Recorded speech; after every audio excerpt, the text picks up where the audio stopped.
swarm brought ruin to our world. Our proud people became refugees. And yet, they could not shatter our unity.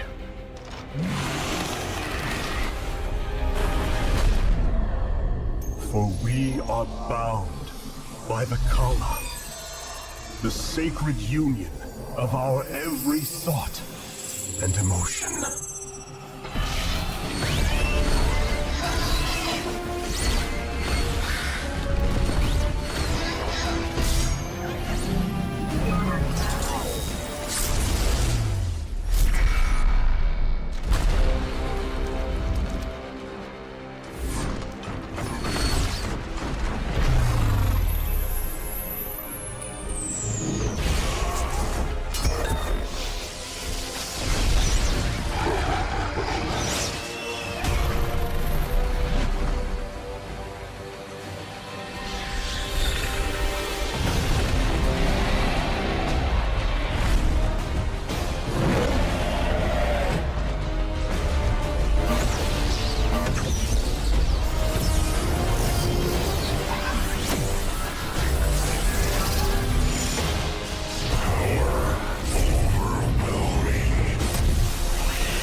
Today, we retake our homeworld, and with it, our legacy.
The swarm brought ruin to our world.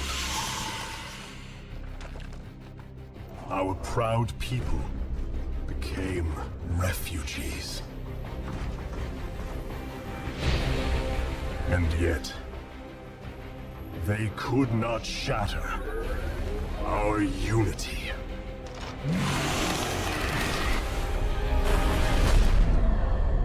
For we are bound by the Kala, the sacred union of our every thought and emotion.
Today, we retake our homeworld. And with it, our legacy.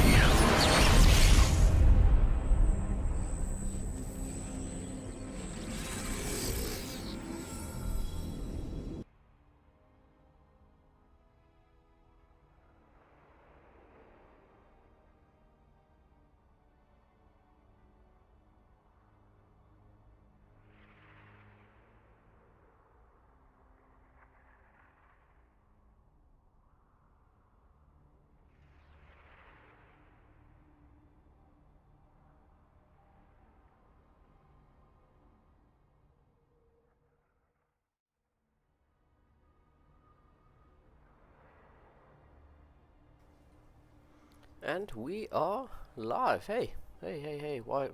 Hi, welcome. Yeah, welcome to a bit of a throw together tournament, DesignKiller Invitational. Cool. Yeah, 8 players invited, 4.4k MMR. That's kind of where we are, and yeah,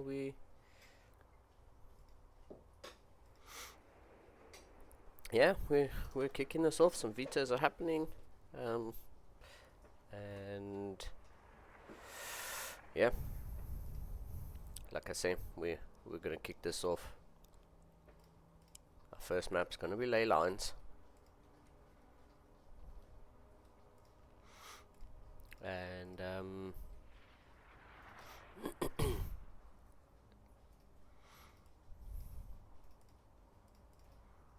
yeah, we're kicking this off.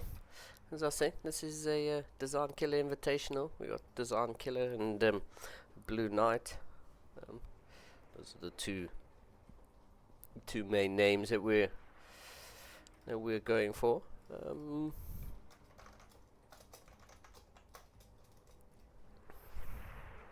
Just waiting for one more ready, and there we go.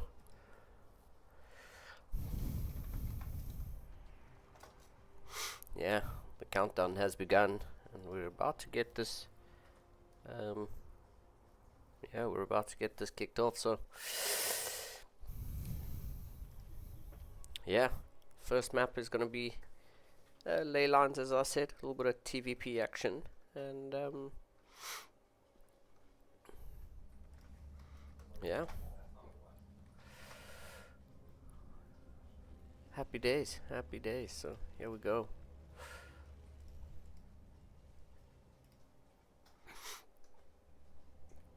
As we have in the bottom left-hand corner of ley lines for Team Pariah, it's the orange Protoss player, Gam. And in the top right-hand side, the red Terran player, his name goes by the name of Sickest. Yeah, Gam. We'll send out a very early probe, heading across the map, and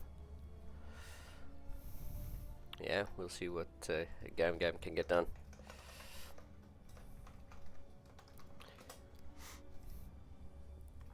This probe's just gonna look to be super annoying. We've got a little patrol going around the main base. As yeah, not too much happening in this in the early stages. We'll see. This SCV is gonna go down probes. Hellbent on getting a kill. It's not going to happen, but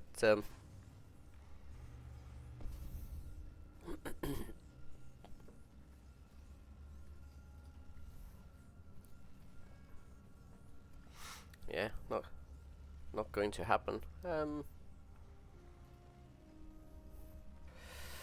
Yeah, we'll see. We'll see. SCV gonna head across the map.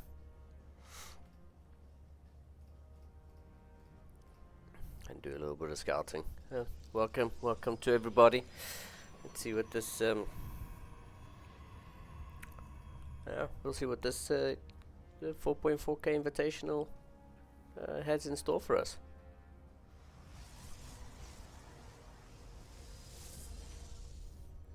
Yeah, we'll see what what the TVP meta looks like at this MMR, and what the new patch changes look like.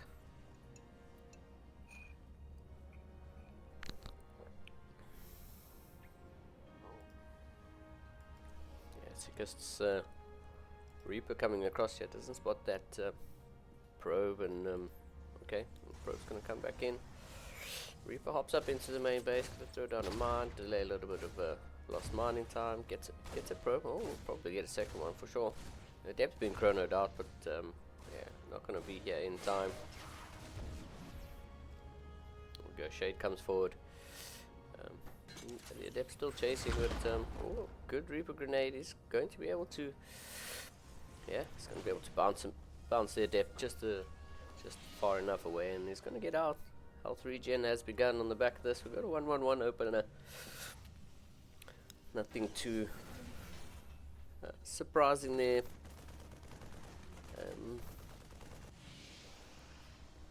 As yeah, Gam and Sickest both just producing workers. Oh, Gam not producing any probes now, but yeah, gonna go with an Oracle opening out of the Stargate, and yeah, both players just looking to get that economy up and running.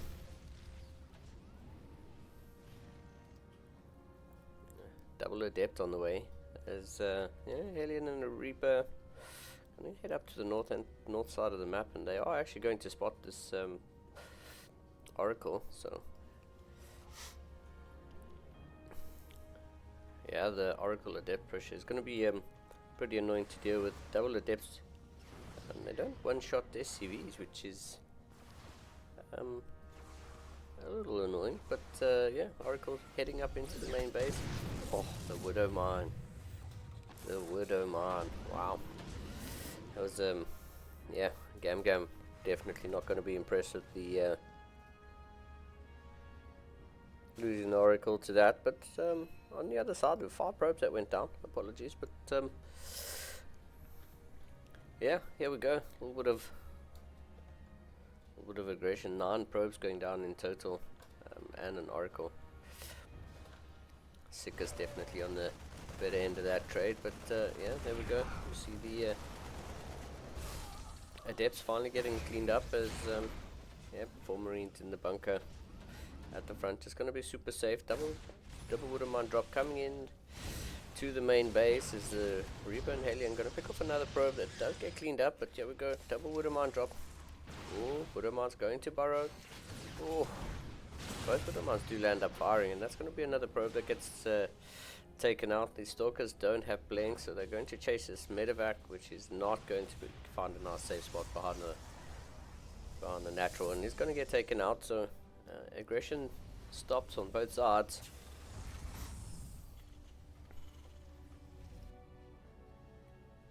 The probe pool was good, but probably for a little bit too long. I mean, it's not really the end of the world. Raven just going to park up here at the top and keep an eye out and see if anything else is going to come in, but the production tab tells the whole story. They're Sickest with so much going on. Stim on the way. Yeah,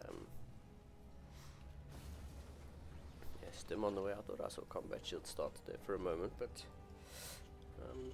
apparently not.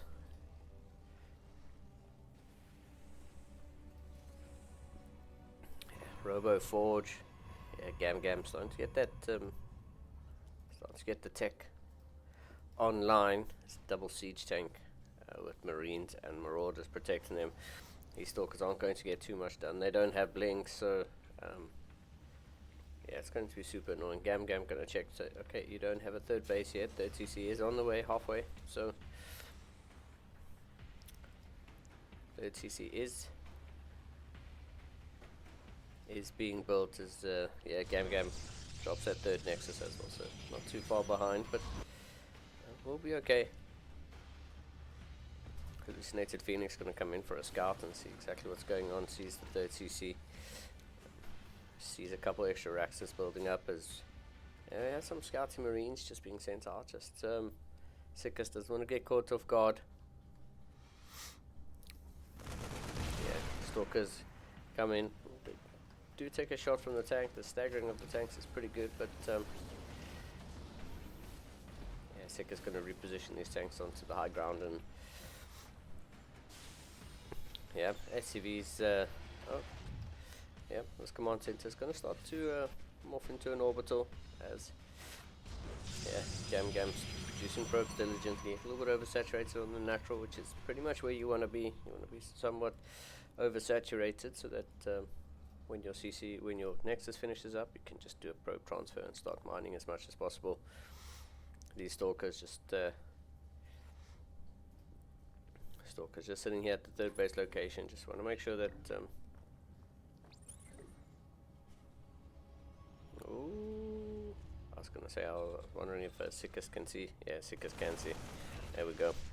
The shimmer of the observer, just giving it away there, and Gam's gonna be kicking himself for putting the observer in such an obvious spot, like right above the army. Now that all the observer's gone, I think Sikas is gonna try and move out. CC's gonna come try land on the low ground, as yeah, these stalkers are gonna get a couple SCVs just for fun. Yeah, main army moving out. The observers, second observer showing up here as a recall comes in. A couple of stalkers get picked off, and that's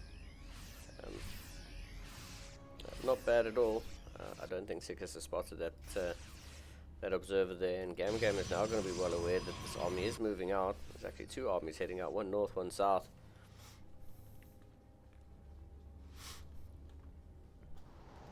We'll see if Gam's going to have enough to deal with this. The army supply is not looking like it. You know, double robo on the way. Immortal isn't being chronoed out. Currently charge is being chronoed, but I don't know if this is going to be enough to hold what Sikas is going to be throwing at him with the multi-prong harass. The Widowman's going to burrow underneath those force fields. The Widowman still fire, so it's not too bad. The double siege tank in the back, one siege tank not participating in the fight, but that's okay. Sikas comes in with an army is going to clean up here at the third base. The second batch of army comes into the natural. It's going to be game number 1.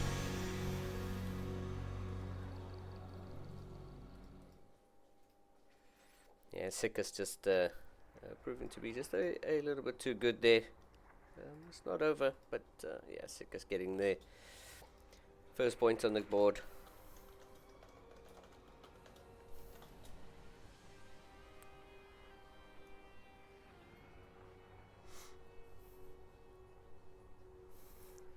It's okay, don't worry.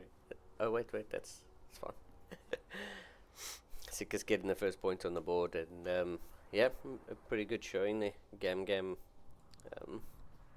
maybe over investing in tech. The first observer getting picked off and having to make another observer is probably not a good position to be in.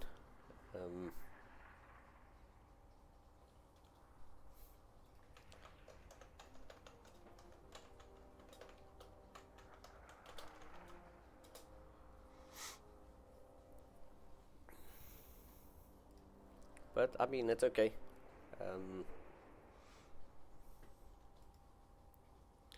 It's not over till it's over.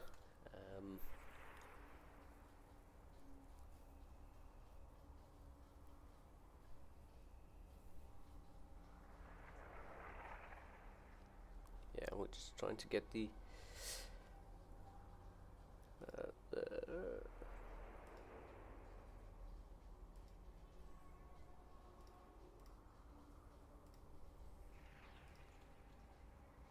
yeah, just trying to get the second map loaded up. Here we go.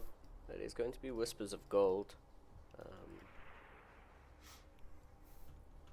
So yeah, happy days.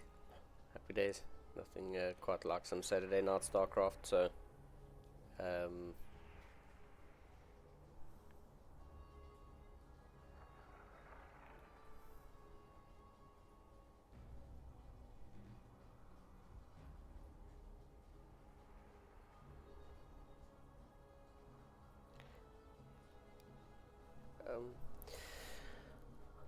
while we wait for the players to ready up, give me give me a sec, I shall be right back.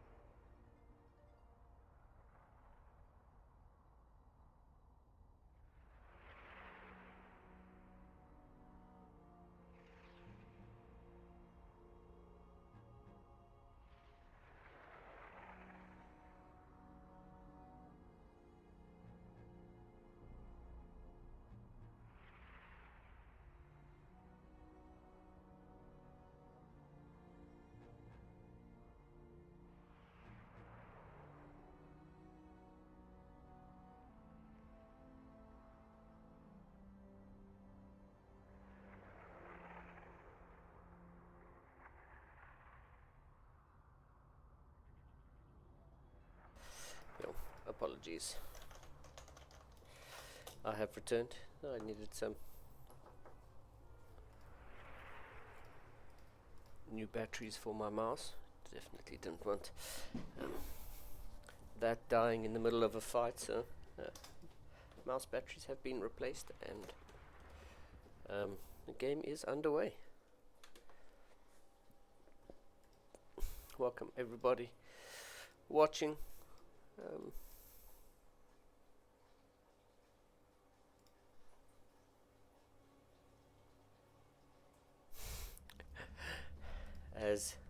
Here we go.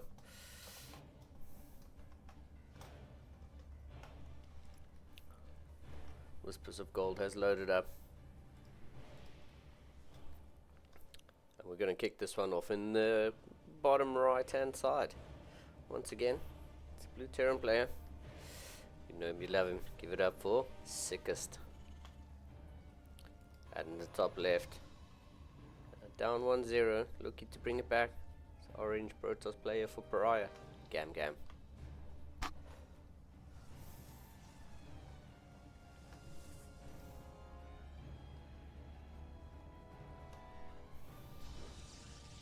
Yeah.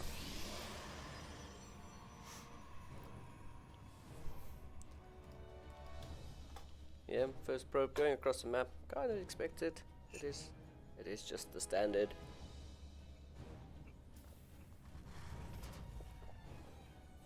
Second SCV's already here to chase that probe away, so not going to get any damage on the SCVs this time around.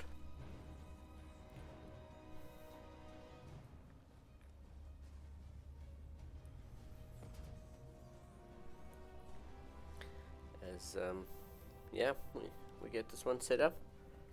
We'll see if the we'll see how this map plays out, and if we're going to get into a little bit further than the first serious Terran push, or if it's just going to be a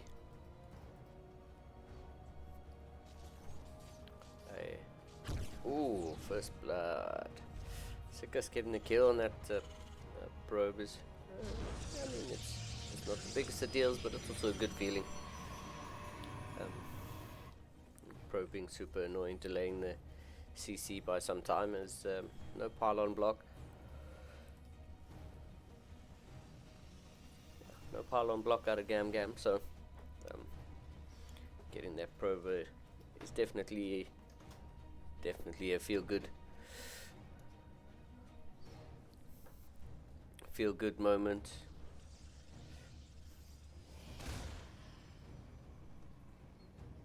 Yeah, Reaper just going to come up here into the main base. We'll see once again. Shoots off a little mine. Adept being chronoed out, and the Adept is chronoed onto the Reaper. We'll see if yeah, there we go. Adept shows up. Sickest definitely could have stuck around and got an extra probe before the Adept got chronoed out, but I mean, it's okay. The Adept gonna give chase as yeah, Sickest gonna try jump back up in here, but it's not gonna get too far. The jump spot block is good. The Adept is definitely gonna get the kill on the Reaper now. Oh, no, it's not. Oh yes, yeah. Adept does get the kill on the Reaper, and that's a feel bad. I mean, it's almost as bad as the The adept spawning on the other side of the wall, and yeah, Gam gonna be forced to use a recall. The gateways are not warp gates just yet, and that being said, if you don't rally the if you don't set the rally point, things like that can happen. Once again, Gam gonna come in with the double Reaper, double Adept, and Oracle harass. Sickest bunker setting up at the front. Oh, Gam, 2 for 2. Sickest Widow Mine comes in, gets the Sickest Widow Mine gets the Oracle second time. Gam saw it, but saw it just a little bit too late. Oracle gets picked off. Gam's multi-prong harass is not going to go down too well. There's Adept might, yeah, Adepts are going to get picked off for sure. Both Adepts get cleaned up, and Sickest is playing a really crisp early game here. Hallucinated Phoenix out of Gam. Gonna come across the map and see what he failed to see the first time. It was a 1-1-1 opener. A couple extra racks getting added on now by Sickest. Going into a 3-1-1 as Gam starts to throw down the tech. Well, starts to get the stuff online. Shield battery at the front. Forge has been built, so looking to get +1 underway, which starts at a good time. Engineering bays on the side of Sickest have only just started, so Gam will have that +1 pretty soon. Just want to see the timing of this third CC. It's about time for it to go down, so yeah, Sickest floating a little bit. It's probably, yeah, like I say, probably time for it to go down if you're going to go for a quick third CC. I think Sickest doesn't really need to be too afraid of anything. Third CC probably wouldn't hurt, as yeah, got a Viking just patrolling just outside the main base, and yeah, Sickest just, both players just posturing a bit defensively. Second Oracle shows more finishes and is now going to head across the map. Oh, please remember the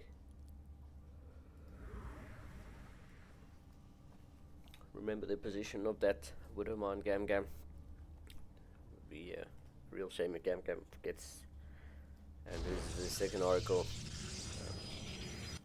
There is a Viking patrolling on the top side, so Gam should be safe for now. Right now it's just a spotting Oracle. Let's see if Sickest is going to go for a move out, or if he's just going to wait to... Yeah, here we go. Okay, so Gam throws down a stasis trap. It's okay, yeah. Sickest going to go for a little bit of a move out with a third CC on the back of this, as Marine shows up and is going to sacrifice himself.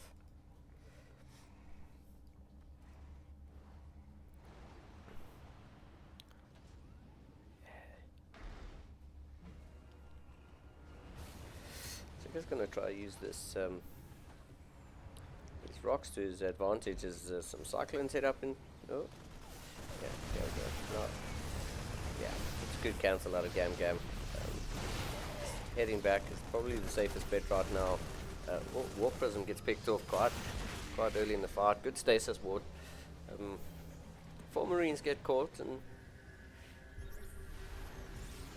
yeah, Observer gonna get picked off as well. 4 Marines get caught in the stasis, and yeah, Gam in a decent position to hold this.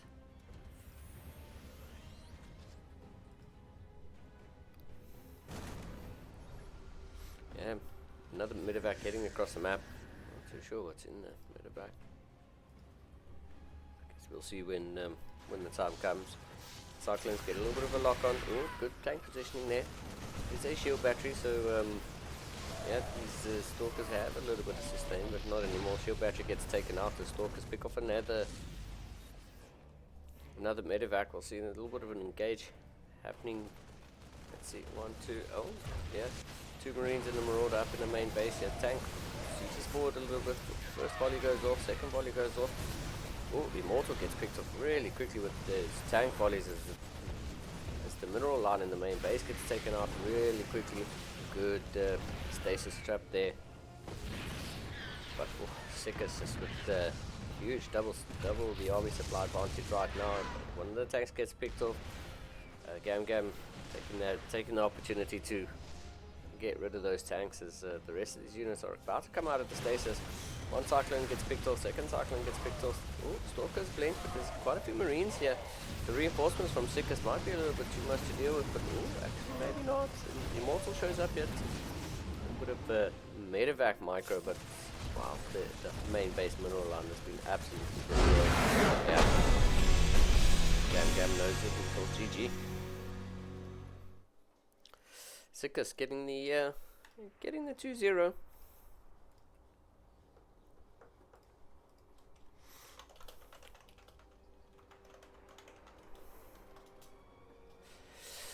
Yeah, Sickers getting the 2-0. Let's see if we can get this. Yeah, we can. We can get the bracket up, and as you can see, there's no scores been entered yet, but we know Sickers is going to go on into round 2 to match number 7 as Gam's going to head down into the lower bracket. We'll see. Yeah, we'll see what. Yeah, we'll see what we can get going now.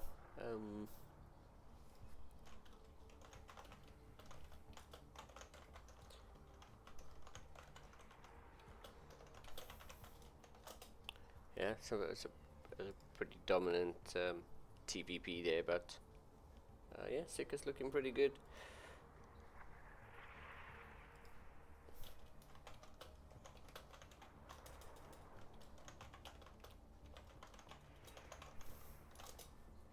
Yeah, Sickers looking pretty good. So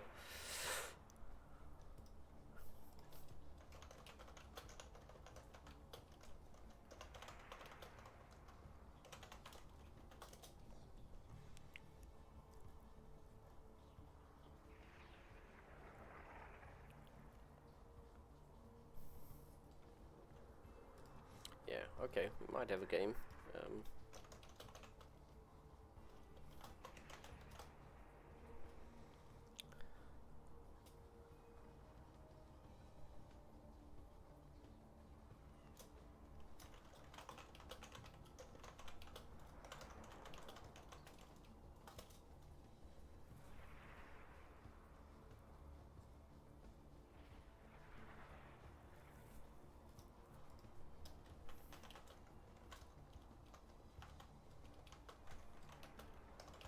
Okay, so yeah, we're just waiting for some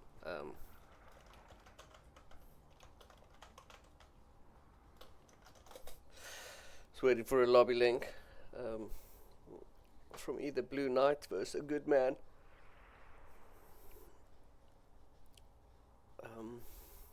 or another one, which I'm not 100% sure of, but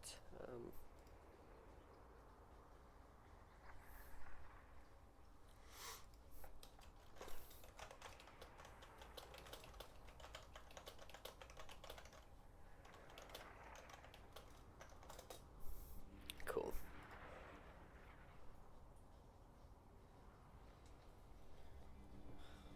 Yep, so as it is a you can tell from the bracket is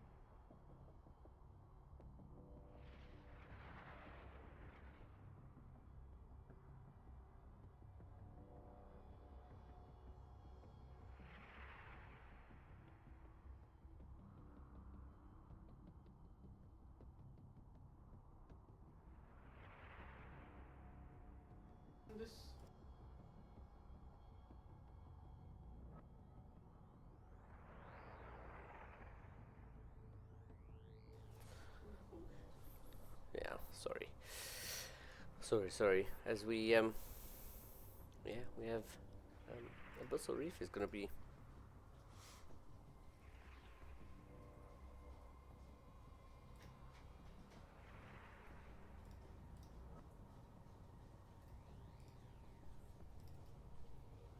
apologies. There we go. We are all sorted. Abyssal Reef is gonna be our next match. It's Blue Knight going up against Matsu.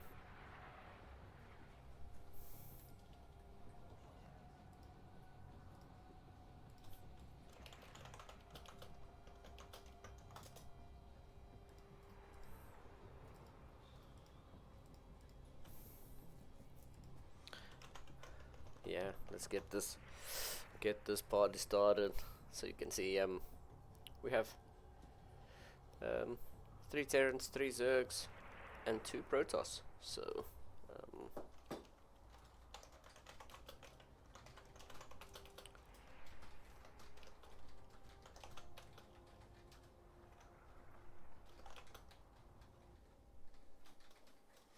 yeah.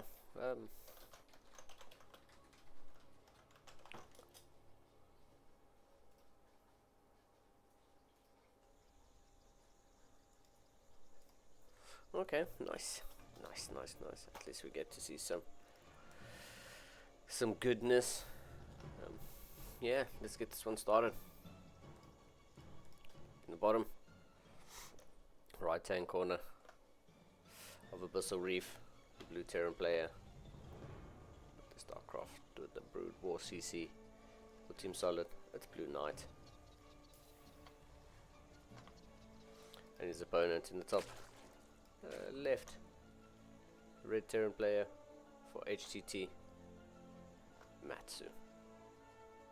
Red Zerg player, apologies. Matsu, also with the Brood War hatch, so quite nice. Going for just a stock standard 16 hatch, 18 gas, 17 pool.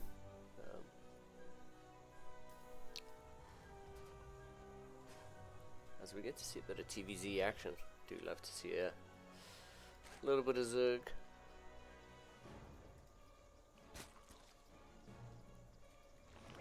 Want to see what the most mechanical matchup looks like. It's yeah, we get to see a little bit of a, that's an Abyssal Reef, that's definitely a Monstera, a little bit of a tropical feel to it. There's some fish just hanging out there. Very good. Yeah, some underwater ferns and some pink monsteras, quite nice. But yeah, kind of just expecting this Reaper head across the map as yeah, we'll see. Low ground CC. A little bit ballsy to build that without any sort of scouting, but I mean, it's okay. Crazier things have happened. Overlords both making their way across the map as yeah, Reaper gonna head up into the natural fallings on the way. Reaper's gonna Reaper's gonna get in here and doesn't stop the drone from morphing into an extractor, so that's a little bit of a feel bad moment there, but it's okay. Reaper's just gonna hang around here as yeah, just gonna wait for this drone to cancel the extractor. Is Matsu gonna cancel the extractor?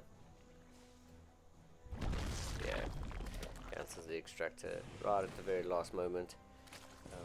Reaper jumps up trying to see if he can't, get Matsu just to yeah, cancel this and build a hatch. Matsu cancels it. Isn't going to be able to build the hatches. There's a queen in the main base to chase this Reaper away. Matsu not going to risk it. Cancels the building of the hatchery. Takes the third hatch on the low ground here, and yeah, Blue Knight just needs to head down and have a look and just confirm, or has he seen it? Yeah, he has seen it. Okay, so Blue Knight knows that the third base is there. Matsu just gonna start spreading some creep. Link speed's about to finish up as yeah, creep on the way. A couple cars show up for Blue Knight. Is this is pretty much how TVZ, the meta that TVZ has evolved to become. So yeah, 4 links gonna show up. Try to deal with that Reaper, but it's not gonna be enough. Yeah, Hatchlet finishes up, and yeah, Queen gonna be able to chase these units off of the creep. So yeah, in the Terra main base we have a 2-1-1. That's no super quick 3rd CC. Yeah, a couple cars coming in from the top, and a couple cars are hanging around the bottom. Oh, this high ground abuse is actually pretty big. 2 drones get taken out there. Probably a 3rd. Ooh, that's quite nice. The angle of the alien fire actually managed to get rid of the.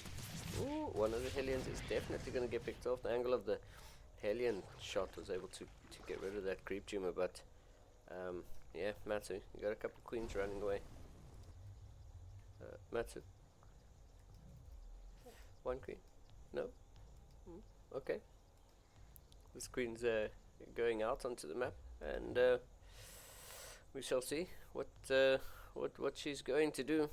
Yeah, on the back of this, we have a lair. We have a 4th base on the way. 5 extra drones. Is yeah, still no 3rd CC. Getting to the point where it will be time to drop a 3rd CC. 3 gas Terran. Just looking to get some tech up. We've seen a supply drop. No early NG bays for the 1-1. As yeah, this game is just about to get started. Yeah, 4th hatchery on the way. As yeah, both players just sort of kicking back, not being overly aggressive. Medevac boosting in with a with 8 Marines. Yeah, that's not going to be enough links to deal with those 8 Marines. As yeah, this high ground abuse is going to be a real bitch to deal with. These 8 Marines getting chased around. Yeah. Now so just going to let this hatchery take a little bit of damage. Probably won't be bad to drop a transfuse in the hatchery just to buy yourself a little bit more time. This queen, yeah, pull that queen away. Good transfusion, keeping that queen alive. Ooh, the target fire on this medevac is actually pretty clutch. Medevac now to 6 health, and really has to back off and get out of there. Overlord positioning's pretty good. The Liberator also took some serious damage from this Queen and Spore in the back of the natural. First Overlord, from the Overlord Pervert Pillar gets taken out. Actually doesn't get taken out, so gets takes a bit of damage and then gets chased away. But yeah, Lings come, they drop in, they get a couple HCVs and get out of there. The losses aren't the greatest, but you know what, it is part of the fun. +1 missile attacks and carapace on the way, as well as roach speed, so we're going to look to be a little bit safer with some roaches, as a 4 base economy is starting to get online here for Matsu. Not I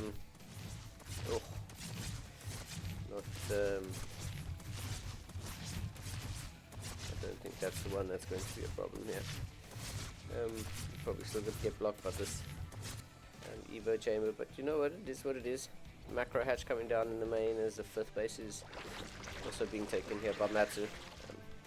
3rd base online and saturated. Both players even on workers. Pretty much even in army supply at the moment. As there we go. The Queen can now be freed of her prison. 4th CC. 4th CC coming down here around the 6 o'clock position is yeah. Both players trying to get settled, trying to get set into this mid game. We sort of getting there. Sixth base on the way here for Matsu. As creep spread could be a little bit better, but I mean you can see actively working on it. So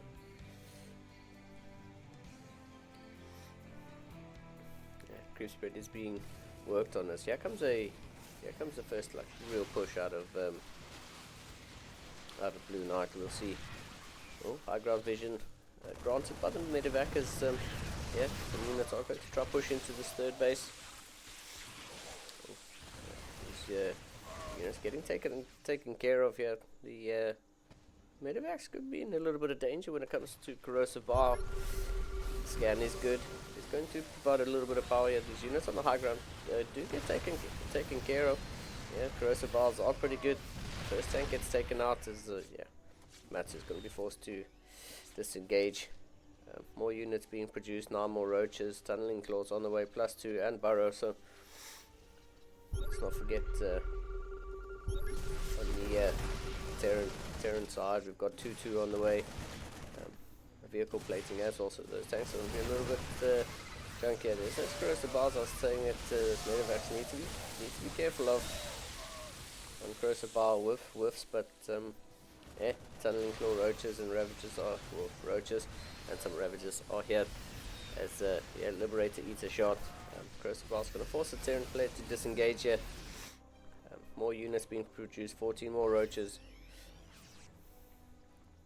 Matsu wasn't able to finish breaking down these rocks as Blue Knight going to start to clean up some creep here on the south side. Matsu going for an attack on the other side. There's nothing in that bunker as corrosive bars come down. We're going to take care of the tank as this fourth base is going to get it's going to be forced to lift and get protected. But on the other side, Blue Knight putting pressure on 2 bases at once, cleaning up some creep here, not targeting down the hatchery for now, but the 5th base gets taken out, 4th base gets taken out. The Hydralisk den behind there in a bit of a precarious position, but I mean it's not over. The roaches and ravagers kind of getting stuck behind some SUVs here as I think it's going to be a nice free pick off here for Matsu. Blue Knight coming in now, going to be able to take out another. Maybe not take out another base. Probably going to be able to take out another base as these roaches are inside the liberation zone, so this Terran army is going to be able to come forward again. There we go. Liberator is the only thing that can't be dealt with at the moment. As another hatchery is going to get picked off at the 7-8 o'clock position. Blue Knight doing a pretty good job at denying these bases. These hatcheries are going to cost a lot of money to rebuild, but Matsu's in an okay position. Definitely needs to retake some of these hatcheries. The worker count's still pretty good. Hive is on the way. Matsu trying to head across the map and get some counter damage done. Lots of roaches here. The mash repair on the CC is going to be not sufficient.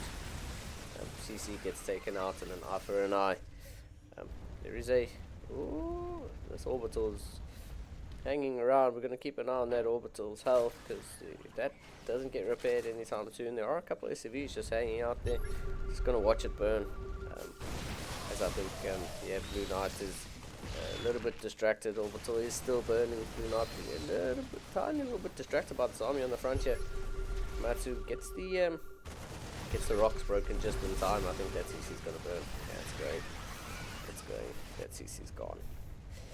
Feel bad for Blue Knight. That could have been easily saved by those the 2 SCVs that were right there. These roaches fighting these Marines in a choke point.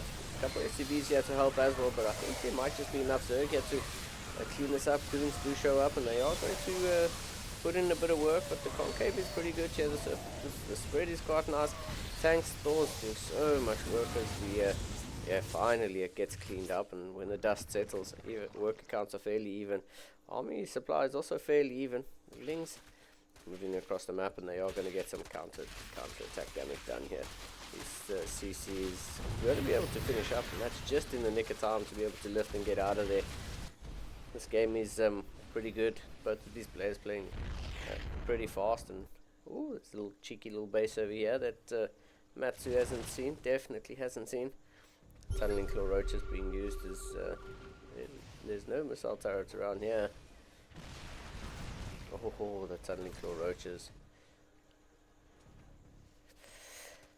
Yeah, Blue Knight not going to be impressed when these things pop up. As yeah, we'll see. Some going into the main, some going into the natural. There we go, some worker harass going to be pretty effective. I'd like to see Matsu taking the base on the back of this. He's on 4 bases to the 2, soon to be 3. Well, I guess 4 bases of the Terran. As the main army coming in the front here, that Thor's not going to get saved. The medevac micro is pretty good.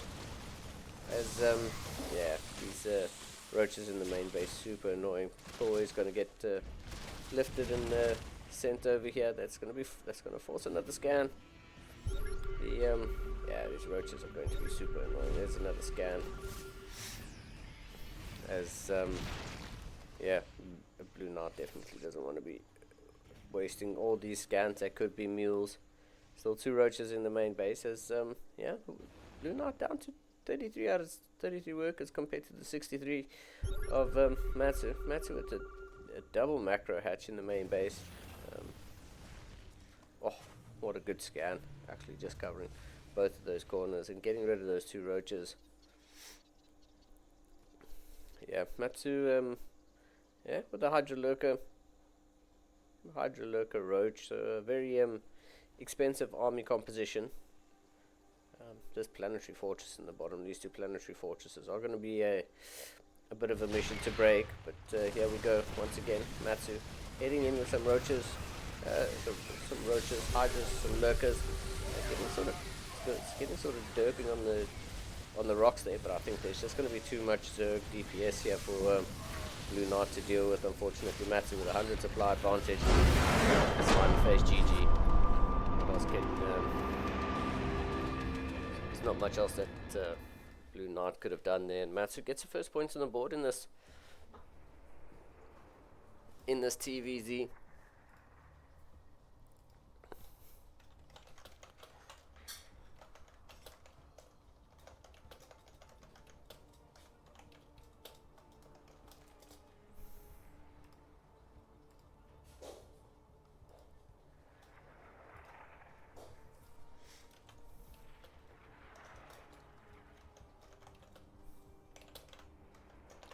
Cool.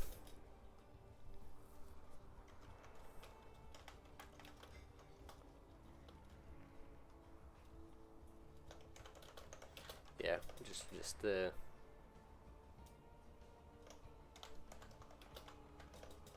yeah, just getting this one sorted.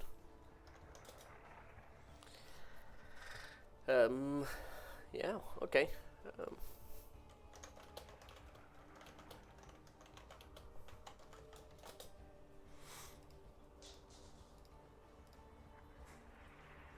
Yeah, not too sure what the yeah, so it is I did get the score correct. It is 1-0 so far for Matsu, and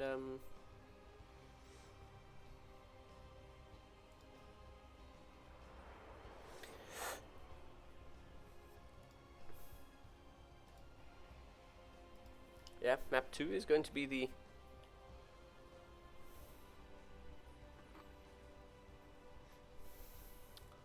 map 2 is going to be on ley lines.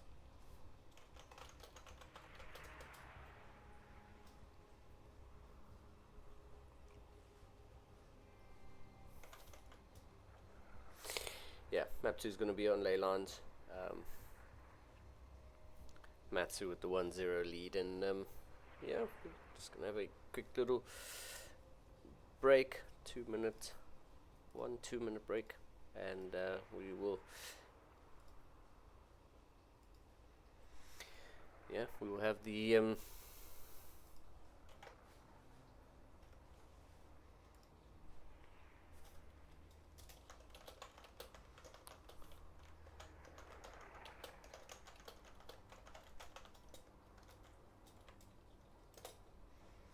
yeah, we'll have the game on the way pretty soon. How is everybody doing in the chat? How are you guys? How's your Saturday evening, afternoon, Sunday morning, depending on where you are? How are you guys doing while we wait for the players to ready up and get this map 2 started?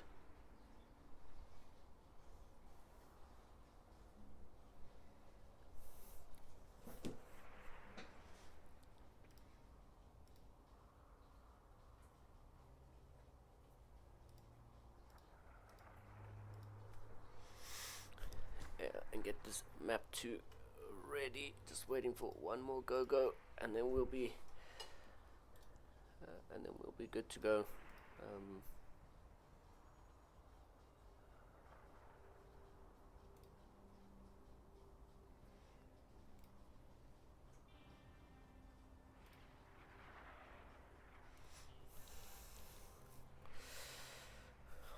Actually, let me take this moment just to get a glass of water.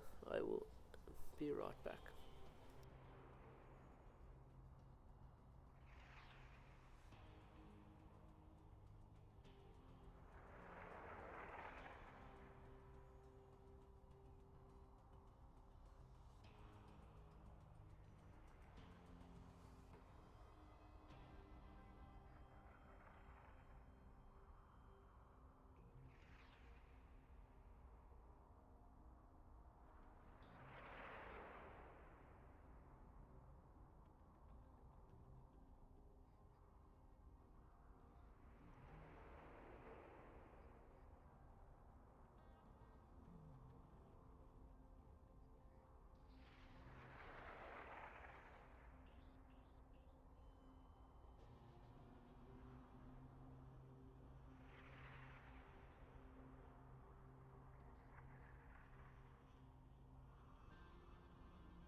Apologies, I decided to make some tea, seeing that we are still waiting.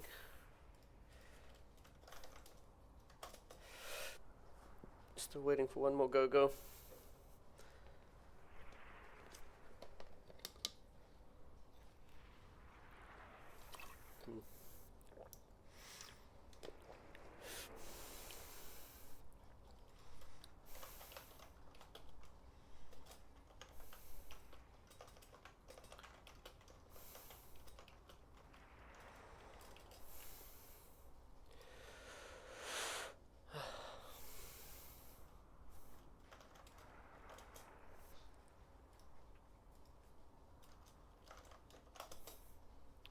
Let's see. Yeah,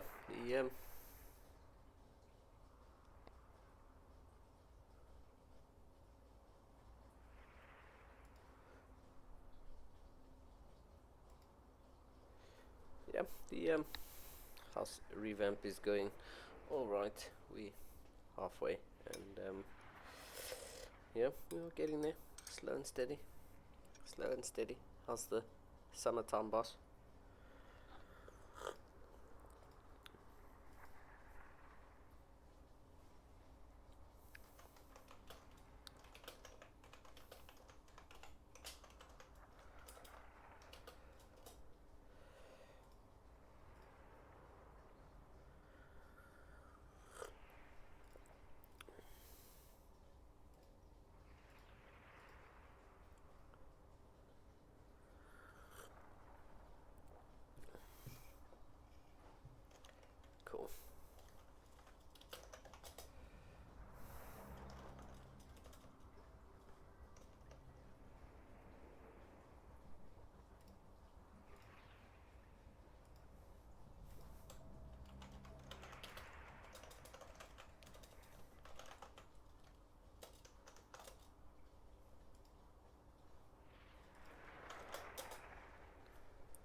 Nice. Cool. We are ready. Apologies. Getting getting things underway is always entertaining. And yeah, we almost had me going up against Blue Knight there momentarily. So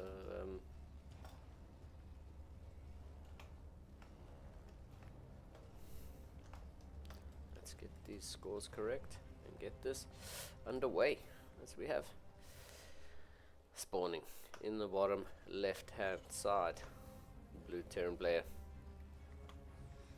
It is Blue Knight for Team Solid, and for Team HTT in the top right, red Zerg player. It is Matsu.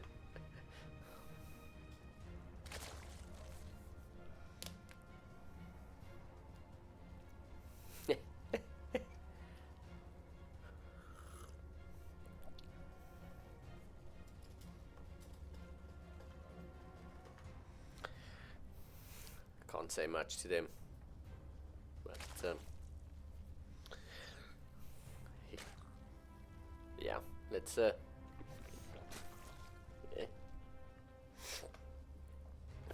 Hatch gas pool opening, the usual deal. As yeah, we get this one. Yeah, set up and ready to go.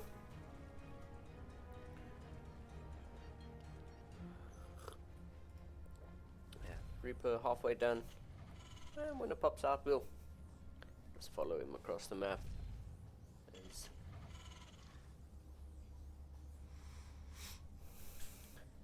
Yeah, as the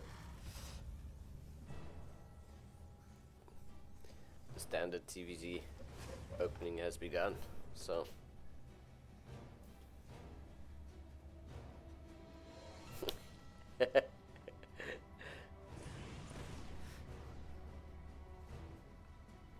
Ultralisks on 330.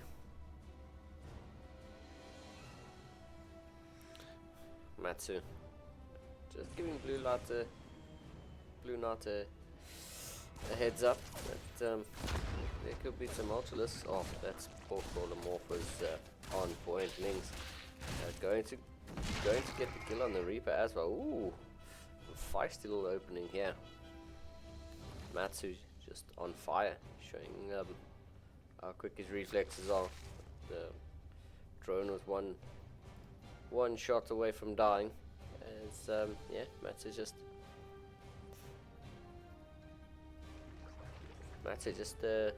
flexing those reflexes. As yeah, third base is on the way for Matsu.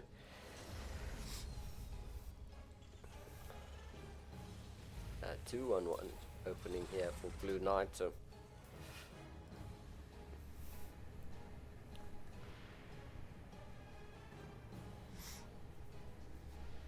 yeah, Blue Knight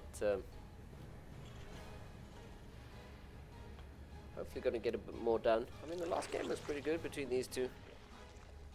Hoping to get the same or better.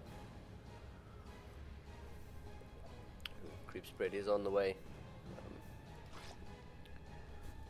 Wouldn't be a bad idea to start walking this queen over so you can get an inject on this hatchery. And the creep will catch up. Oh, it's a nice overlord pick off there for Blue Knight. Matsu trying to get a scout, trying to see what's going on inside the main base there, at the cost of an overlord, but it's okay. Yeah, it's not a catastrophic thing. Yeah, 4 cars and a Reaper. Blue Knight remaking that Reaper.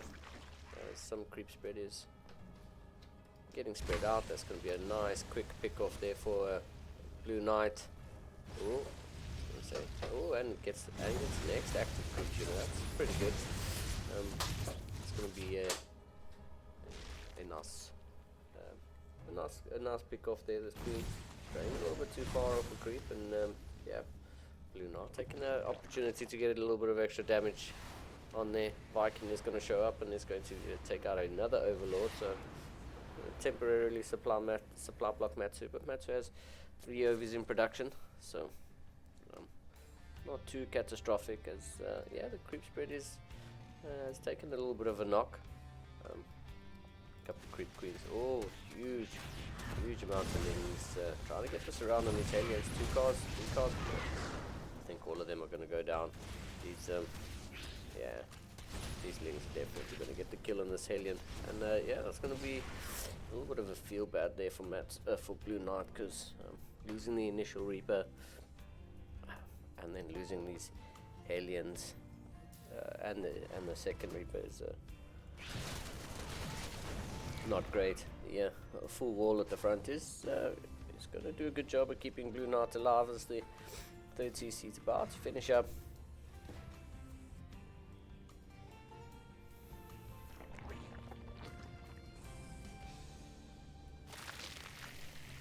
Third CC floating over. Some Banelings are being morphed. 13 Banelings.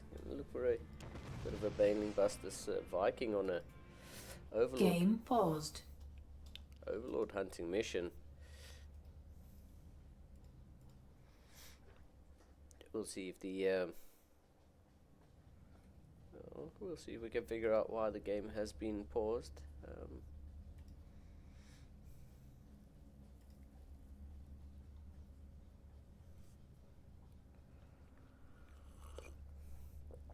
Game resumed. And we're back.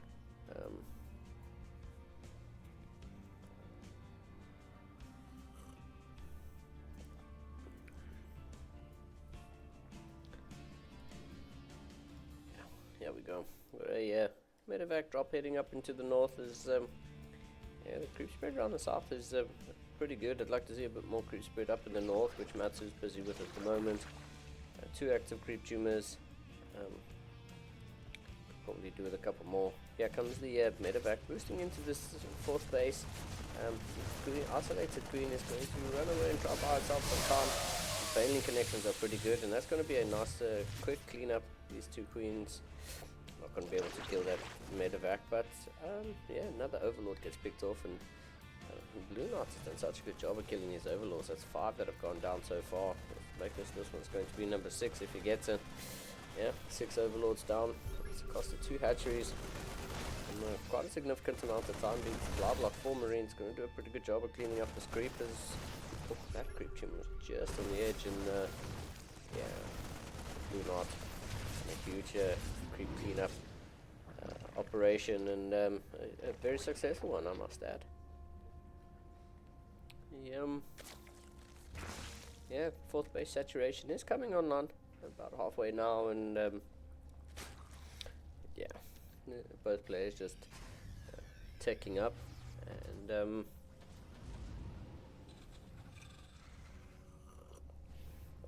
yeah, taking up and getting ready. Triple Evo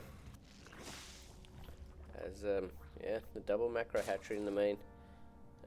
Finally, this rich Vespene gas base is being taken. We'll have to mine out these minerals for a couple of patches. Yeah, these links spot the medevac, but I'm not too sure if Matsu saw that. Flying over a bit of creep, as yeah, these links are not going to get too much done. They do circumvent the bunker a little bit, and the one Marauder is yeah, 2 SCVs get picked off. There's no base at the oh, these Marines are going to fight these queens. Good transfusion there. The queen's alive, as yeah, these banelings have gone on a bit of a mission and now returning home. The multi-prong here by Blue Knight is it's doing okay. I mean, this one's going to get cleaned up, and that's a little bit unfortunate for Blue Knight. It could have been a quick pickup, but wasn't to be.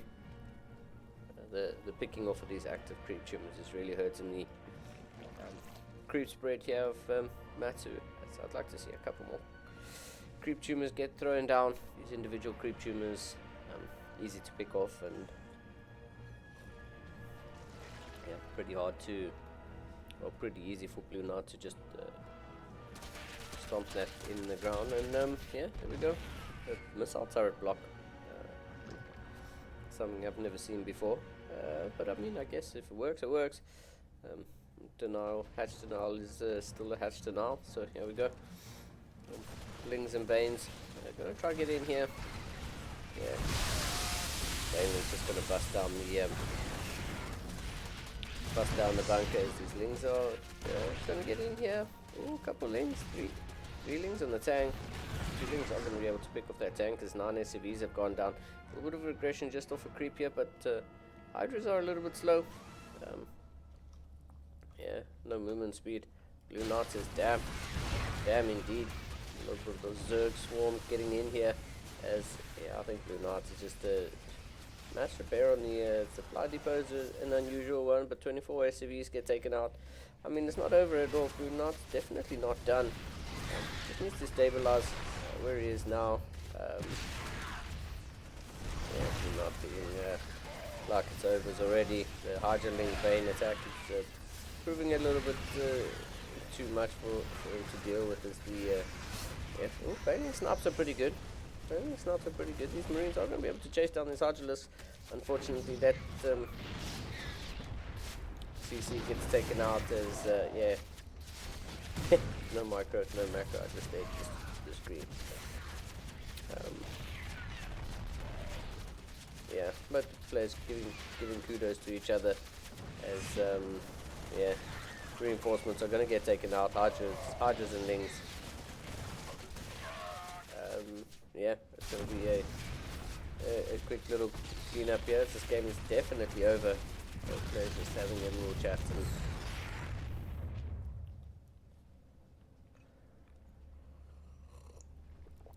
yeah.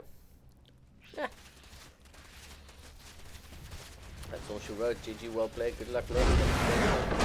Overs, good overs. Matsu gets the 2-0.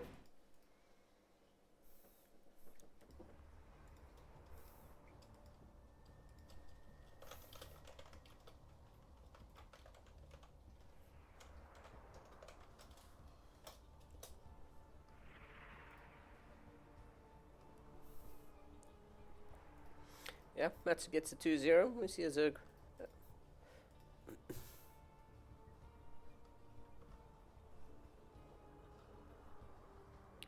Yeah, we see a Zerg go on.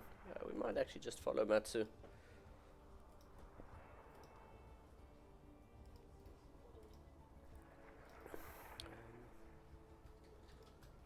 Yeah, might just follow Matsu.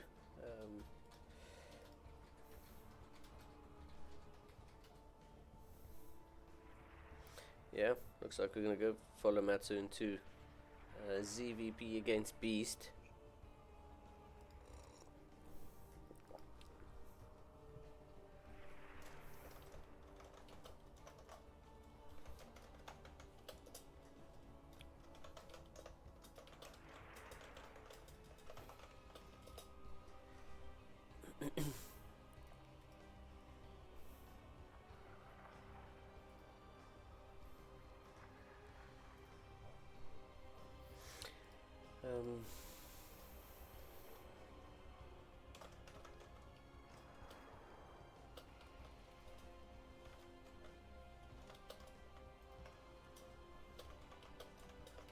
Yeah, we're just sorting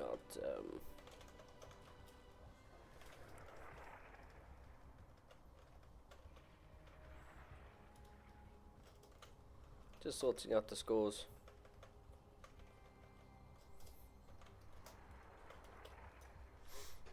As yeah, we get the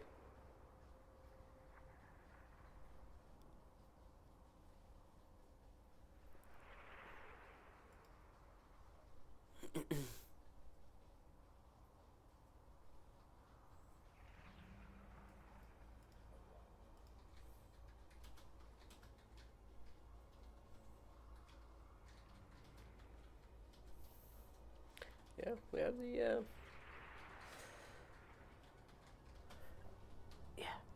the next series vetoes are underway.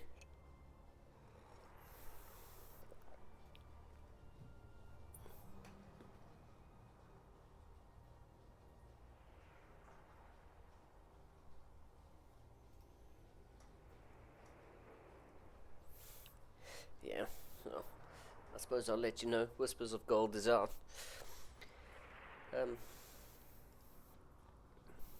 Whispers of Gold is out. Neon is out. Frostline, El Dorado, Abyssal Reef. Those are all out.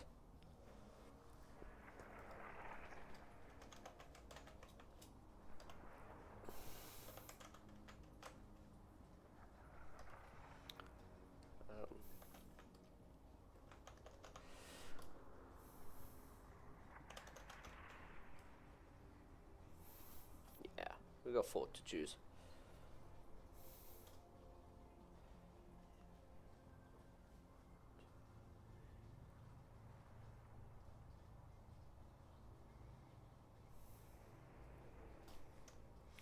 Cool. Leyland, map number 1 seems to be quite a popular choice. Leyland.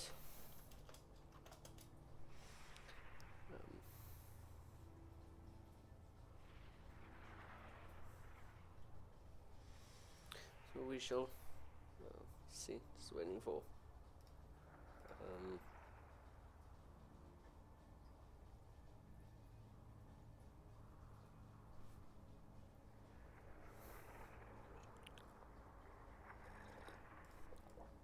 Here we go.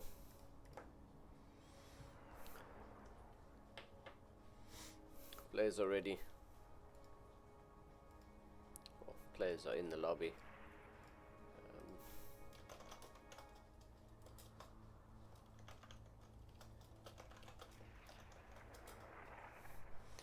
Players are in the lobby, and I'm just waiting for the go-go's. We will be underway.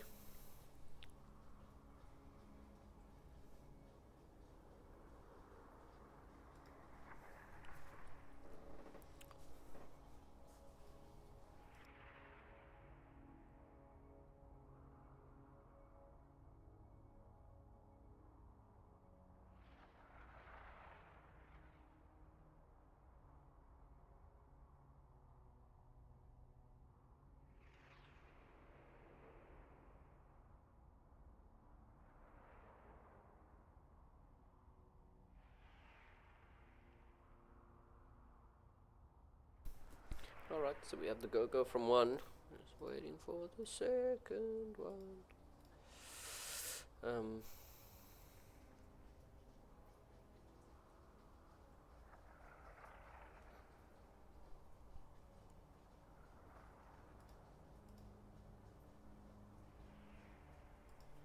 Yeah, alright, a little bit of ZVP action. Actually, what I can do in the meantime is we can have a look at the bracket. The scores have been updated. You can see there's lower bracket as well. So looks like we've got Zigger going up against Gam Gam. Cyril waiting for probably a Blue Knight. Yeah, Cyril waiting for Blue Knight. Or we know Blue Knight's definitely in the lower bracket there. Yeah, first round has been completed of the upper bracket, and yeah, we'll see exactly. We'll see exactly how this yeah, how this goes.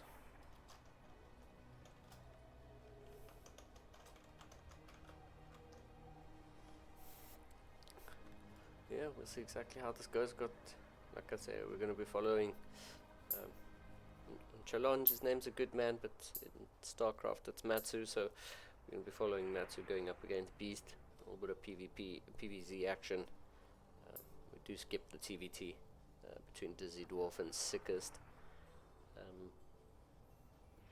But the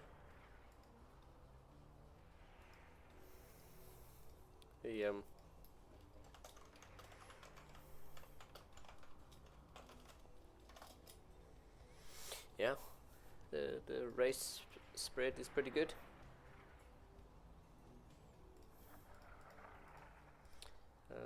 Yeah, we got so far only one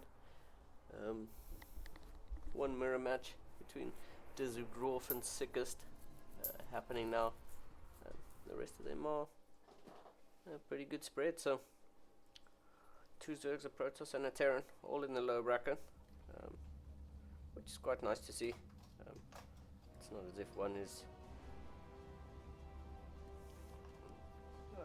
one race is really struggling. So yeah, we're gonna kick this one off on ley lines in the top right hand corner.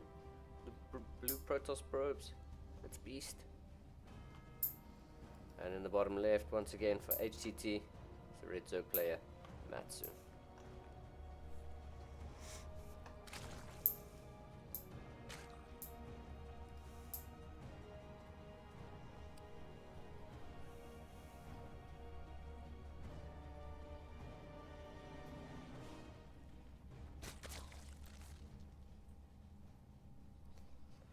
Yeah, alright, so we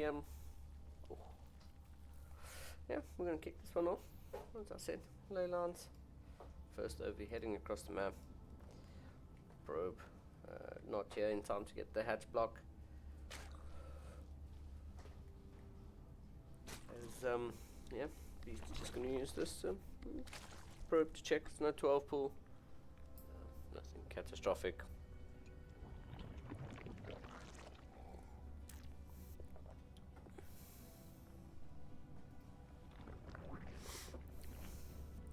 Yeah, hatch gas pool standard, the most standard.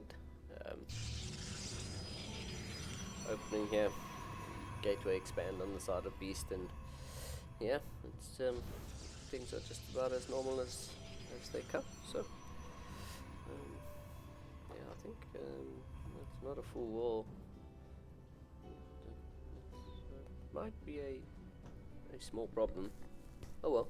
We'll see how that plays out, and we'll see if that's just going to be one of those things. The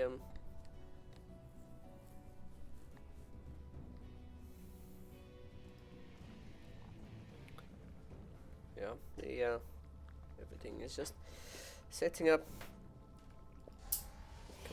Couple lings on the way.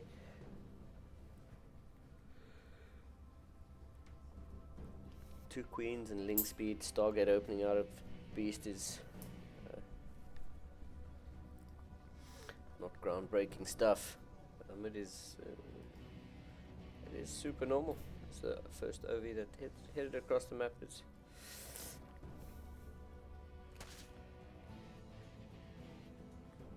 first OV that headed across the map is going to come up into the main base. Spot the Stargates is okay. Everything is as standard comes. There we go. Adept. Going to get the creep tumor. Yeah, Adept is going to get the creep tumor, and that's really nice and really annoying to deal with. Oh, and he's going to get the drone. So Matsu not so quick on the spore crawler trick this time. Loses that first creep tumor, which is painful, as well as the drone. I mean, it's not end of the world, but yeah, it's not great. So there we go. Creep tumor at the front once again. As yeah. We have a drone. Matthew might have just been thrown off a little bit by that, having this drone just idle, maxing, relaxing, waiting for his turn. Yeah, and drone straight away going to make a spore crawler. There's a spore crawler in the natural, but no queen to defend it. This queen's on creep duty, and a spore crawler in the main. So here we go. Oracle shows up. Gets a drone. That revelation was from very, very far away. But it's okay. Nothing too catastrophic has happened yet, both players. Both players in an okay position. Drone swapping hatcheries. Not the most efficient, but you know, it's okay. There's some creep spreading around. There's a queen Matsu might not have noticed that there is that queen. Yeah, on the side of the Protoss, taking the extra gas. There's a few gateways coming online as the Forge is about to finish up, as well as the Twilight. So the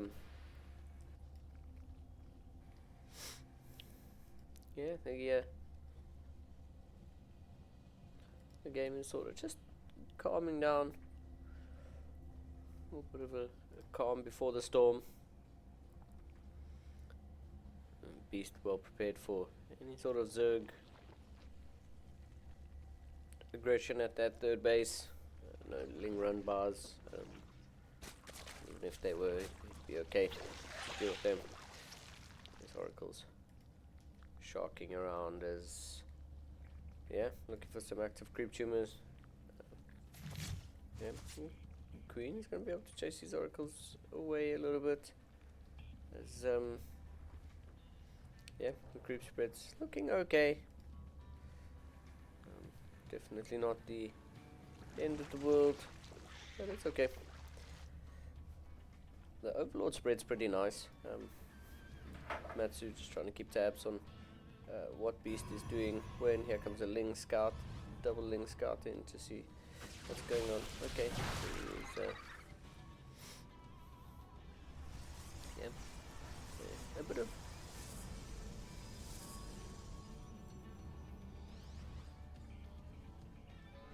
a little bit of a force hanging around. Oracle's providing the high ground vision. Matt's going to use another OV. As there's a huge roach production now. Triple Evos on the way. 1, 2, 3. Matsu spending that money, making sure that the upgrades are flowing. Drone count is starting to creep up. It is at 66. That being said, Beast is sitting on 63, and that's really not too bad of an economy. I'd like to see a couple more active creep tumors floating around. Yeah, if the creep tumors go out in pairs, you've got a better chance of one staying alive. There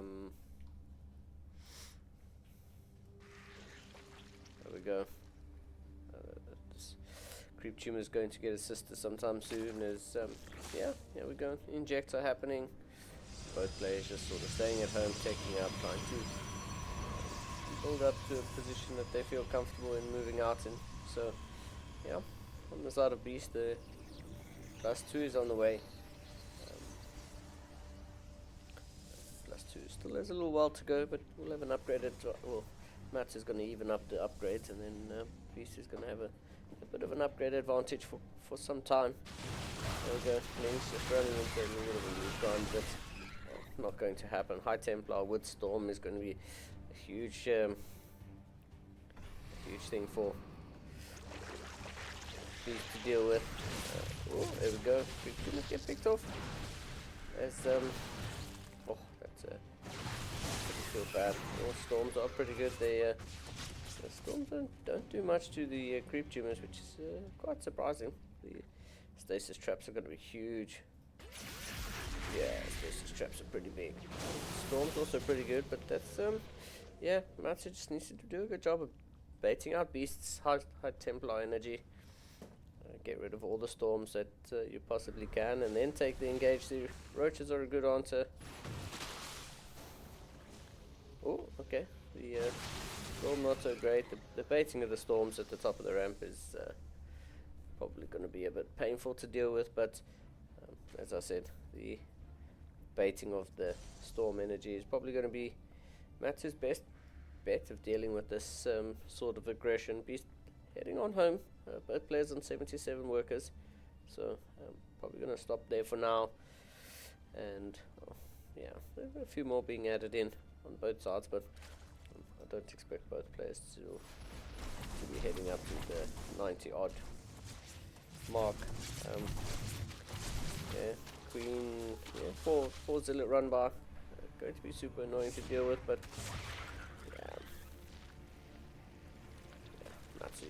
I was going to say, you probably need to be making a whole lot of banelings, and then just baneling bust down whatever's happening there, tunneling for roaches, here on the side of Matsu, which would be quite nice if you could borrow a couple.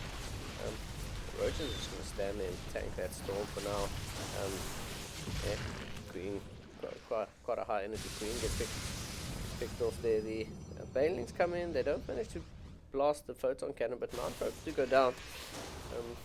That being said, 7 workers, 7 drones did go down. And, I'd like to see Matsu add on a couple spine crawlers, especially on these outer bases, just to stop the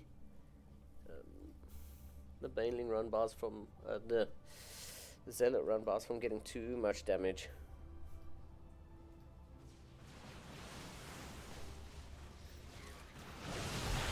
Yeah, the storms are pretty good, but eventually the High Templar are going to run out of energy. The blink is okay. There we go. Another storm. There's so many High Templar in there. The Observer is a real nice addition here to counter the tunneling claw roaches. A couple lurker. Oh, there's lurker that's been added in here. Yeah, these roaches are. Yeah, there we go. Lurker is going to get taken out here. I mean, this is hitting just before 2-2. He's about to finish up here for Zerg, so it's going to have a bit of an upgrade advantage in the fact that he has an armor upgrade. A couple of roaches will stand a fight. Beta out of Storm, which actually blankets most of the Protoss army on the way through. Yeah, Beast Matsu just standing at the top of the ramp, waiting for Beast to push up. Beast does push up, and there's going to be a huge bit of a concave here. Baits out another Storm. Storms are just too good. Matsu must be super annoyed with the amount of storms going on here, but roaches can burrow, and they will regen health a bit faster if they do burrow, so it might not be a bad idea. They do have tunneling claws, so they're not completely immobile.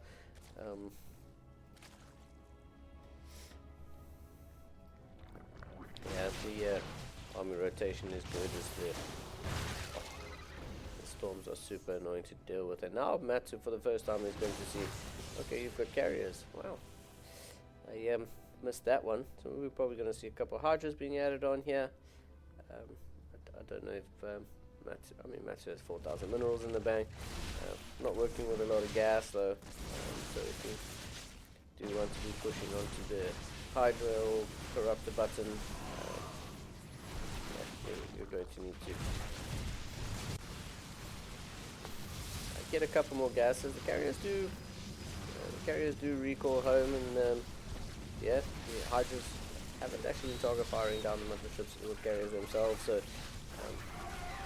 interceptors are pretty good when they're the ones being targeted.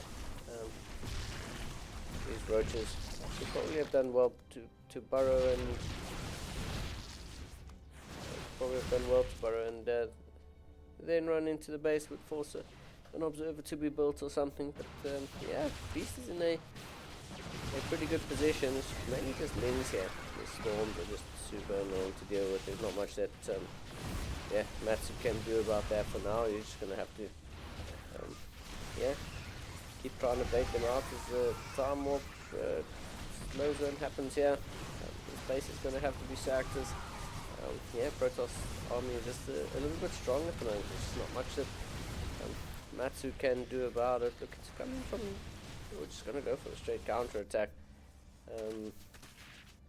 A pure Ling counter attack is great, but yeah, Roaches and Hydras also getting added in here as the Protoss army is taking out one base at a time, moving to the next one. There's nothing here at home to defend. This might just become a base trading scenario. I'm not too sure about how well that's going to go down. There's an Immortal here that's going to get picked off as Roaches and Hydras. Looks like we're going for a full-on base trade. The only difference, the only thing I don't like here for Matsu is the fact that Protoss has the ability to recall. The Protoss army is really strong at the moment. It's almost double that just in terms of numbers, and the Roach army is always inflated when it comes to numbers. So yeah, Matsu's not going to be in a great position, and definitely going to lose his entire army out here on Beast side of the map. There we go. This is getting cleaned up, and this is in a pretty good position still. And I mean, the main base should be almost mined out. Natural's not doing so great either, but he has this mining base in the bottom right. Beast, that is. Matsu sitting with a lot of idle drones up in this top left. They could start mining. I'm not too sure. Yeah, Matsu just a little bit worried about this Protoss army heading across the map. It's just so many carriers here. How many carriers do we have in the field now? 8 carriers, but I think another one just popped out here. There's just not enough anti-air for Matsu to deal with these carriers. The storms are just too good. They're blanketing the army. Yeah, Matsu just bled off too many hit points this whole time, and yeah, high Templar just too good. 5 high Templar with energy for storm is really good. We'll carry over here against forward, so that's really good. A couple of links sneak up into the main base here. That's going to be a bit annoying for Beast to deal with, but the supplies, I think, don't lie. Even though there's 40 workers on the side of Matsu, I think once all this tech gets cleaned up, yeah, Beast is just going to take game number 1. Matsu, unfortunately, not able to.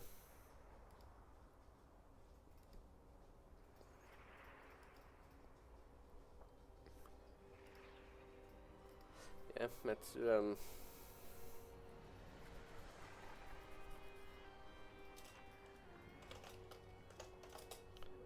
not able to effectively deal with those high Templar storms, and that's kind of just how it goes.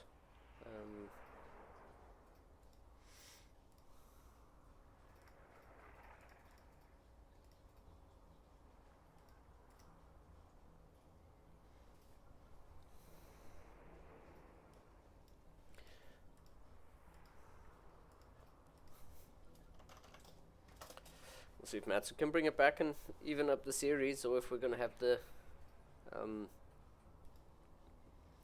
5th 2-0 of the evening.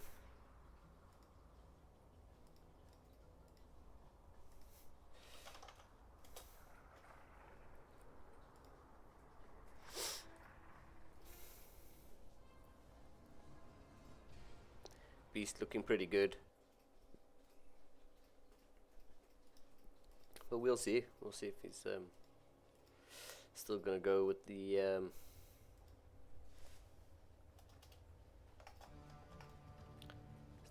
that high Templar strategy, or if we're going to see something different. But first we have to let's introduce these players in the bottom left hand corner of Ultra Love. Blue Protoss player up 1-0. It's Beast. His opponent in the top right hand corner. Red Zerg drones looking to bring it back. It's Matsu.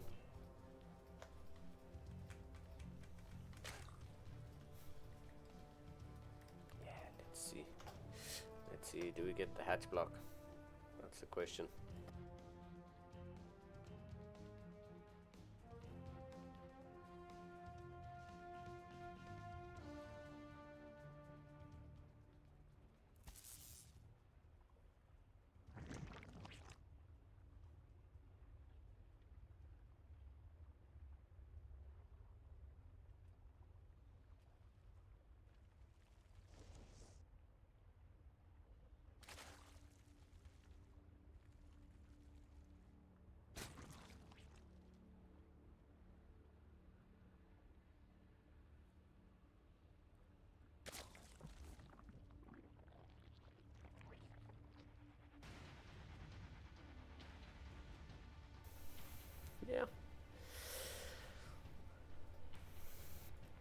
Yeah, as this one sets up, I'm just going to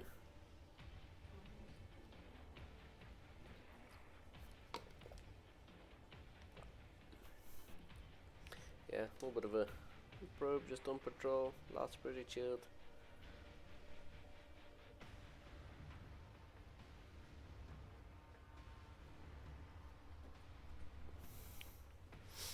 Yeah, pretty chill. Little hatch gas.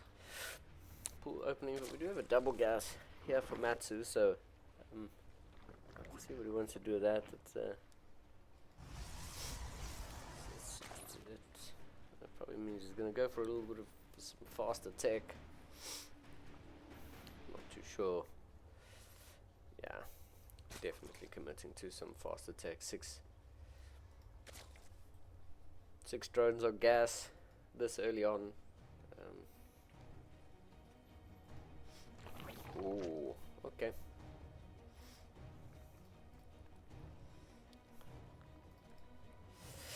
With fast roaches.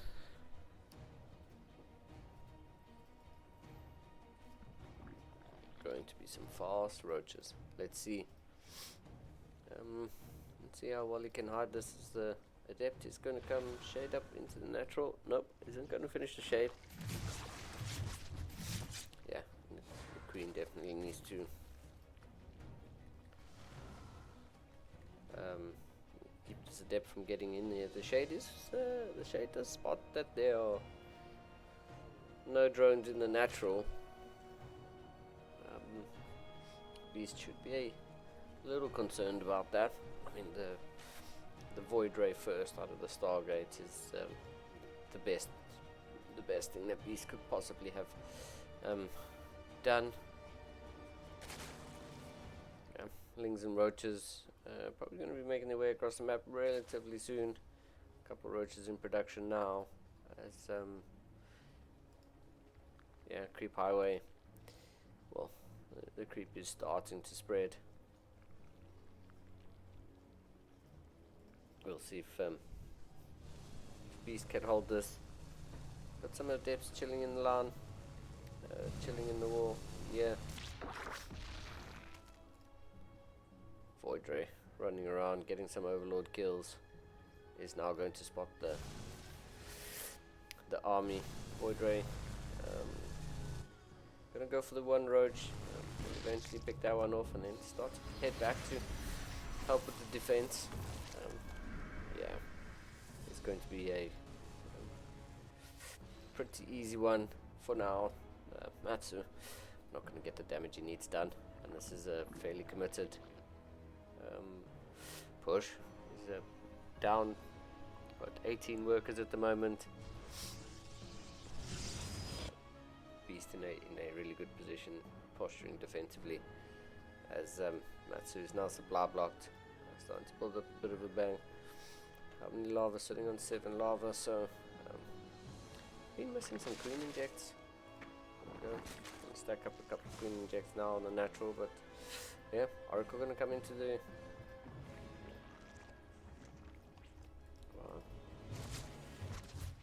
wow, okay, and Beast kinda doesn't have a read on what's going on here. He's expecting a full-blown counter attack, and Matsu full-blown counter attack as yeah, Beast's just in a good position. Matsu's gonna full wall himself in and make this a 2-base all-in kind of build, and yeah, just not a very good read on what's going on. So it's just a pure feels bad moment.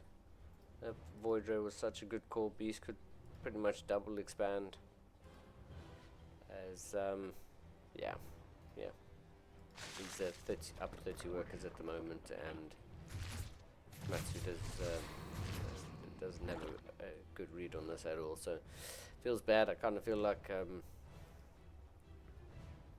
Matsu's handicapping himself.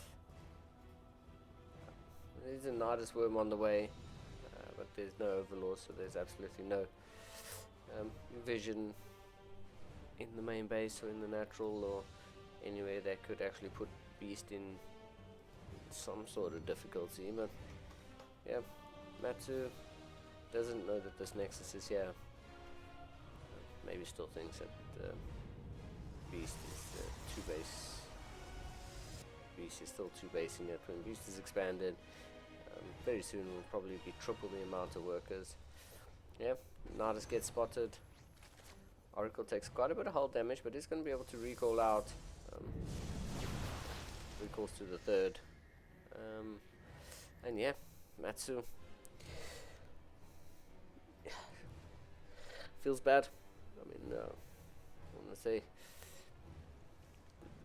I don't want to call it over, but Beast is double the worker supply, has an extra mining base. We'll probably take a fourth base relatively soon. Going to start moving across the map and, well, at least posturing out on the map.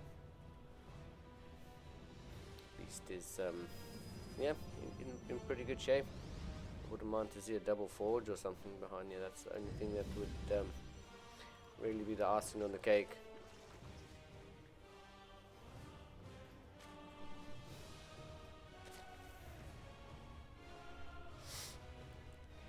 But yeah, not too much happening. Kinda just a feel bad. So we see Hive on the way, Evo Chamber. It's not looking too great. There we go, fourth base on the way for Beast.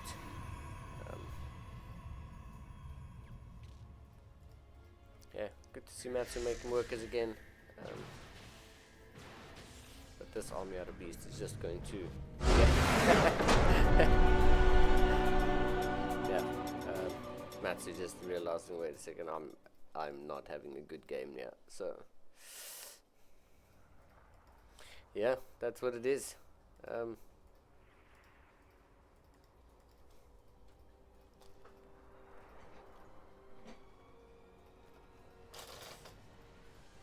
Yeah, I don't know.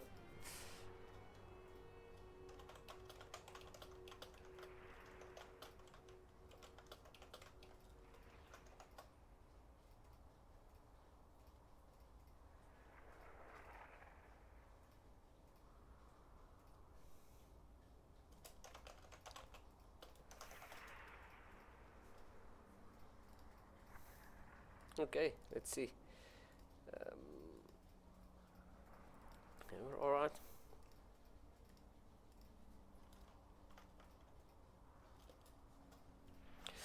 Yeah, cool. So let me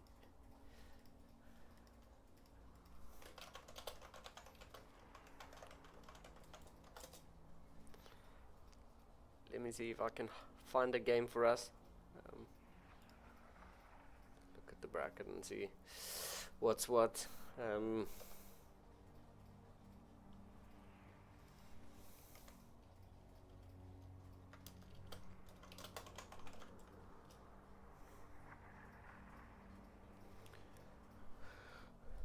Yeah, we'll see if we can get something to cast for you, for your viewing pleasure. But I think for now, I'm just going to put the Legacy of the Void on. Legacy of the Void video on while I hopefully, yeah, I hope to get something to cast. So yeah, stick around. I shall be back, hopefully not too long.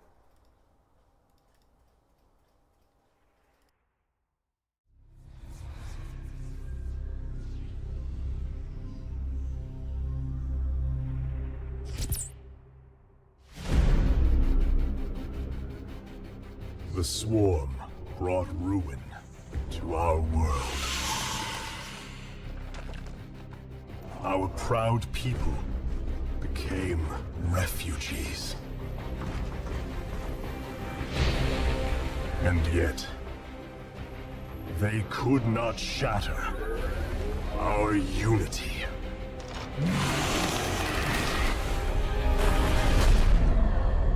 For we are bound by the Kala, the sacred union of our every thought and emotion.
Today, we retake our homeworld.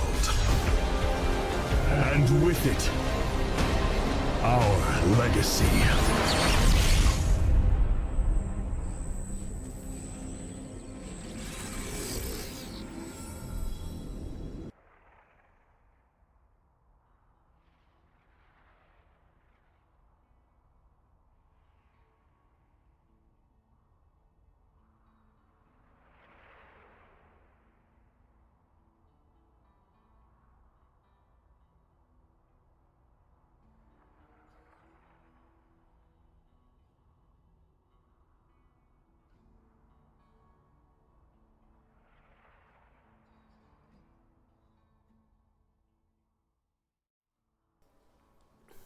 So we have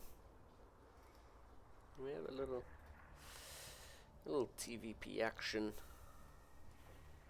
going on here. A little sickest up against Wirt.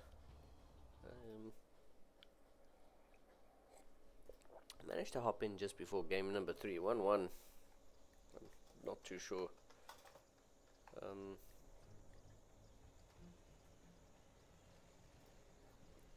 Not too sure who took the first game, but it's okay. We have a game, and we're going to. Sounds like we have a bang over series. So, in the bottom right-hand corner of Abyssal Reef, the blue Protoss player. It is Wirt, and in the top left. The red terror. That is sickest.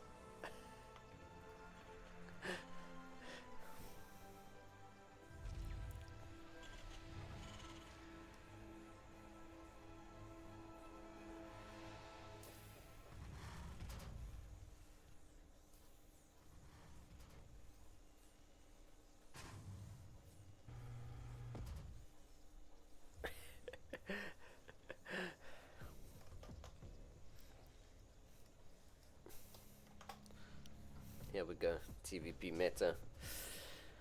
Probe heading up the ram. It's going to be super annoying. Start to attack the SCV.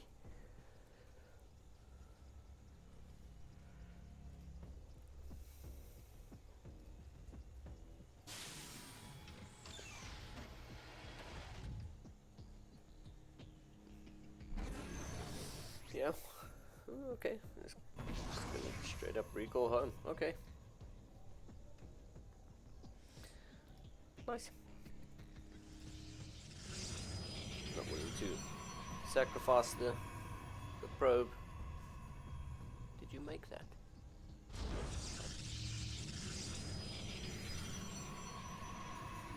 Not willing to sacrifice the probe. So, yeah, we're just going to come home with the Reaper. Heading across the map.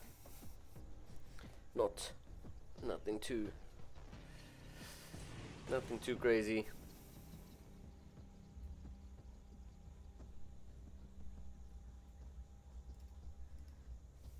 Yeah, nothing too crazy. Reaper hops up, heads up into the main. Sees the Stalker Wirt, avoids the Reaper grenade.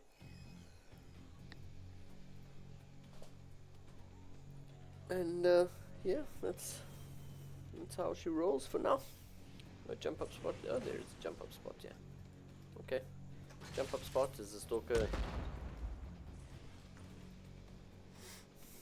gets a shot off on the Reaper. Reaper just gonna have to head off home as he stalks just being chronoed out and just rallying across the map. There is a single Marine in the bunker. Reaper and Stalker, Reaper and Marine going to try to fight the Stalker. Marine is going to get taken out. Reaper is going to need a bit more micro to stay alive. Second Stalker shows up and yeah, this is going to be a little bit of a problem here for Sickers to deal with. Yeah, okay, one of the Stalkers gets taken out quite nicely as the Reaper gets taken out. A little bit of a trade-off here. the repair on the Hellion keeps it alive probably for another volley or two. The Stalker is going to try out micro this Marine, and does get the kill on the Marine. Wow. Yeah, Stalker's sickest. Nothing left to defend this bottom mineral line, but it's okay. The Stalker's also very badly bruised, and I don't think Wirt wants to risk that now. I mean, Wirt is up 8 workers at the moment. Both players producing workers non-stop, which is good to see. As the early game aggression is settling down.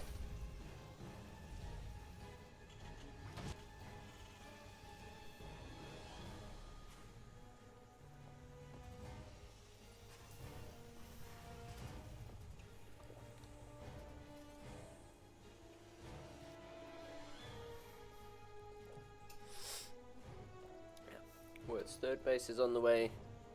Still no third CC on the side of Sickest.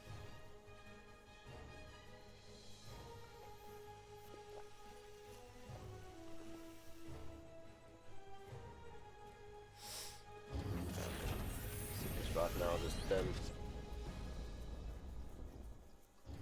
looking to swap over the factory and starport onto the 2 tech labs and probably get stim and combat shields on the way. Raven about to pop out, and we'll see that starport left in the barracks swap around. So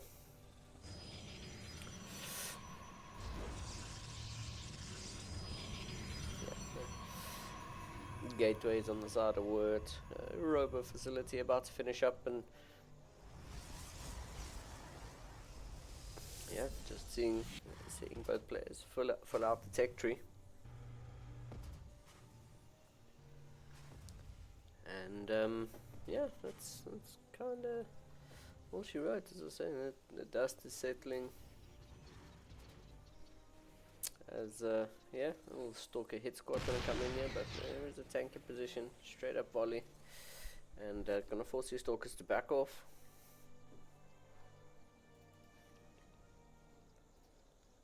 Worked with a defensive Stalker force around the natural. Third base a little bit undefended for now. As I say that, the Stalkers are going to move over, and that's sort of just posture between the third and the natural is both players. A good micro there, forcing the Widowmount to fire. Third CC finally on the way here for Sickest.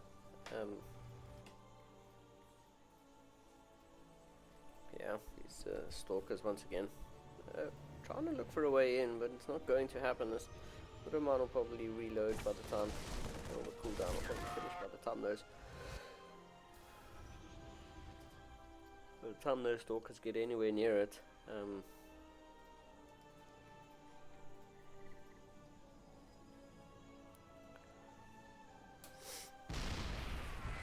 That tank position is just too good.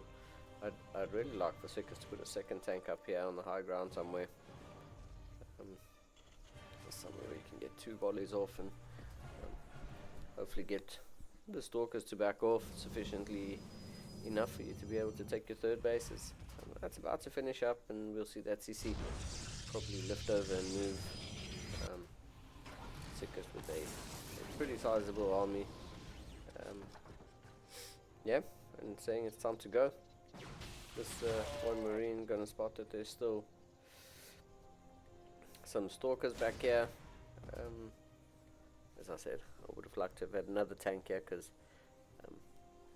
if Word sees that this army's moved across the map, it might be an opportunity to strike. Obviously reinforcements will be producing this whole time, but with no tanks at home to do any sort of splash damage on these Stalkers,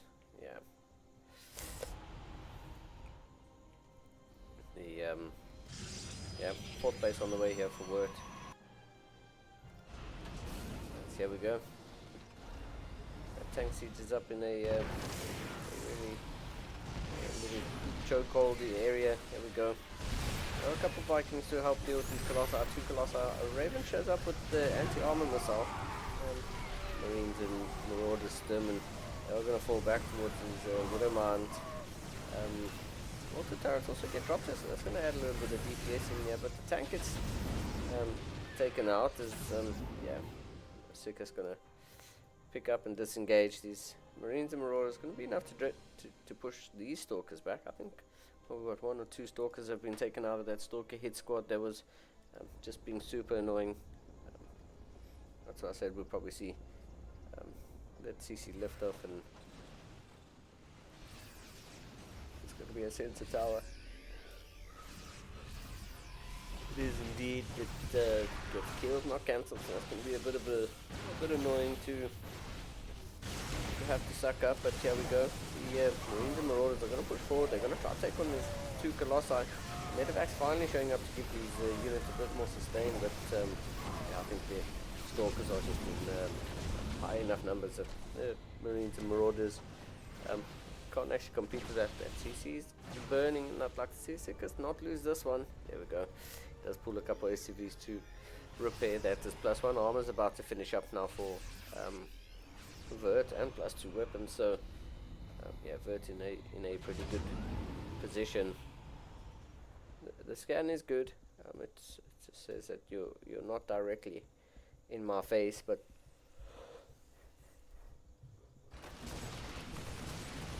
yeah, just spotting Zealot on the north side. Pretty clutch. Vert now aware that yeah, Sickers was moving out, and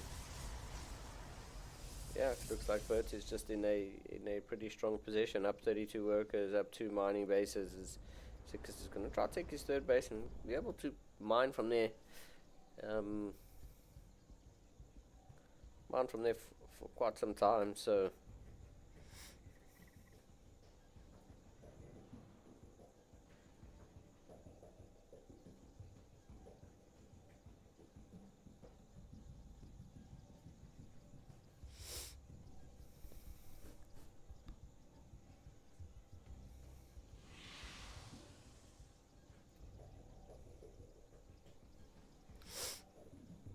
yeah, here we go. Main attack is going to come in here for Vert on this 3rd base. It's not going to be able to mine from here for too long. Anti-armor missile is good. Does make quite a few of these Stalkers, but yeah, without the siege tank and splash damage, the Stalkers are getting way more value than they probably should have. But the Colossi get taken out, and that's going to be a bit of a bummer there. A bit of a tech reset. There's more coming. Colossi and Disruptors. Sika's going to have to flex that, those micro muscles. Gonna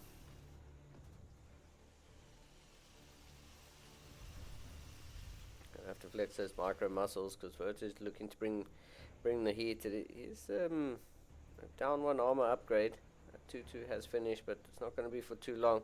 Vert needs to wait for these 3-3 upgrades to hit, and then, or 3-2 upgrades, I beg your pardon, to hit, and then he'll be up an attack upgrade. +1 or +3 infantry weapons is just fired up, so it's going to be quite some time before that kicks in. There we go. And that scan is huge.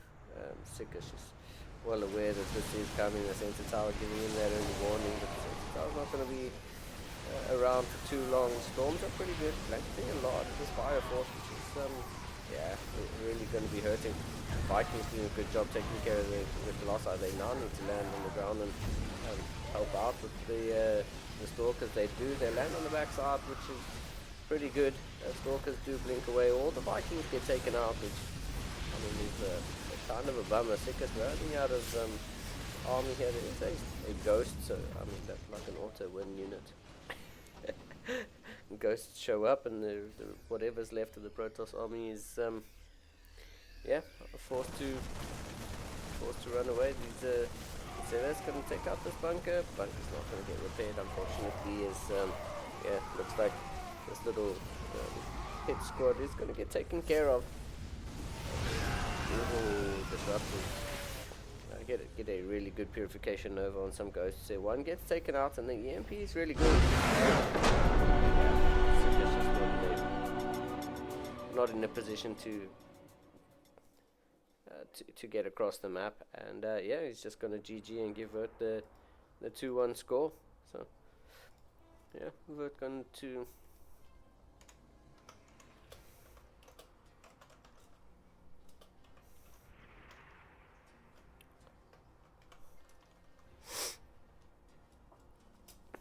Vert is going to go on into what I think is going to be a PvP against Beat. I think Vert is actually Dizzy Dwarf on the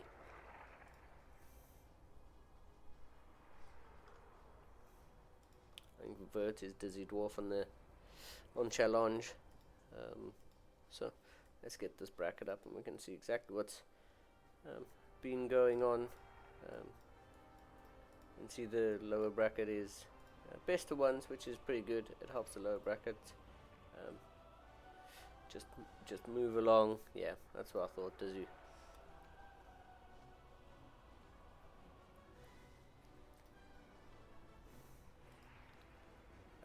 Yeah, I'm actually just probably going to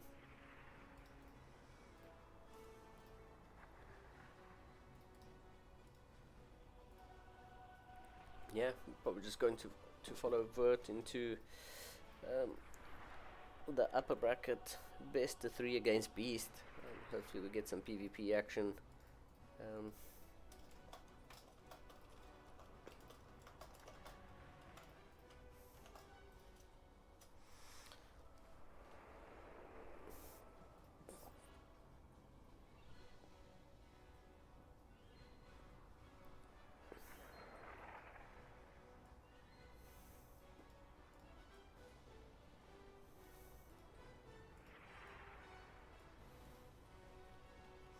Yeah, okay, so TVP.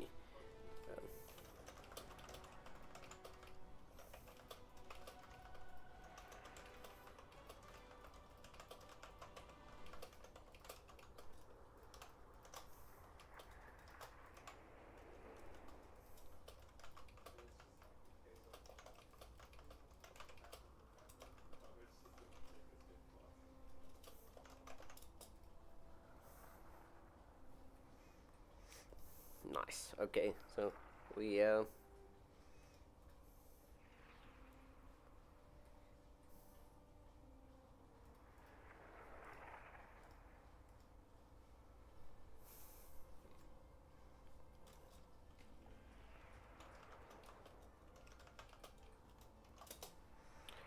let's see.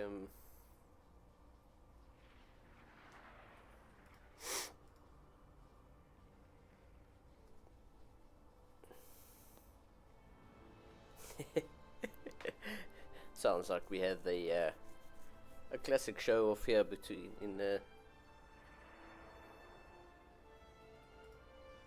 classic show off in the between Beast and Dizzy Dwarf. Beast and Vert, as Dizzy Dwarf's playing under here. Vitas have just begun. But apparently, from what it sounds like, this might be a classic.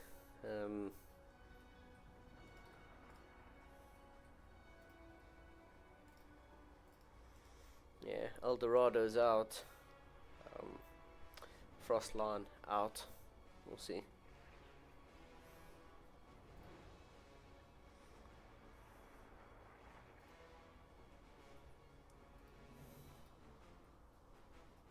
We shall see what the rest of the Vitas look like.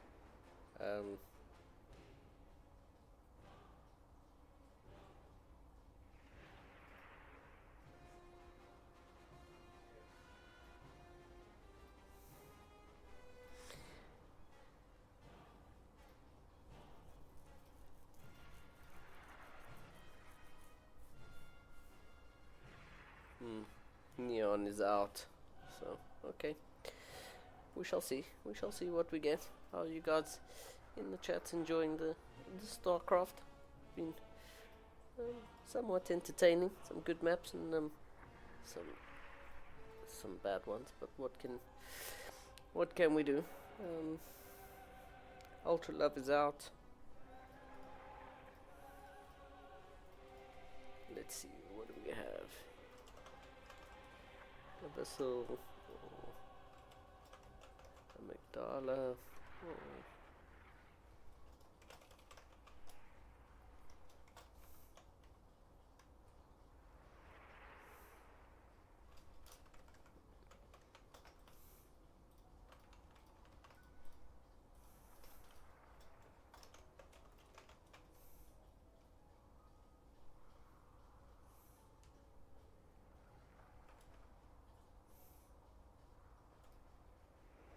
one, two, three, 4, 5.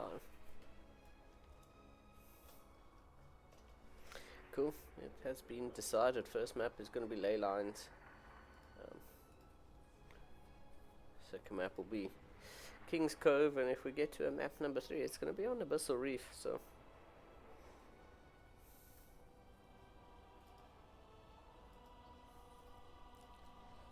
we shall see what we get.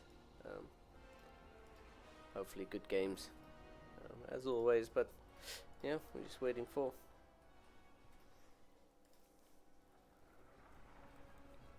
some people to hop in the lobby, and we can get this party started.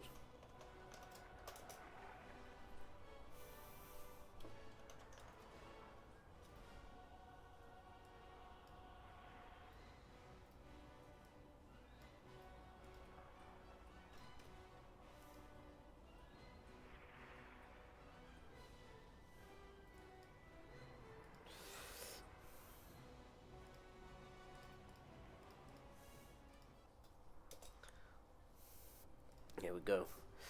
Countdown has begun.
sorry, I apparently have forgotten to unmute myself, so once again, the bottom left it's Beast, and in the top right it's Vert.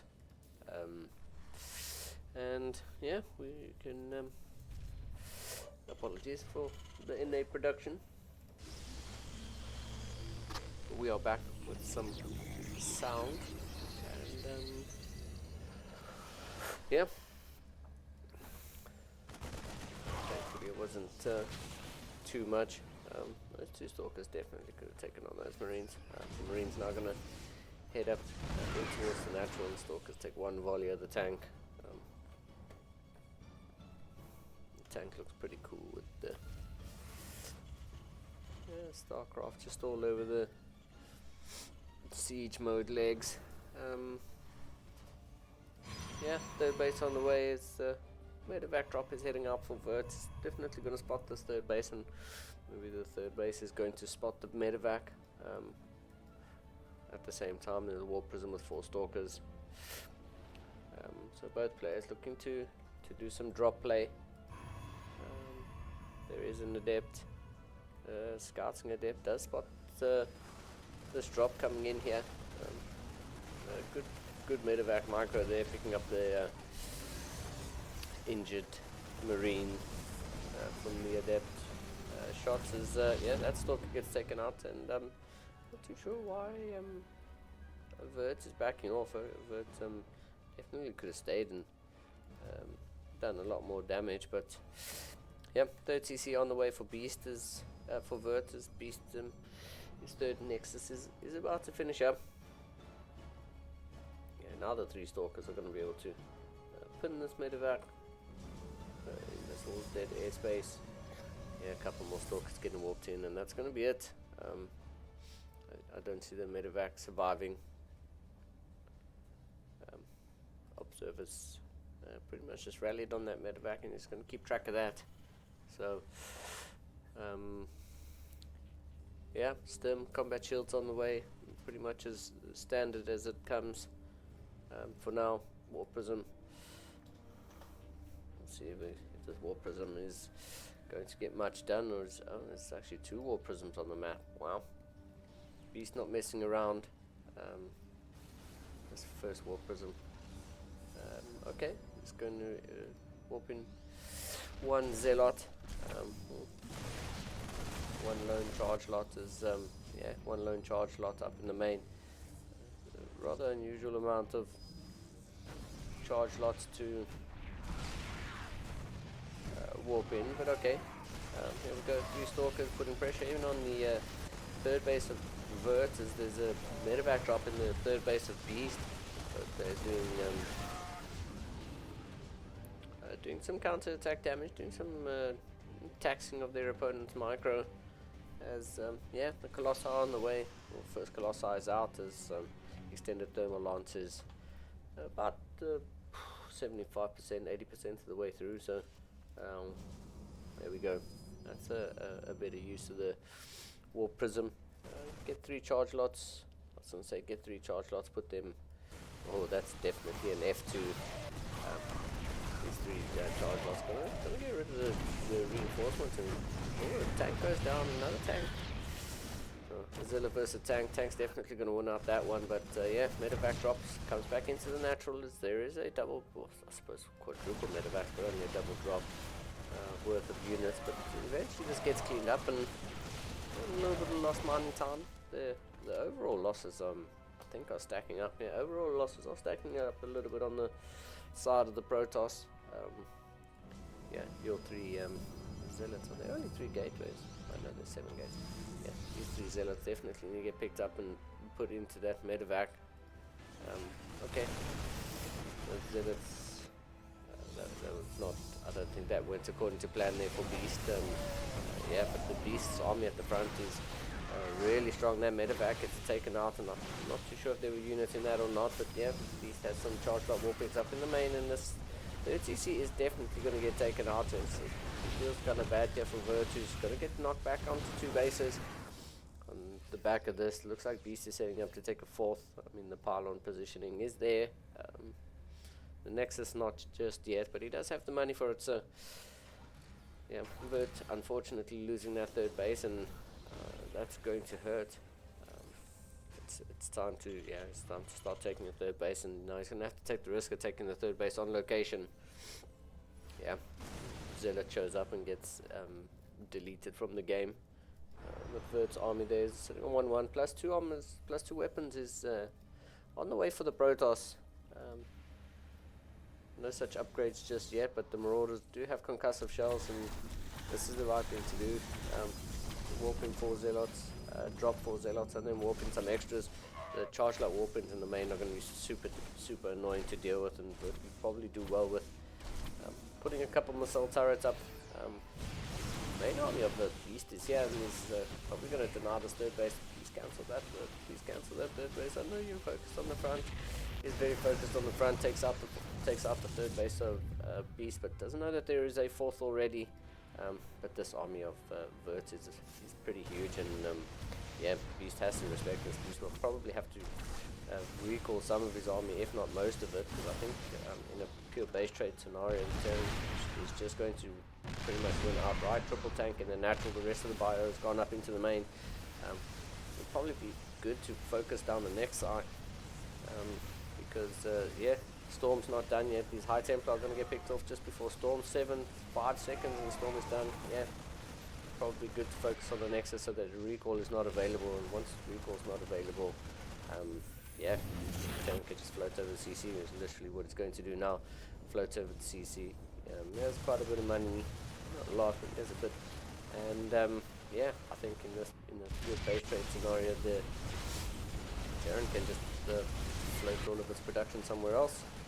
And yeah, although he kind of doesn't have any SCVs, and yeah, without any SCVs to build supply depots,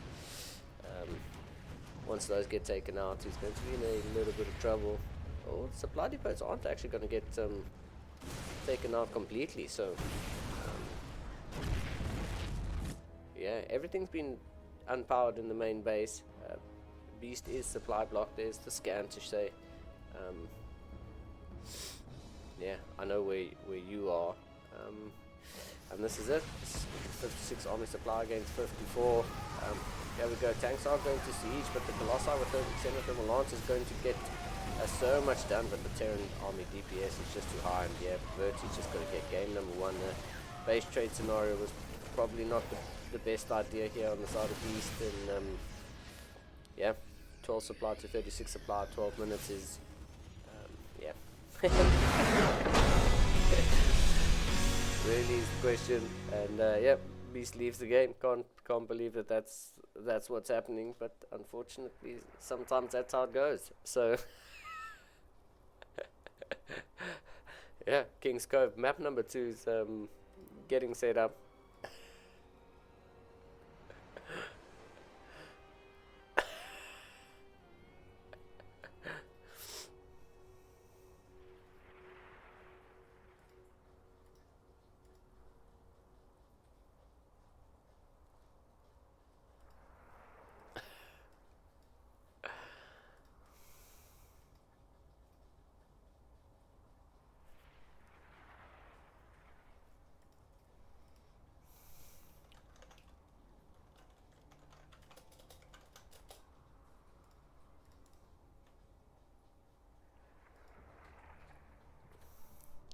Yeah, the chats in the lobby here are quite funny. The Beast was well aware that Storm was yeah, Vert was hitting just before Storm, and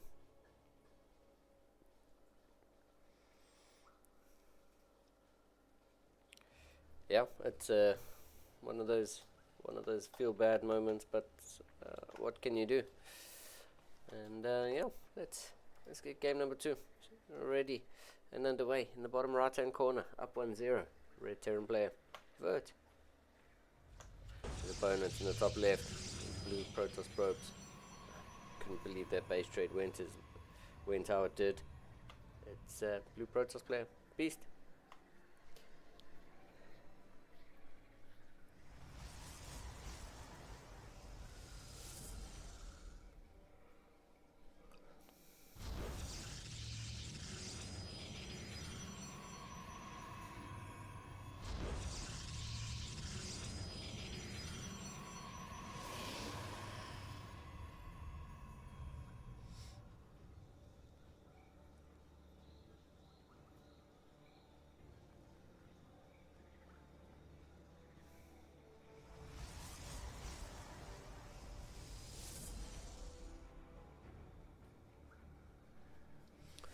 yeah, so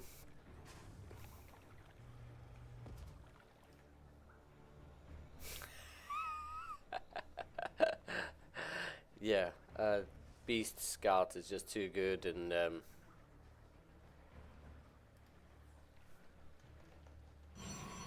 yeah, Beast Scout is just absolutely perfect. And yeah, he's going to spot the SCV running away, and yeah, his Vert has been found out, so that's how it's going to go. Vert, on the other hand, is just going to expand, low ground expansion straight away, and try to be a little bit greedy, because your proxy racks on the other side didn't work out, well, has been found out, although the Reaper's going to hit that a little bit faster. It's just going to cause... oh, the Citizen's Arrest is almost good.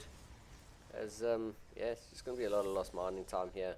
Reaper's definitely going to have to back off sometime now, because yeah, Adept is about to pop. And there we go. The Adept is showing up, and that's pretty much how it's going to go. The, yeah, Beast still having a look to see where the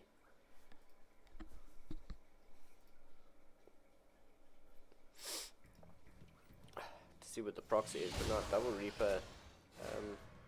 I was going to say Double Reaper might be enough to take on an Adept with some top-notch micro. Well, Reaper Grenade is good, but the second Adept is going to show up, and ooh, okay, that Reaper stays alive, and 2 Adepts versus 2 Reapers. Those Reapers are definitely going to have to go home. But now that this low ground Nexus has finished up, Beast might be in a position to... That's low ground CC's finished up. Beast might be in a position to hopefully try macro his way out of this with, you know, the little bit of greed and boost in economy, but the forward gateway here for Beast is going to make the aggression just hit that a little bit harder. The arm is just going to have that little bit of extra sustain in it, and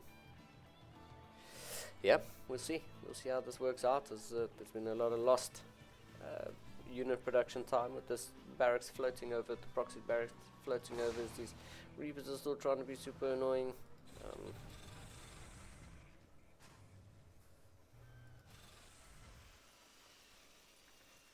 Yeah, that's just how it goes. We yeah, we'll see how this early mid game sets up, but it's definitely been a good start to this map, and I was gonna say it might not hurt if Beast would get an extra 2 stalkers, wait for 2 more, and go in with 4 stalkers to just have that little bit of extra firepower. Also gives the blink some time to finish. Cyclone gets a lock on onto the stalker, and that's yeah, good break on that lock on. Yeah, blink about 80% of the way, so we'll see how this game number 2 sets up. But like I said, the Avert going for that low ground CC was quintessential to getting himself back in the game here. 2 adepts. Oh, tank gets one free volley. Oh, second volley clears that one stalker. Marine, yeah, definitely need to pull that Marine back. Yeah, looks like Beast is setting up for a 3rd base. Yeah, we're going to do the same. 3rd CC ahead of the 3rd Nexus for the Protoss. So here we go.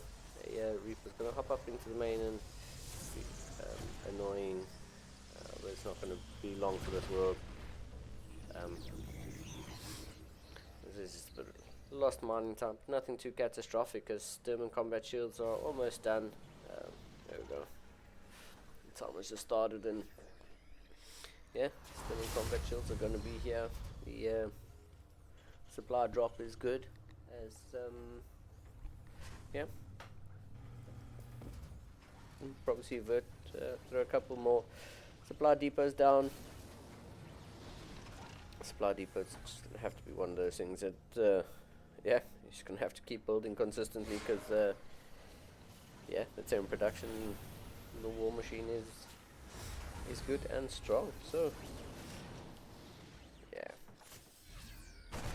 units are moving out, and the adepts are going to get cleaned out, and yeah, here we go. Vert going to move out and hopefully get some damage done on the other side. The CC floating over is going to spot this proxy, and yeah, I'm kind of anticipating some stalkers, some reinforcements to.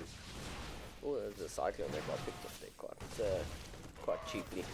But yeah, here come the reinforcements. Yeah, 4 reinforcements to come deal with this proxy. Ooh, one of the tanks is going to get picked off quite cheaply.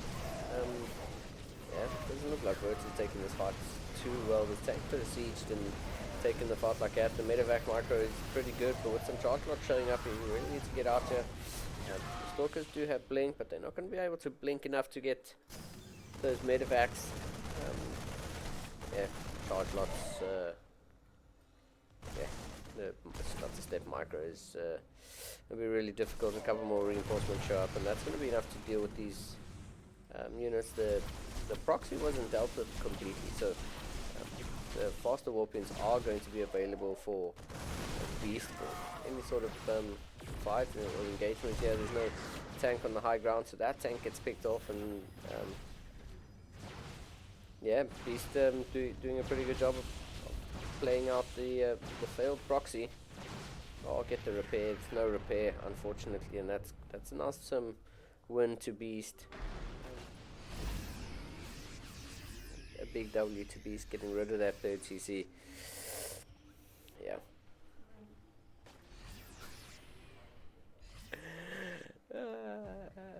Yeah, a big W there. I think Vert definitely needs to take care of this proxy.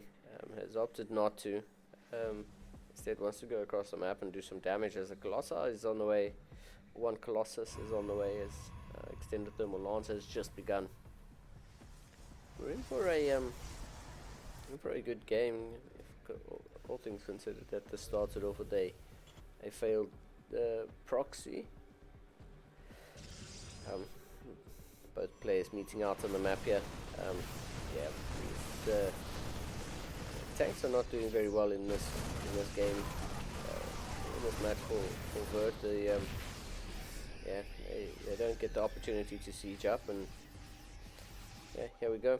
Couple 4 charge lots getting warped in. They absolutely destroy these marines, and then go a couple marauders show up, and that's going to be a bit better. But the 4 charge lots still doing such a good job of getting in here, and yeah, I mean, one of the charge lots goes down. They find a little choke, but yeah, that's going to be it. I honestly don't see.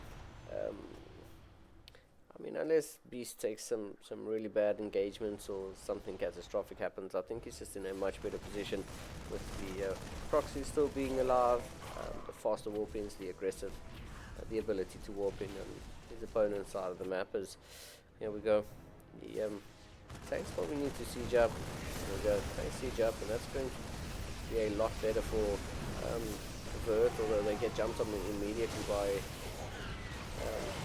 some charge lots, and the storms are good. The splash for the Protoss is just is here, and it's just too brutal. 30C finally lands. It's not an orbital yet, but there is a single drop in the main base. Working through these stalkers quite quickly, but the charge lot warping is good, and that's going to yeah, those 2 medevacs on the right hand side get taken. 2 out of the 3 medevacs get taken out, and yeah, Beast is I think just playing a slightly better game. The proxy gets cleared up, and that's good. But yeah, the rest of the army, there's 3 Vikings, 5 Marauders, and 21 Marines. I think the amount of splashes here for Beast is just too much, and I think yeah, Vert kind of just needs to go into push this map out of his out of the front of his head, and yeah,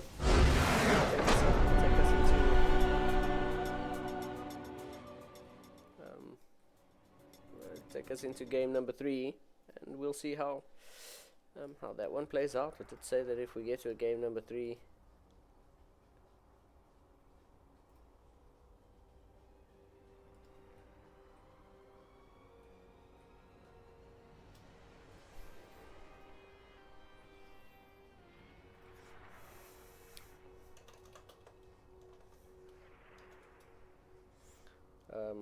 we were going to get to Abyssal, so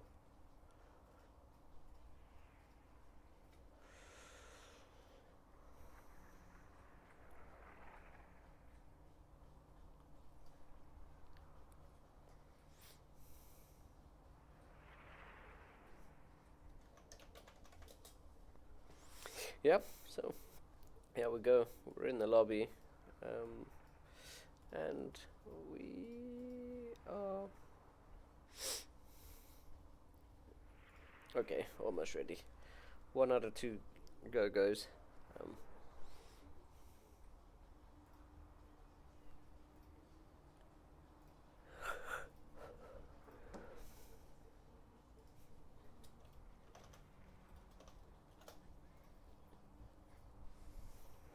It's yeah, here we go. The final map between these two.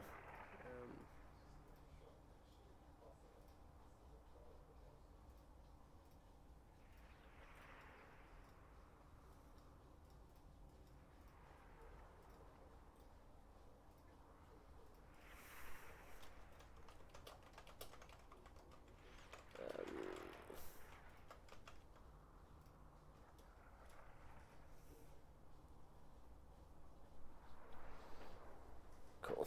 We are ready to go.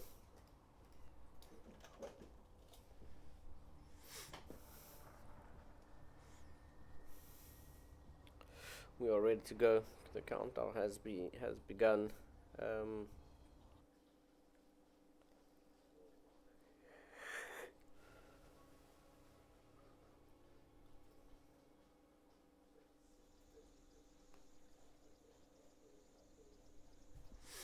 Yeah, here we go. The final map. Has loaded in, and yeah, here we go. In the bottom right hand corner of Abyssal Reef, blue Terran SUVs, it is Vert. And in the top left hand corner, the red Protoss probes, it is Beast.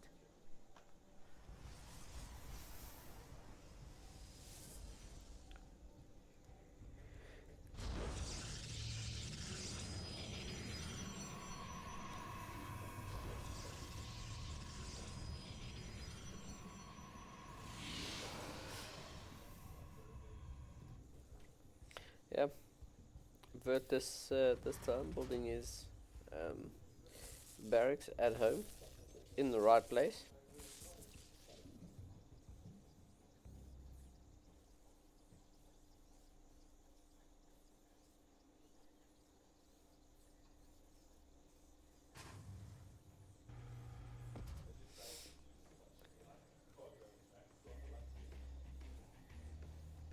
It's yeah, the probe does its usual little nibbles and blah blah blah, but the probe's just gonna back off, head home. Actually no. Beast says I can use this probe to build something on your side of the map. We'll see exactly what that something turns out to be.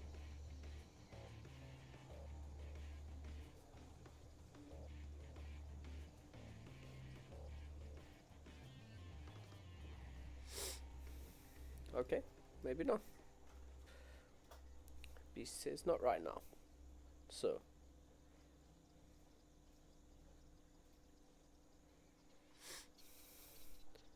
yeah.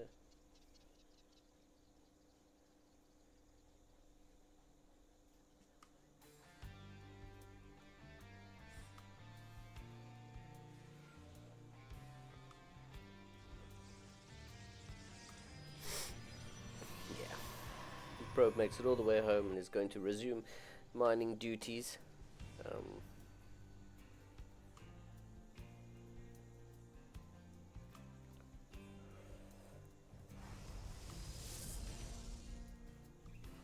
Yeah, as we get set up with the Reaper and Adepts just roughing each other up in the middle of the map. Adept is going to move up into the natural, as 3 Marines are here to guard. 3 Marines are here to guard the SCV, doing a good job.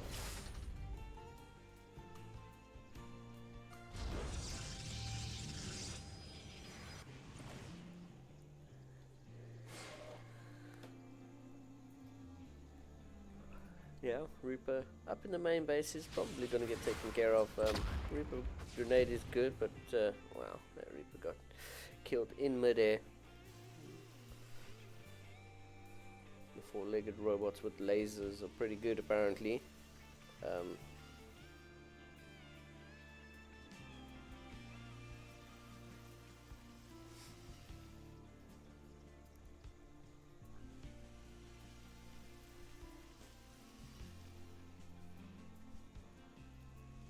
As yeah, we just have the tech just being filled in.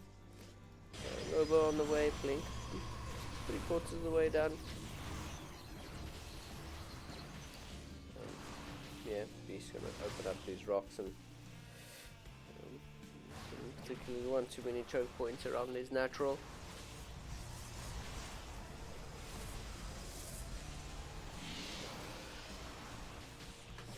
Yeah, let's not forget this DK DesignKiller Invitational, DesignKiller Blue Knight Invitational. I think it's $50 on the line. All of these players around the 4.4k mark, so yeah, not bad. Not bad by any stretch of the imagination. Pretty good. As yeah, we're still waiting. We're probably going to see the. Probably going to see the barracks float over onto some tech labs and get combat shields and stim on the way. As the robotics bay is also on the way, so we'll see if we're just going to go straight into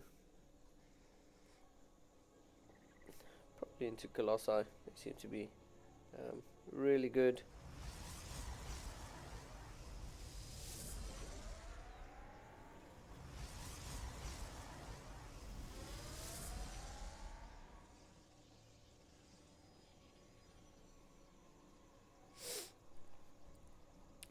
Seems to be really good, and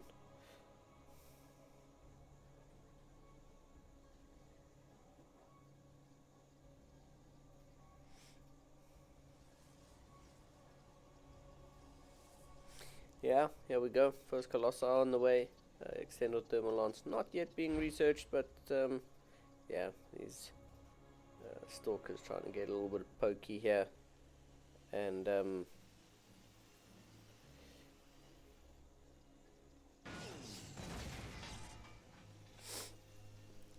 yeah, they get pushed off after eating a couple tank volleys.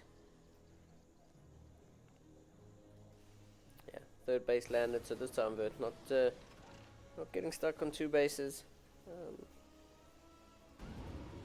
Beast without the forward proxy isn't gonna. Isn't going to be able to shut down that third base, and Vert getting up to 3 bases is pretty good.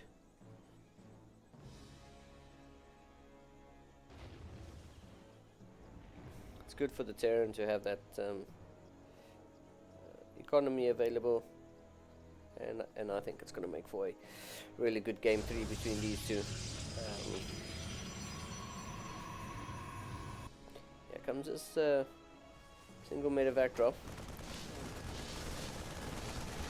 into the back of the natural, as there's one in the back of the third. A couple of Marines get left behind as this medevac is on some very low health. 4 probes go down so far as the medevacs are going to. It's going to drop up into the main base as yeah, it's medevac does have a boost, but it's going to not make it out. Ooh, that's very close.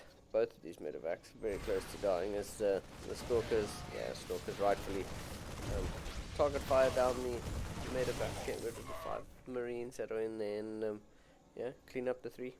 that were left on the ground. So Beast doing a good job of cleaning that up, but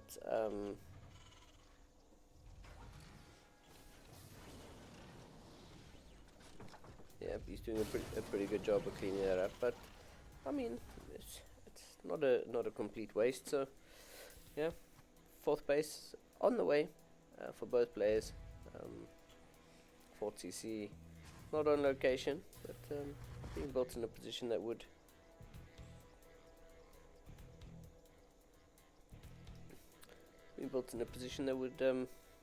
yeah, create a little bit of a sim city.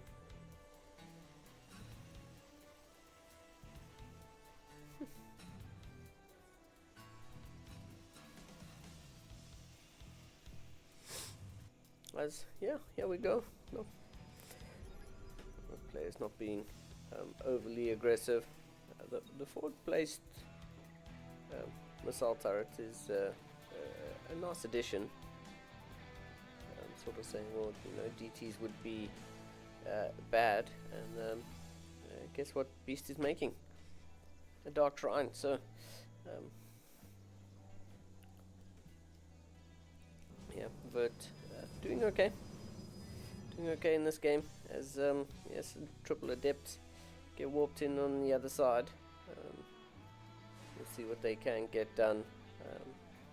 They do shade forward as they're going to shade into this mineral line. There is a siege tank, and that's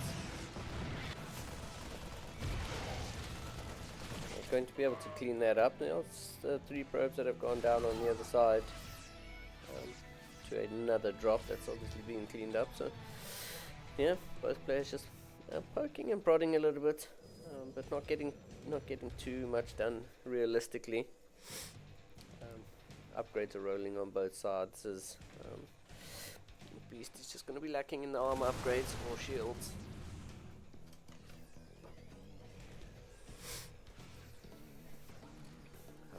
Both players were 2-2 on the way. The +2 attack is going to hit a little bit sooner for Beast than it will for Vert, but yeah, Beast looks to be taking advantage of that upgrade, or wanting to take advantage of the upgrade that could be hitting soon. Some good feedback, I think. Yeah, some good feedbacks.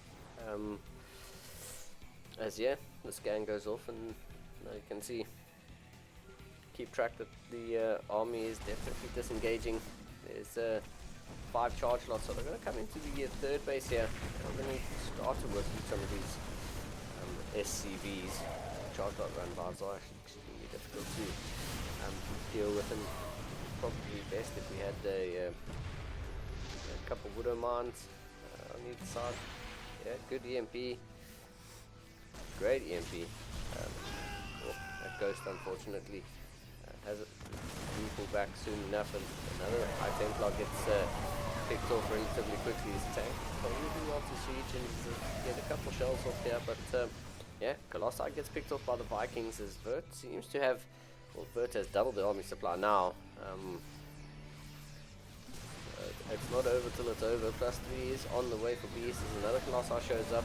These Colossi are just going to get taken out with, oh, this one actually survives. Enough Stalkers are here to push back the Marine Marauders. There's a lot of DTs on the ground. I don't know if they're going to stay DTs, so if we're going to get some Archons mixed in here. But yeah, this Colossus survives. As yeah, the army supplies are now even from what was double. It's now even. 3-3 on the way. Blink DT. Shadow Stride is being researched, so yeah, we're probably going to see some Blink DTs jumping onto some planetaries. Yeah. As yeah, Vert is throwing down some extra CCs. Might see the Iron Bank getting involved. But yeah, we're officially in the mid game. 4 more gateways on the way. An extra starport, a Stargate. So what are we setting off? We're going up to 3 Stargates. Yeah, going up to 3 Stargates, and we're into the carrier transition. Some Zealot and some DTs are coming in from the side as oh, Vikings get one volley off onto the Colossus, takes off the shields, but yeah, the shield has to regen, not enough to get rid of the Colossus itself. This CC needs to be repaired, please vote. He's got 100 less than 100 health, please man. Repair the CC, man. Please, man. Oh, lands the CC and it gets killed. Oh, such a feel bad moment. But here comes the push from Beast, who is currently maxed and starting to build the bank. Beast looking to get some serious damage done. This disruptor is going to be something that Vert has to respect. He does respect it, and Beast also respects the power of the Terran army. As much as he's maxed out. And building a bank, you still don't want to have your entire army just evaporating. So yeah, CCs are just coming down all over the show right now. As yeah, good splits. Good splits out of Vert, avoiding that purification over disrupt. Finally gets taken out as charge not stay. Jump on top of this bio army. Most of it's going to have to pick up and go. As yeah, there you see the 3 carriers on the way, plus 1 air weapons on the way as well. So 3 Vikings and a Liberator in production. Should be a couple more Liberators. Yeah, 2 more Liberators. There you see the liberation zones set up, and that's going to force the Stalkers just to back off a little bit, or Stalkers actually getting in range of the Liberators. That feels kind of bad because it allows the ground army to move up as Beast just looks a little bit strong at the moment. This army composition's really good. 2 Immortals, a whole bunch of Stalkers, some charge lots, some carriers. Vert is just hoping to get some anti-air. There we go, Liberator shows up and Liberator do that splash damage. Anti-air, it's not great splash anti-air, but they sure are trying. A couple of Vikings here, 3 Vikings actually, and they're doing alright. They're doing alright. These interceptors aren't cheap, so every time that one of these interceptors gets picked off, they're going to be eating into Beast's economy. But he has the bank. He has the bank for it to replace interceptors all day. 3 more carriers on the way. There's only 2 left here on the front line, but I don't think it matters too much. The supplies are tanking a little bit on the sides of Vert. Another charge lot run by into this 3rd base location. 26 SCVs go down. And there we go. One of the carriers gets taken out. There are 3 more in production. So I mean, they're strong now. They're getting dealt with now, but there will be 3 more. So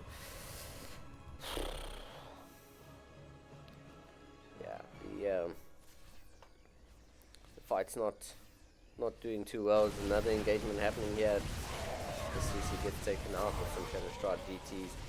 As yeah, I think Vert's just bleeding off a little bit too much at the moment. Lost away to the 3 CCs there, so he's lost 2 out of those 3 CCs.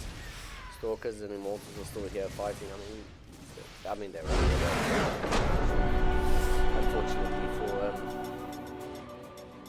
Unfortunately for Vert, it's Beast who's going to come out on top 2-1.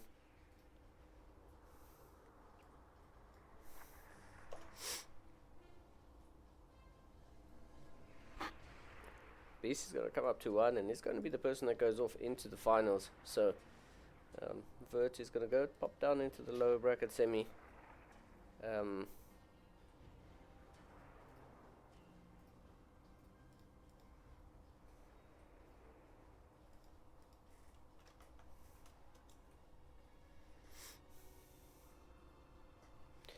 Yeah, let's see.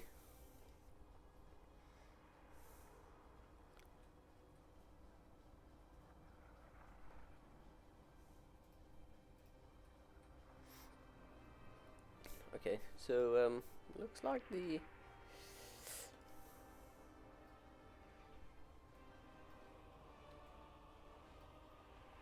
lower bracket semi-final is still underway. Well, they're still battling it out, which is probably good for us. We'll probably just stick with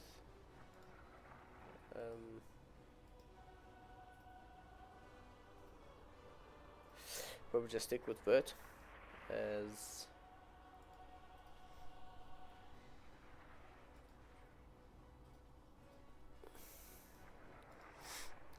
we wait for the we'll probably just stick with Vert as we wait for the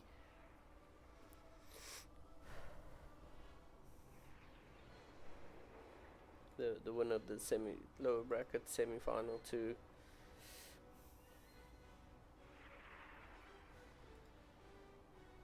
lower bracket semi-final to go off against Vert. So yeah, stick around. I shall be right back. Beast played a really good game number 3 there, and I think deservedly so is in the finals. But I mean, Vert's not out of it yet. It's in the low bracket final, and we'll either have a Terran or a Zerg to go up against. Let's not forget Vert is the one who knocked Sickers down into the low bracket. So let's see who comes out on top, whether it's going to be a Zerg or a Terran. So let's see. Yeah, I shall be back in a couple minutes, hopefully with some news. Hopefully with some news for you. So yeah, I shall be back in a bit.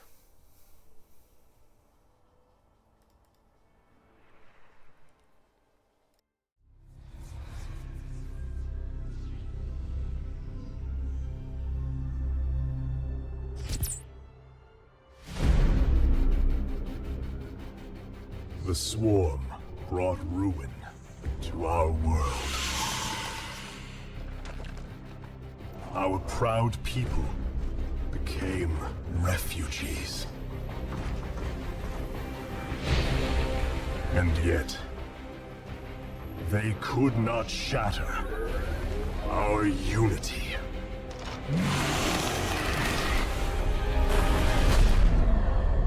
For we are bound by the Kala, the sacred union of our every thought and emotion.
Today, we retake our homeworld, and with it, our legacy.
The swarm brought ruin to our world.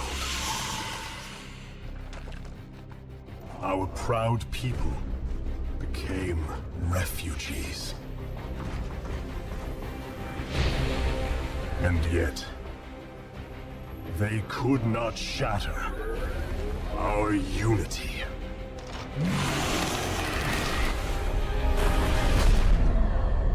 For we are bound by the color, the sacred union of our every thought and emotion.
Today, we retake our homeworld, and with it, our legacy.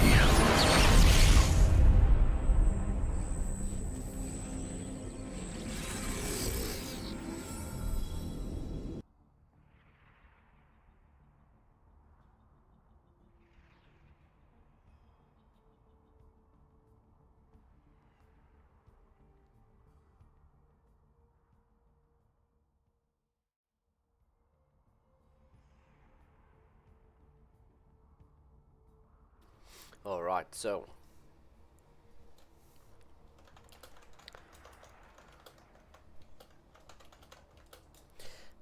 I am just waiting for the low bracket between Sickest and Matsu to finish up. They're obviously both on Tournament Live, so neither of them wants to throw a map away. I can also confirm that the final will be with a 1 map advantage, so even though it's the best of 5, Beast will start off with a 1-0 advantage.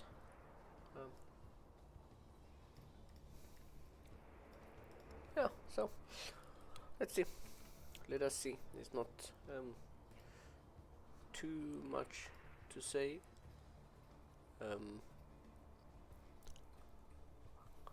Not too much to do, but we are here and we're waiting for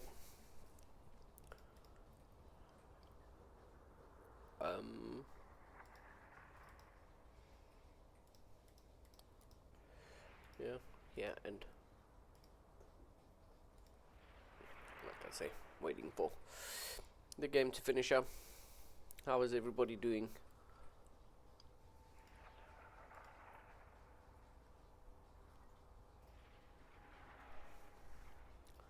As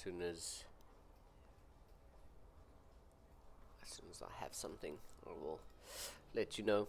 But until then, just hang tight. We're all good. We have 2 games left.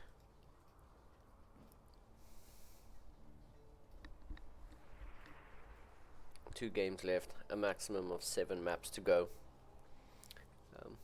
for this little invitational that's been thrown together. So yeah,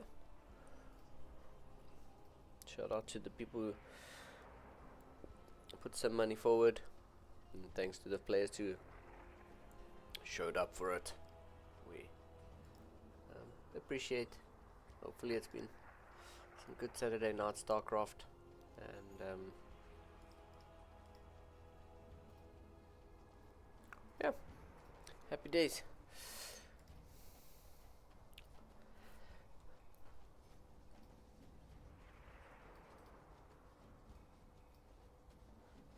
Yeah, happy days. The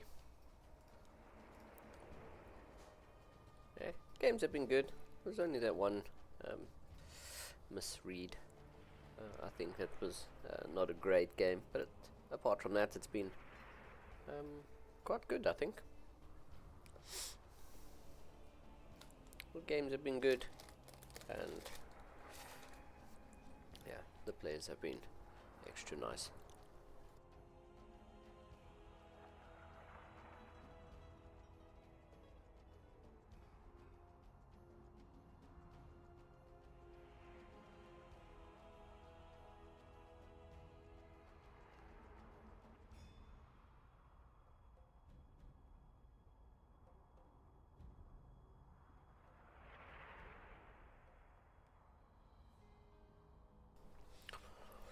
So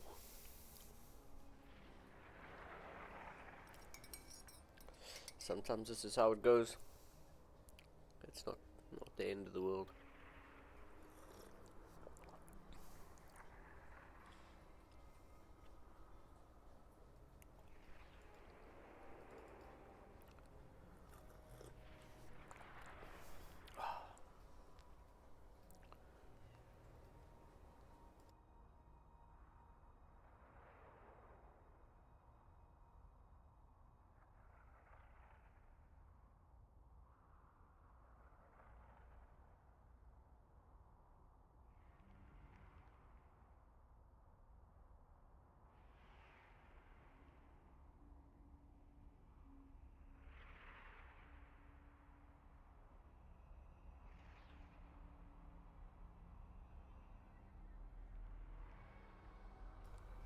Yeah. All right.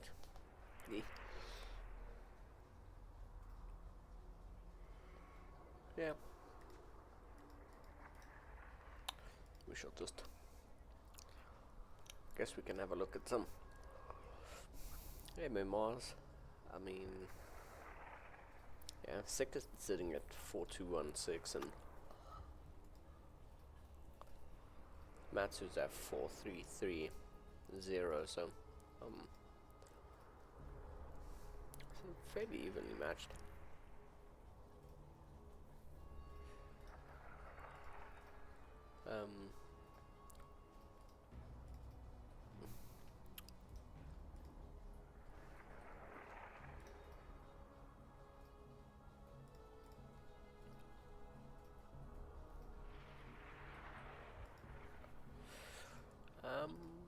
Yeah.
as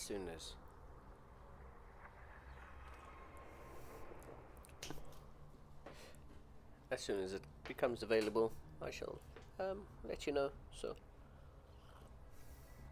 sorry for the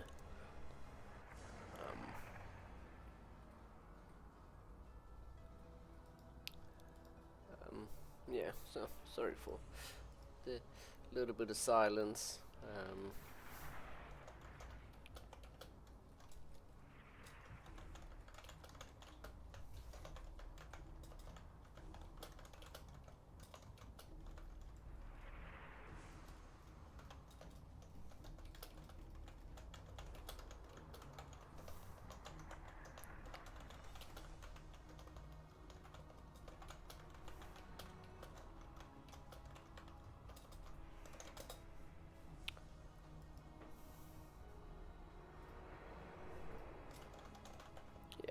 Okay, my bad. We shall see. Having a little chat with the people in game, seeing what their thoughts are. They've been in the game for probably about 20 odd minutes, so seems like a good game. Must be a good game if they're still going at it.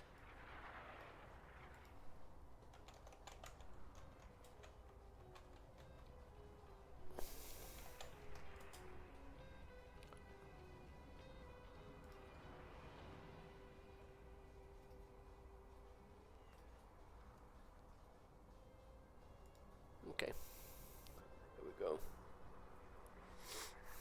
Just trying to see if there was a possible stream for any of them.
Nice. How you guys doing in the chat?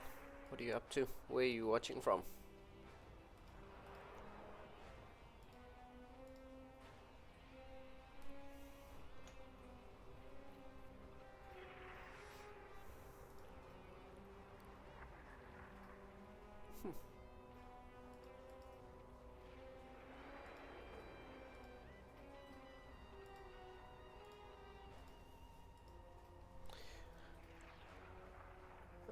Yeah, well,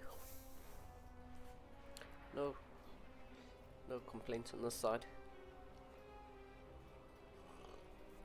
Welcome everybody. Welcome. We're probably not far away from getting our lower bracket.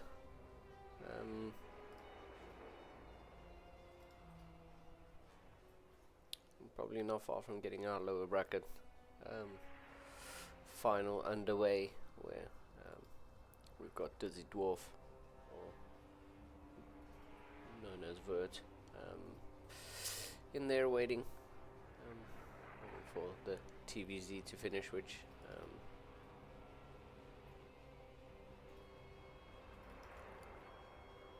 has been going on for quite some time, so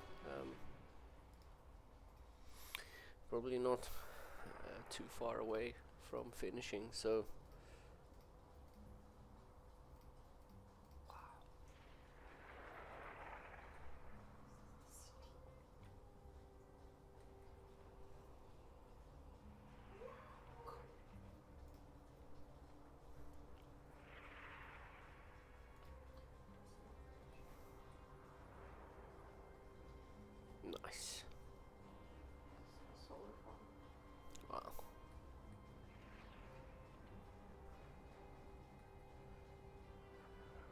Actually, what about over here?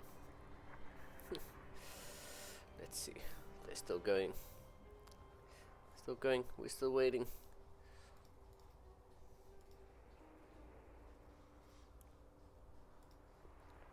The joys of double eliminations.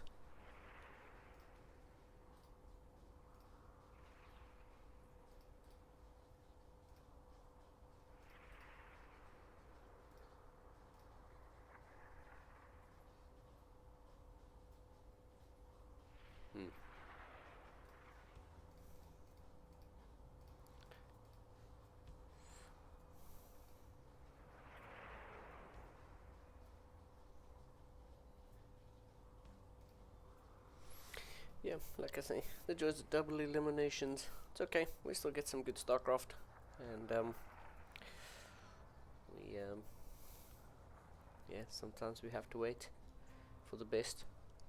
And I have no doubt that the lower bracket final and then the grand finals is going to be a spectacle of note. So.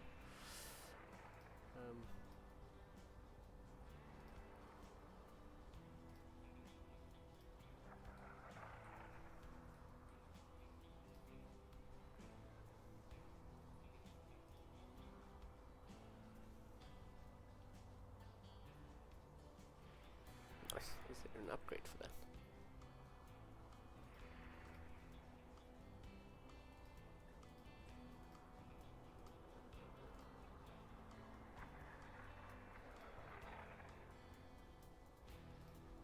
What is that? And the one next to it?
Let me just put a little filler video on. It says a change of scenery. I will be back in a couple minutes, and hopefully we'll have something ready for you. So yeah, stick around. I will be back in literally 2 minutes.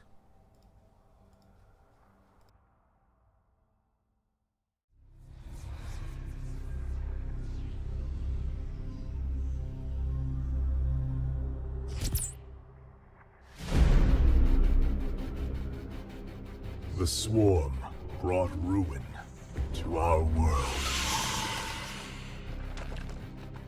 Our proud people became refugees. And yet, they could not shatter our unity.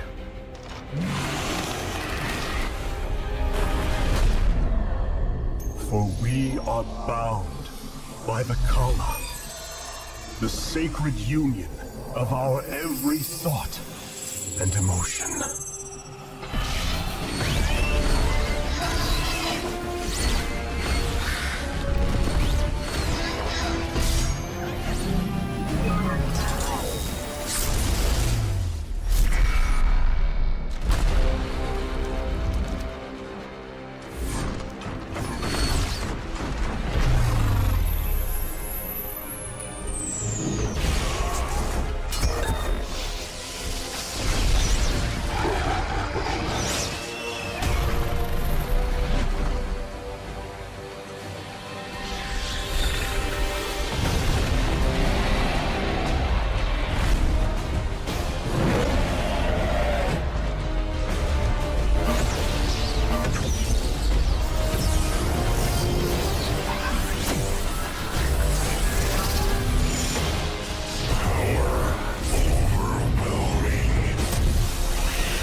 Today, we retake our homeworld. And with it, our legacy.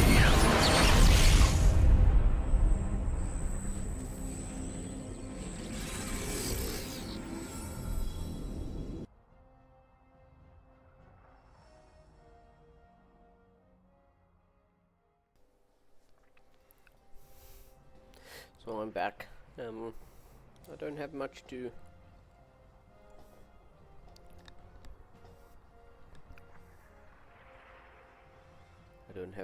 report.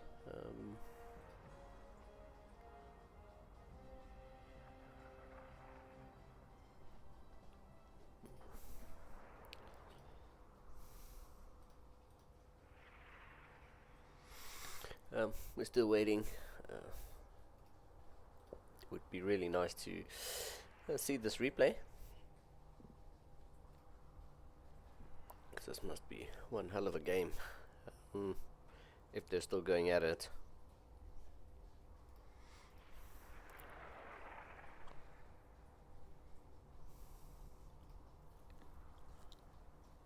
But yeah,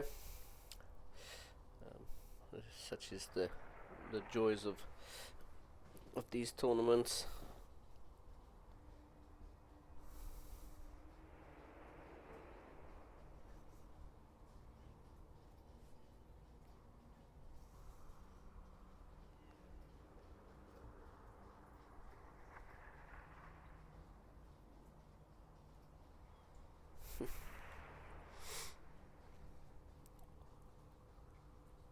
Interesting, hey?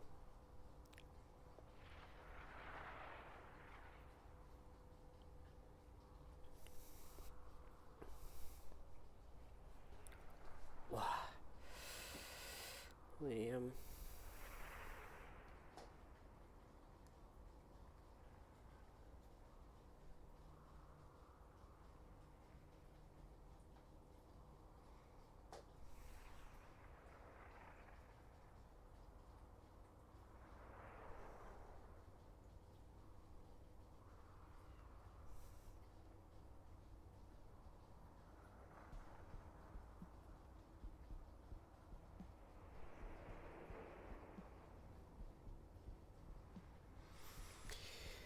yeah.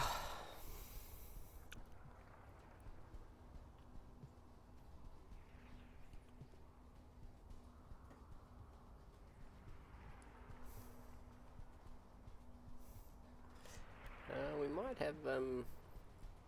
might have some movement.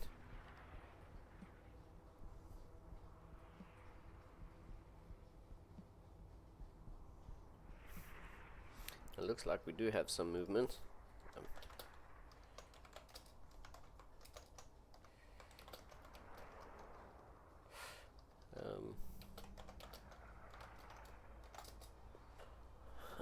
I think we might have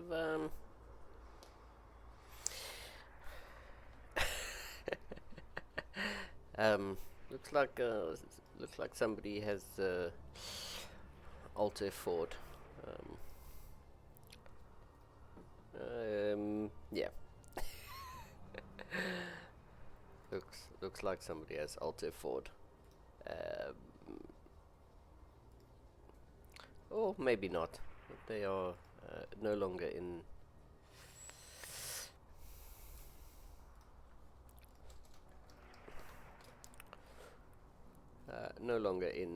StarCraft. So let's see. Cool. Nice.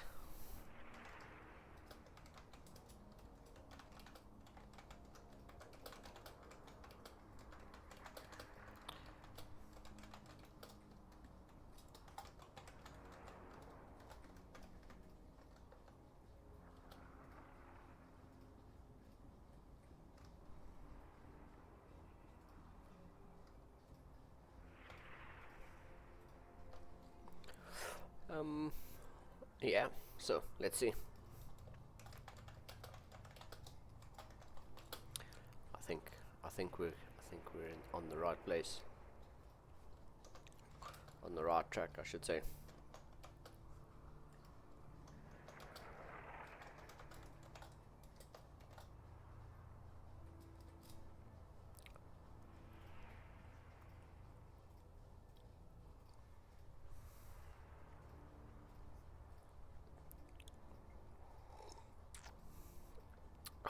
Sweet.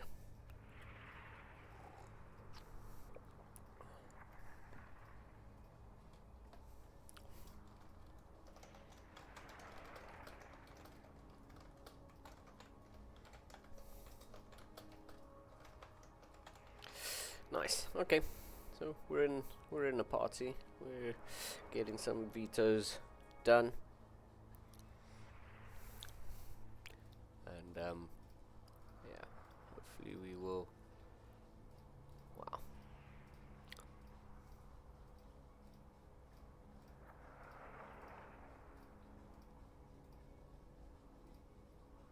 Yeah, hopefully we'll get this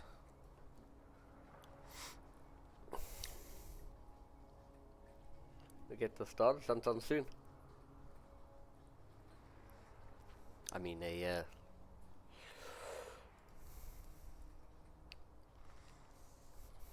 35-minute best of one is fun.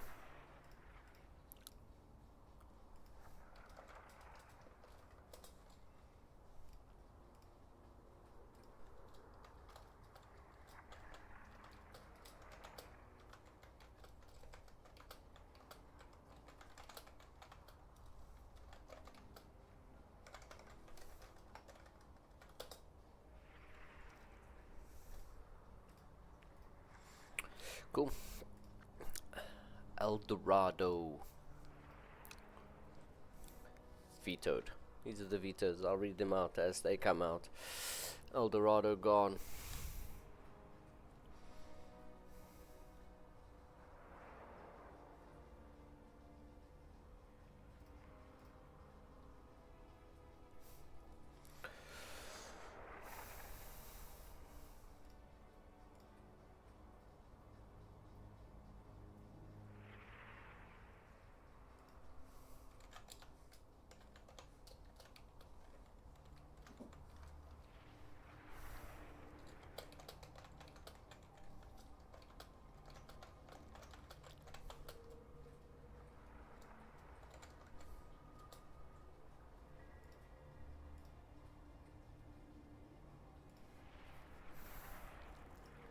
Nice. Ultra Love out. Whispers out.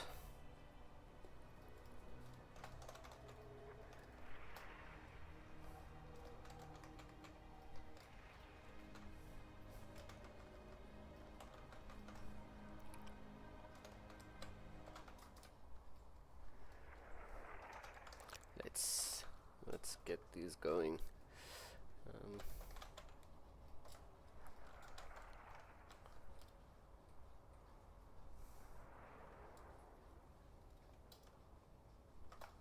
One, two. Cool.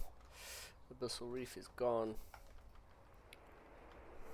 We've got a Migdala, Frost, Lion, King's Cove, and Neon left, I think, and Lay.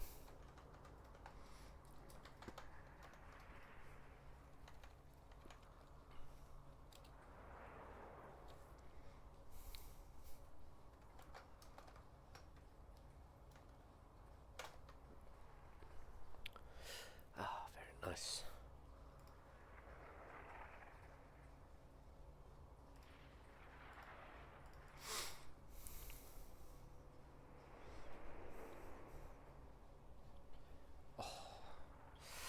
Cool, we're almost there, everybody. Thanks for hanging around. Thanks for bearing.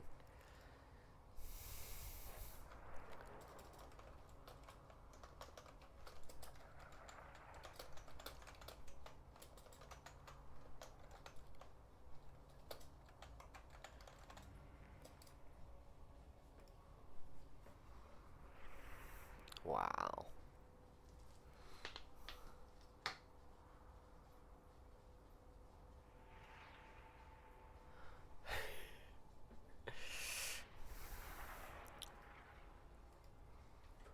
Cool.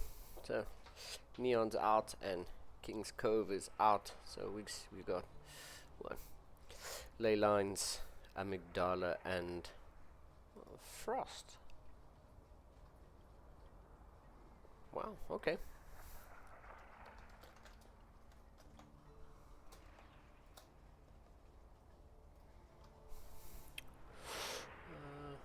let's get this set.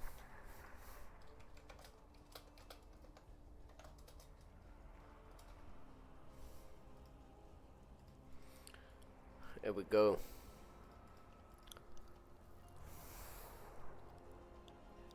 Cool.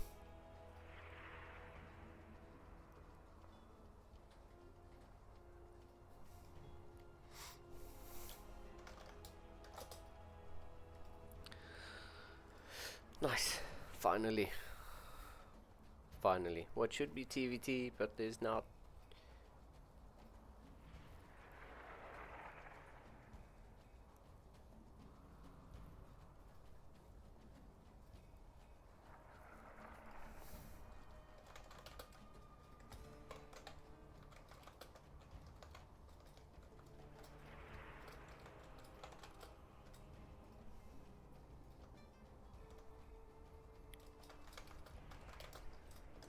Okay, finally.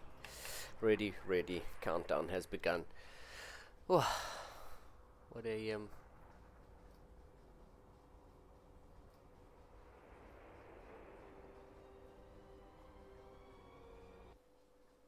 what a long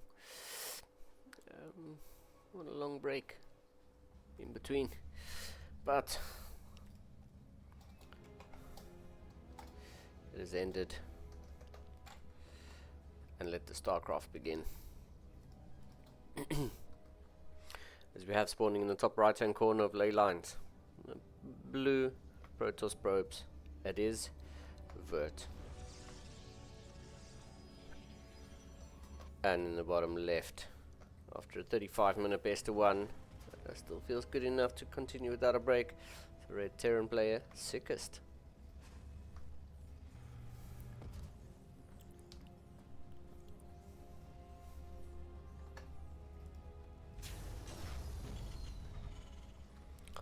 Nice, nice, nice.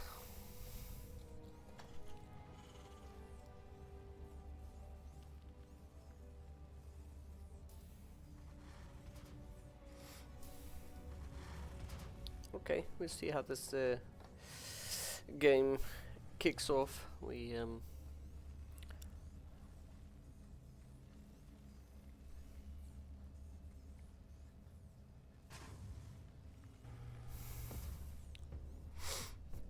yeah, we'll see how this game goes. We are yeah, just getting set up. Some TVP action. As I said, this will be the second last match, and then the winner of this goes on to face off against Beast in the final for a best of 5, who starts with the 1 map advantage. So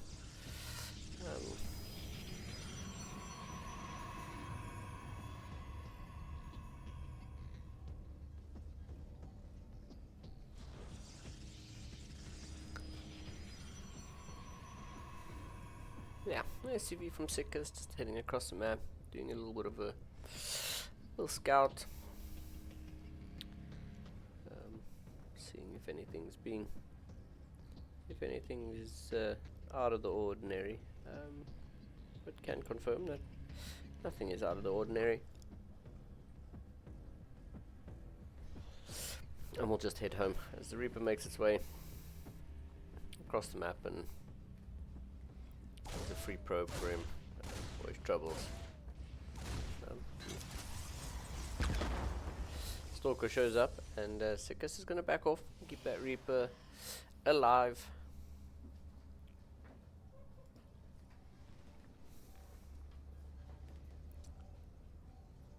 Yeah, keep that Reaper alive as Twilight Council gets thrown down, and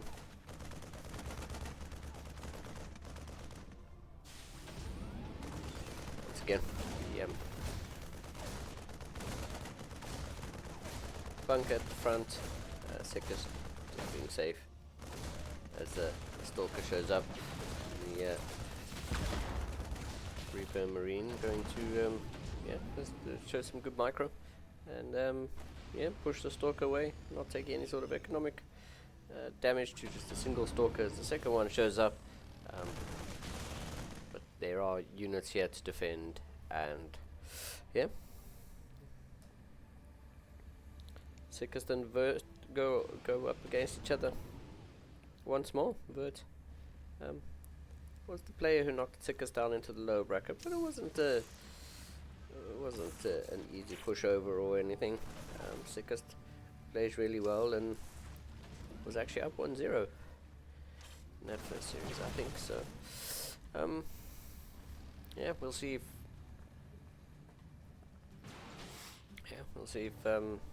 Sickest can reverse the damage, or if Vert once again is going to get the victory. We'll see. We have 3 maps to play and tournament life. The spots in the finals and a share of the £50 prize pool, I guess, is up for grabs. So, actually, now that I think of it, I'm sure both of these players will get something if the prize pool goes 3 ways. They're all 3 in the money, so well done to all 3 of them. These Marines are stepping forward, or not stepping forward, they started stepping forward, and good micro there by Sickest, keeping that 1 Marine alive. Second one not so lucky, but I mean, sometimes maybe good.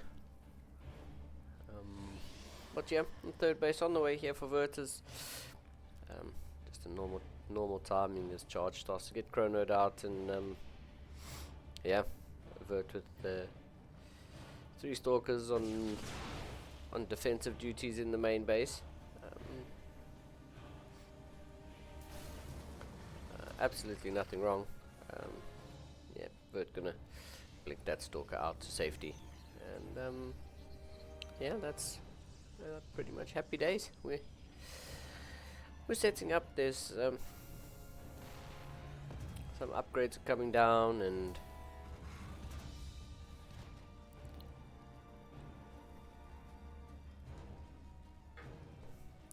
yeah, oh, here we go. The medevac finally able to offload. The stalkers managed to blink out of the first widow mine, but take out the medevac, and it's going to be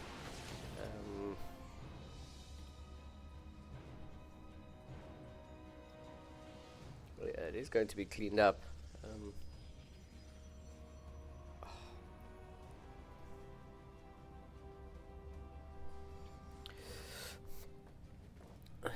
It is going to be cleaned up, but I mean, Vert with a little bit of a stalker force, and the double tank defense is going to be pretty good. I presume that was a widow mine.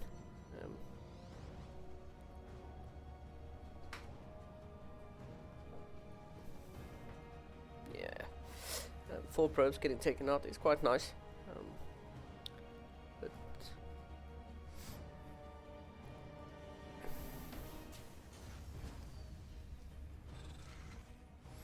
as yeah, that's a good move here from Sickest to just have that little bit of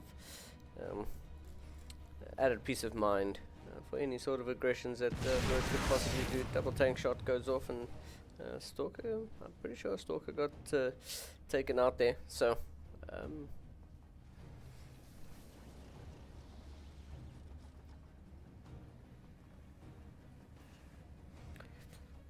yeah, we'll see. I mean, the Stalkers are on the hunt for something, but there's nothing there really to catch. So yeah, here we go, Stalkers once again. Triple tank shots. The Stalkers getting a little bit bruised as yeah, Sickest only running with 1 engineering bay. I mean, the same with Vert, so upgrades are a little slow on both sides, but these stalkers are now going to be in range of this CC. Marines and Marauders going to stem forward, and yeah, concussive shells on the Marauders is pretty powerful when it comes to chasing down these stalkers. As soon as that stalker gets slowed, it's going to be an easy cleanup, as you can tell. And yeah, there we go. The aggression has been cleaned up, and very nicely done. Widow mine once again getting getting 3 probes and getting cleaned up. A little bit of lost mining time. But here we go. Ooh, a little hit force is going to come in here. Get quite a few probes for their troubles. 10 probes, 11 probes so far. As yeah, medevacs are going to load up and get out of there. And 3 medevacs are going to be able to get out. Double medevac drop in the main base, though, is going to do a significant amount of damage. Some stalkers getting walked in, getting taken out relatively quickly. I think some probes are also getting pulled into the fight, but yeah, medevacs are just going to have to leave their one man behind, sorry, as the supplies are dead even, 9:15 into the game. We do have a huge force of Vert moving into the south side, yeah, but Sickest doesn't get the scouts off of that, but Vert also doesn't get the snipe, so here we go. Pylon taking a little bit of damage. It's a little bit of an early warning system there, unfortunately, for Sickest. Oh, good catch there by Vert, who manages to snipe the full medevac. Yeah, second medevac empty, and he's going to have to go home. Whole bunch of charge losses running in here. Tanks are going to siege up. That's a lot of tanks and a lot of stalkers. And stalkers kind of, the zealots kind of take a couple shots from the tanks and just get deleted. There's a lot of stalkers and a colossi here. Yeah, stalkers eat a shot.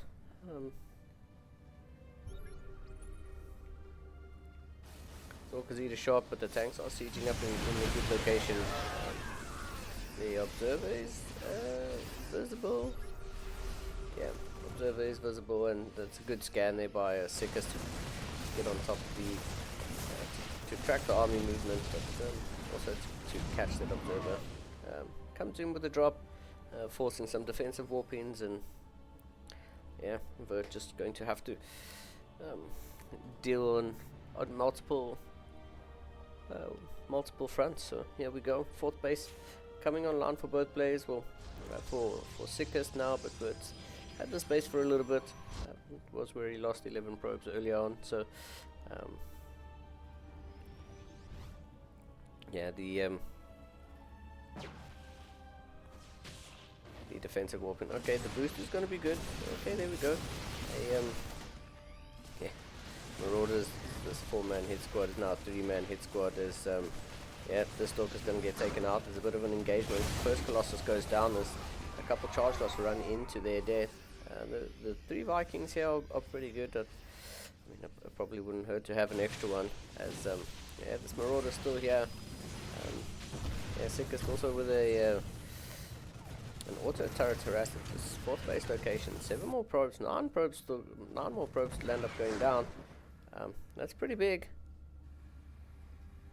Pretty big. Raven has no more energy, but a really good scan here by Sickest. I'm gonna check where this army is. Pretty good EMPs go down and shred them. Most of the energy there. There was a disruptor which I think has been taken out. Is there one disruptor? Yeah, one disruptor was with that army. Actually got taken out relatively quickly, and Sickest is doing a pretty good job of whittling down the tech units. There's 2 Colossi in with this army. As a 5th base is on the way here for Vert. Gonna be here near the rich Vespian gas.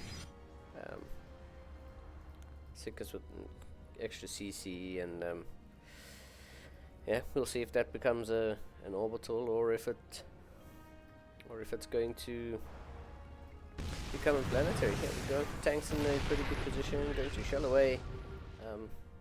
Sort of keep these SCVs a bit more protected.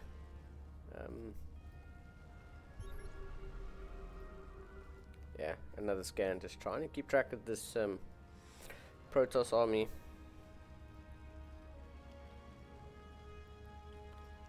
Sensor turrets coming up for Sickest as he's starting to get set. Both players pretty much maxed, and will now start building the bank. I'm sure there's some good EMPs. This army's not going to last very long with those EMPs. Good stutter steps here. Vikings doing a good job taking out the Colossus. This entire army gets wiped, and Sickest takes a really good fight, but he's going to need to defend in the south side. He has huge charge lot run by, doesn't get anything done at all really. The mash repair on the bunker is good, and as some marauders, so what's that, 6 marauders and 2 marines show up, and it's going to be a pretty good stopping force. Sickest could probably float over a CC and drop some mules and start taking a 5th base. Here we go, a whole lot of charge lots here. I'd like to see an EMP on these charge lots, get rid of those and then get stuck into the army. The double disruptor shot is pretty good. It's pretty good, picks off quite a bit of the army, but the army's not completely dealt with. There's Sickest coming in from the bottom side, is going to be able to get quite a few of these probes. Okay, some charge lots show up. The Stutter Step micro is probably going to be very good, but the charge lot's actually going to get so much damage done on these marines and marauders on this bioforce. Sickest flies past the 6th base in the bottom right hand corner of Vert, but it's not over. It's not over. Both of these players ready.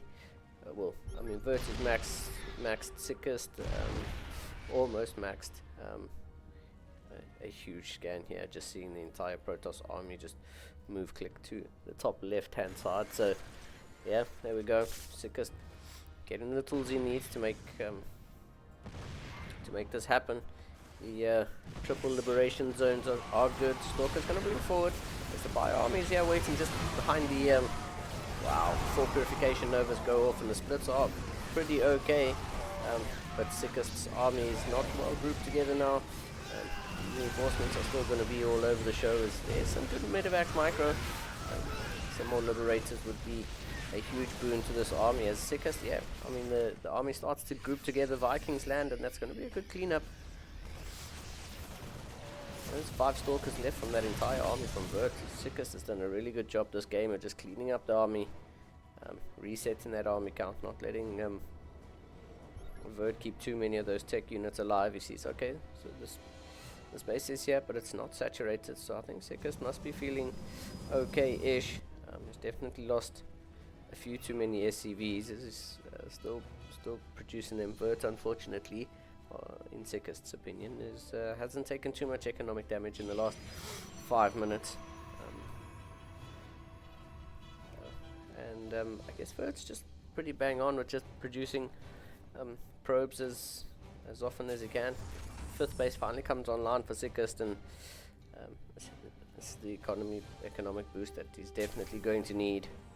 A couple idle SCVs up in the main is yeah, here comes the charge lot run by the attack on the south side, but this double-sided attack is just going to be, I think, a little bit too much. This CC mash repair is not going to happen. More SCVs are going to fall. 13 in fact, as yeah, the multi-prong I think might just prove to be a little bit too much. Probes are going to fall. 6 probes go down to a couple Widowmines, which is great, but 21 SCVs have gone down, and I think the economic damage is just going to be a little bit too much here for Sickest. There's still Stalkers and Zealots working their way through the base economy. There we go, Purification Nova is good, it does connect. Sickest not able to take it out in time. Yeah, I think Vert is just going to get game number 1. Sickest is down to 27 SCVs, as the rest of his army is slowly getting whittled away. Liberators are here, they're great. I mean, Liberators and Ghosts are great, but I think the Protoss army just has a little bit too much. It's almost 4 times in terms of supply numbers. And yeah, the Planetary is trying to hold up a bit of a defense. GG gets called by Sickest, and Vert is going to take map number 1.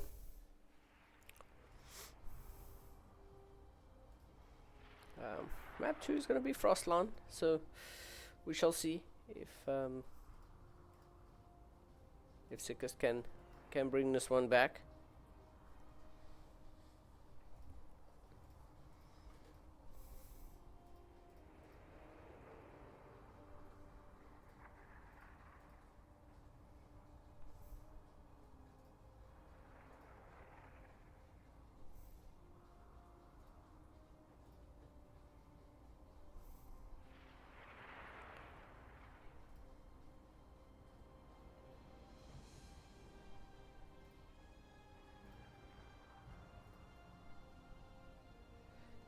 as we just wait for one more player to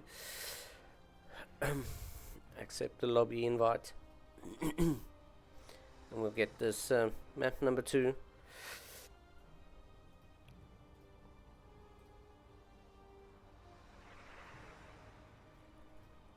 Map number 2 underway. Let's see.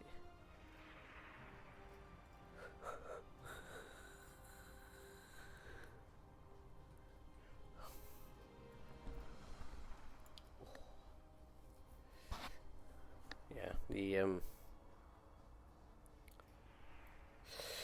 the Protoss death ball there is the Protoss splash damage is just absolutely huge, and you know the Terrans, the Liberators are great, but you really need they really need the upgrade, advanced ballistics, or whatever it is that gives them the extra range. Otherwise they just get Stalkers are just able to blink on them and delete them very quickly. So yeah, let's see.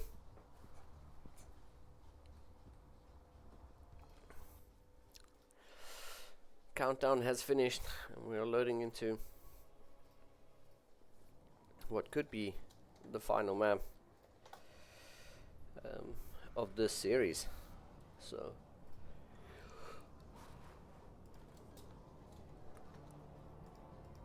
let's get this going. As we have in the top right hand corner of Frostline, the blue Protoss player up 1-0. With one more map win goes on into the finals. It is Vert and his opponent in the bottom left down 1-0, needing to bring it back. Red Terran player Sickest.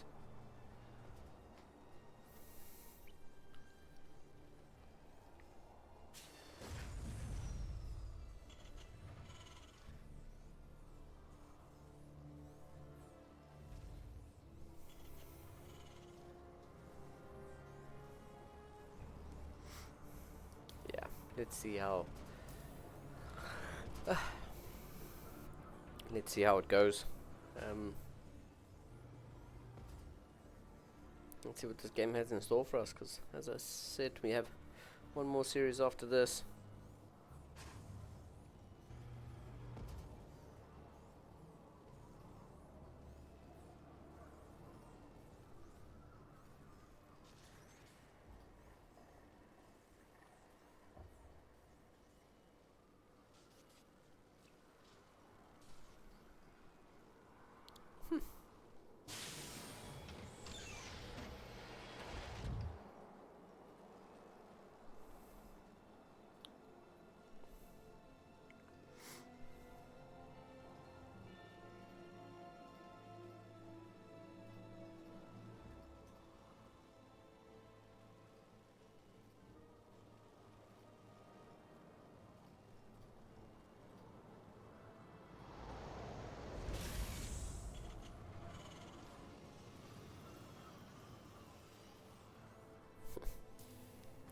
Alright, let's see. Reaper heading across the map as we get this early game set up.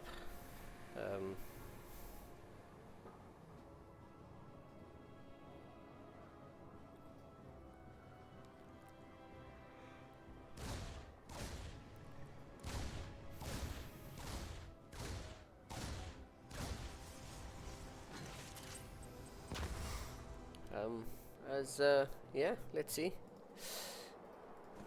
Vert might be feeling a bit better, feeling like he's able to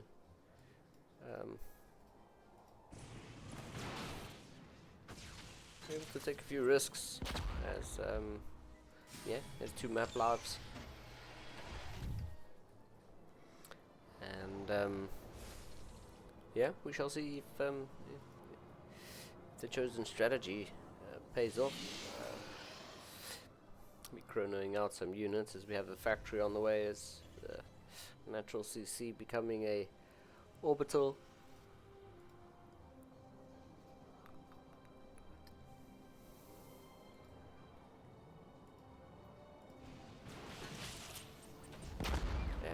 grenades being super annoying to deal with, as yeah, these stalkers don't really want to be fighting too much. The yeah, bunker is not going to be able to protect these SUVs for too much longer.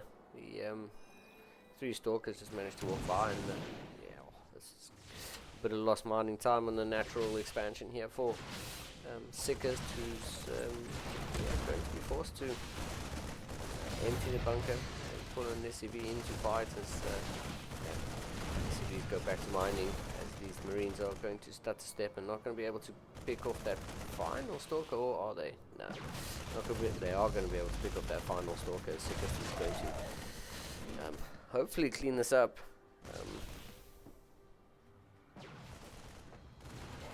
The stalker trying to out-micro the Marines. There's a couple more stalkers show up to help.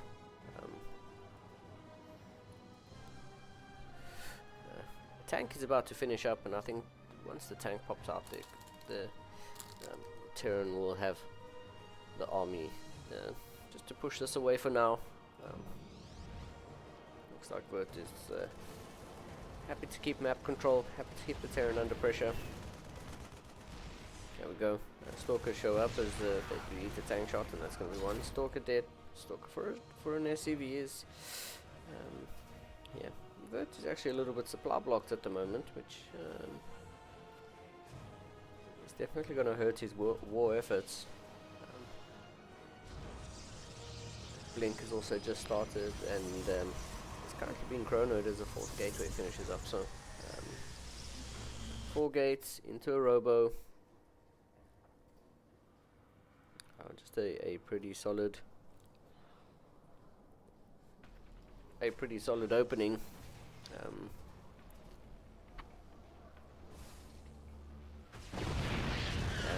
2 tank defense. That supply depot finishes up just in time, as yeah, stim is done. Combat shields not. This time Sickest not going for the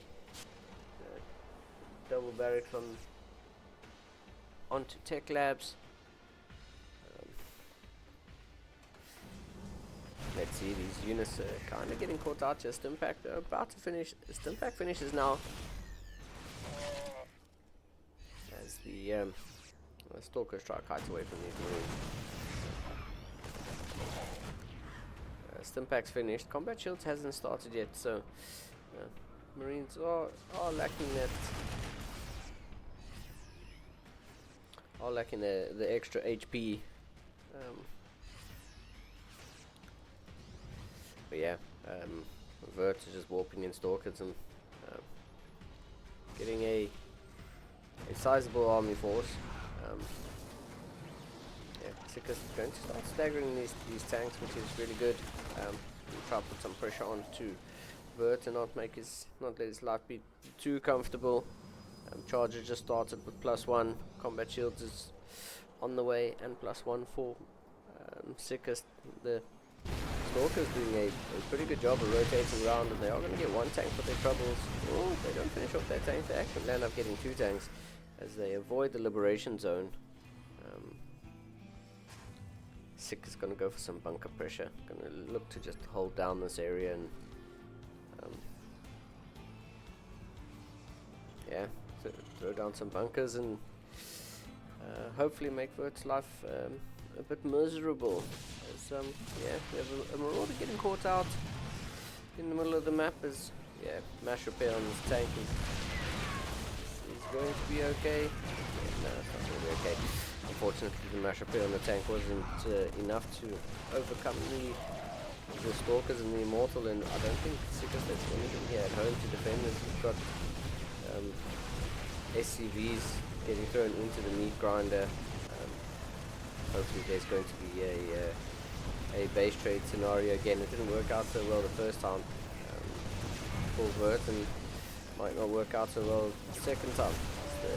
Yeah, Marines are going to move up into the main base. They start stimming, as there are two Immortals and a whole bunch of probes here. 1 Immortal is not going to go down. Liberation zone has been set up. Sickest is going to go for it. more SCVs getting pulled into the meat grinders or trying to buy himself some time. That's actually a very nice pylon that's just been taken out. It's going to unpower everything, and now the rest, that which has been unpowered, is going to get destroyed.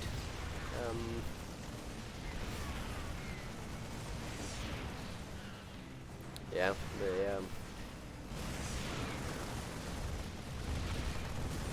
still one more Nexus, so there's still a recall potential, but yeah, the CC is starting to get floated over.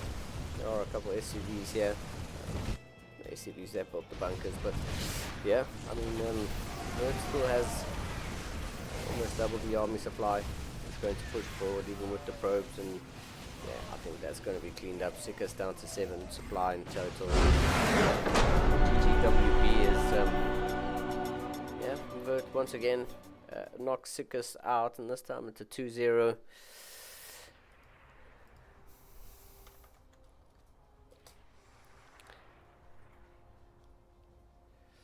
Yeah, this time it's a 2-0, and that's gonna be all she wrote really for Sickest. Unfortunately, gets knocked out.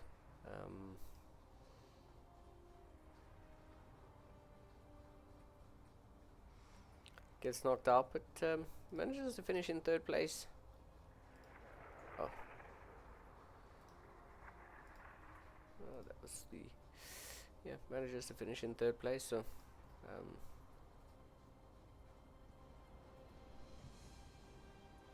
yeah, let's see how soon we can get this, how soon we can get the this final setup. Looks like we have yeah.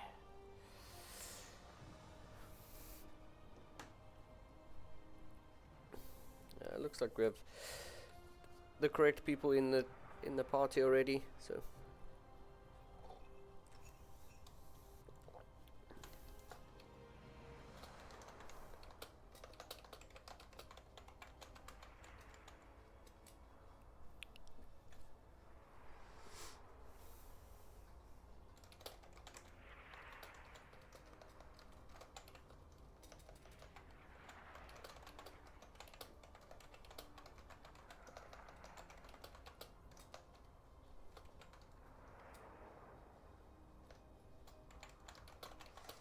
let me sort this out.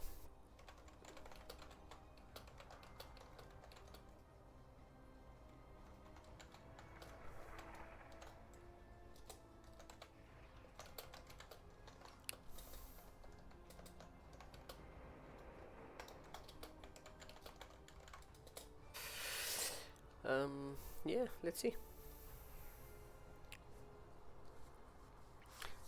The vetoes are, yeah, they're gonna start, so we'll have this.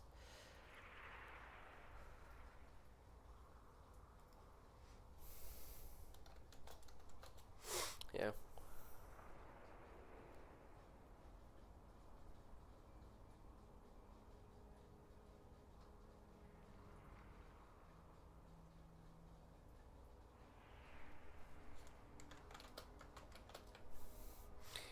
Yeah, okay. Let's see.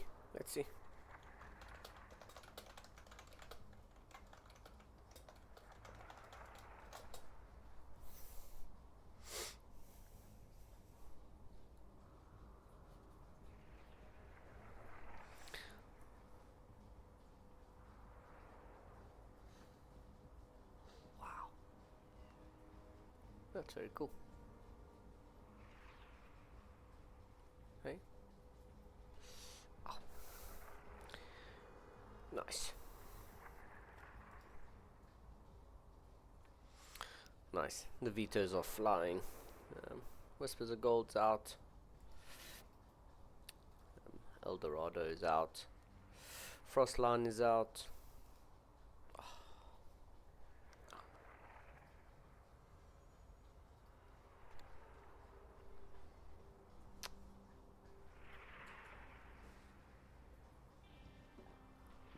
Tomorrow.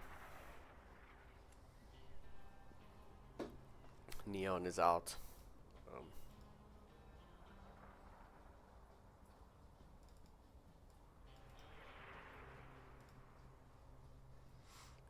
Nice.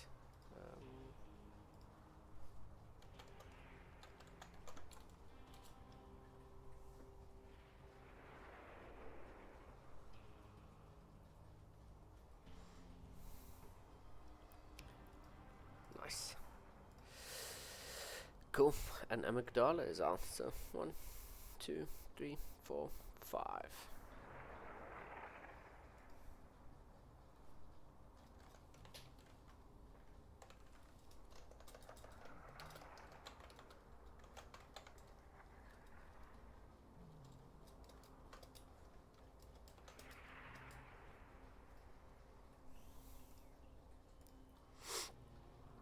Nice. Cool. King's Cove's gonna be map number 1.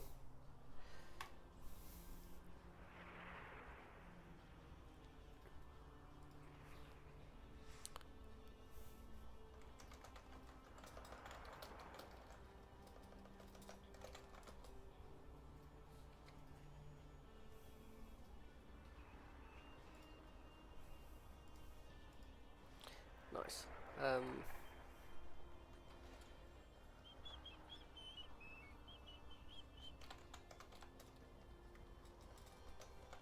Ultra.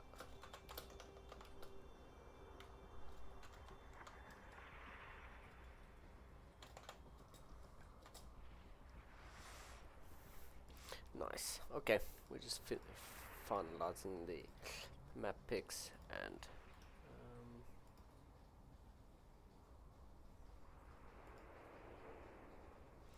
we will be underway. Thanks for sticking around, everybody.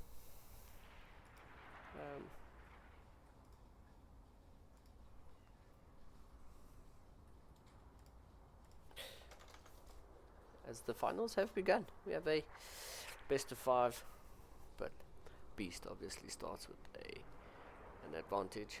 Wow.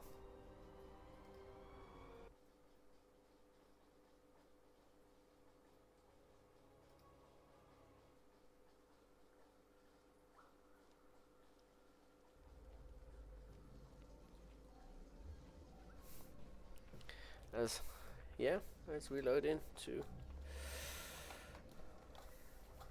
King's Cove. As we have spawning in the bottom right hand corner, King's Cove, red Terran SCVs. Give it up for Vert. His opponent in the top left, starting with the advantage, having made it all the way through the upper bracket. It's a blue Protoss player, Beast. Nice.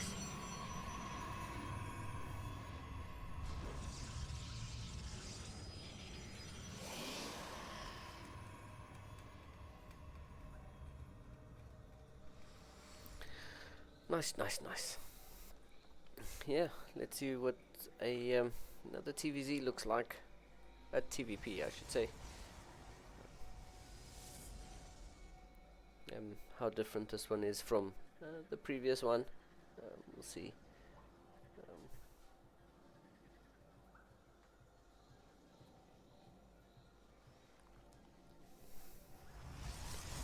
We'll see if we see many stylistic differences, or if it's okay to expect much of the same.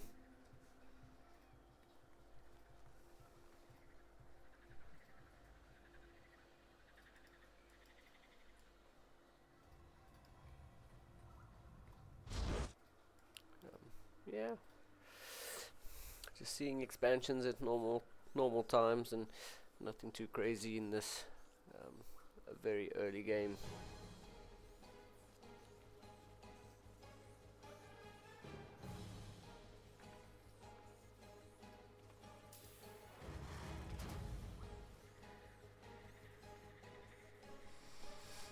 Yeah, everything is cool, calm and collected, so we stick around and get set, get comfortable, because this one's about to really kick off. So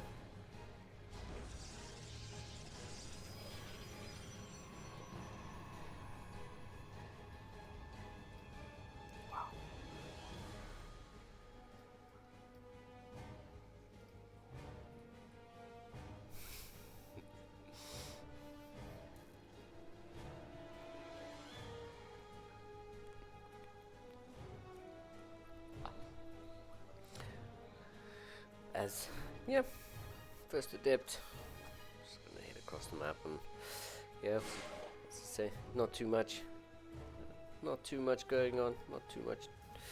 It does go on in the first 3-5 minutes of a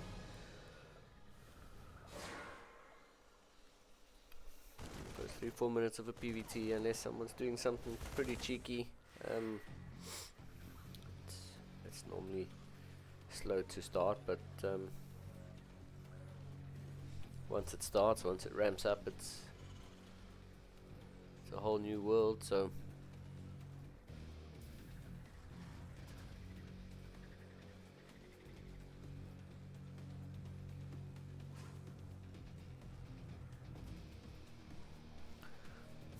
both of these, I'm expecting both these players to start with a whole world of pain. Probably around the 7-minute mark, once they start building up, and maybe Vert's gonna do a couple multi-prong harassers, or we'll have to see. But I'm only expecting some fire in the 7-8 minute mark, somewhere around there. Adepts don't one-shot SCVs is something that I figured out. This Adept is going to finish at Shade, which is really good. Good for Beast, not so good for Vert, because I mean it means that the annoyance potential is there. Not going to finish that Shade. Yeah, as Beast is setting up. Third base is coming online for Vert. As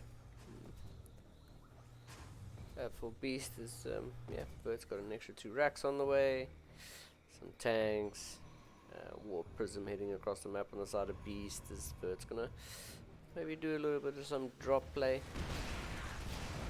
The Adept Shade didn't get cancelled, and it's going to be cleaned up. The first drop is coming in. We'll see how much these 8 Marines can do. Good medevac micro here. Ooh. One SCV does get picked off. Stalkers blink forward, and they are going to get a little bit of damage on that medevac, but it's not going to be enough to cause Vert to head off home. The Natural's getting saturated. Third TC on the way, as the third base for Beast is starting to get saturated.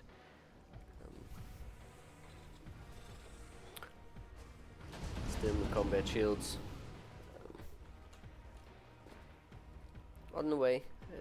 Another medevac getting sent out. As we'll see how well Beast can handle the multi-prong.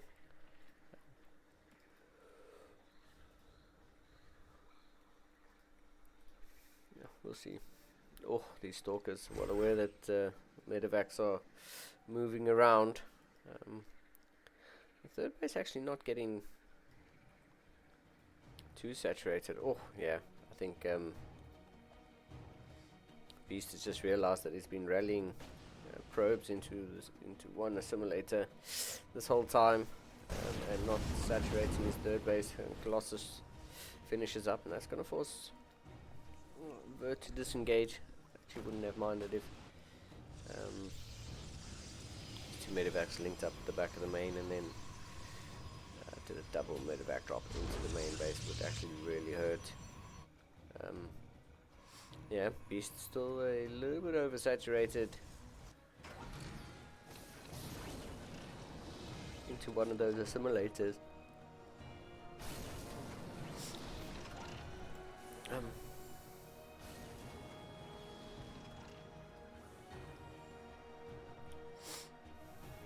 But yeah, couple Colossus, a couple Vikings to deal with that. The Colossus tech, I think is pretty good. Here we go. Marines just going to stem up into this third base. They're going to get a couple probes, 4 probes in total. Here come the defensive warpins, defensive zealots. Medevac is going to be able to pick up and get out of there. I do wonder if that other medevac, that other medevac must have been taken care of.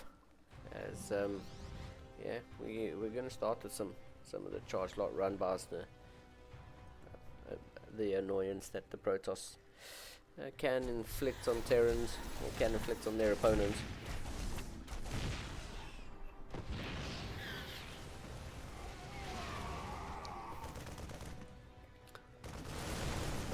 I'm a huge advocate for dropping missile turrets on the edges of your bases and just stopping those,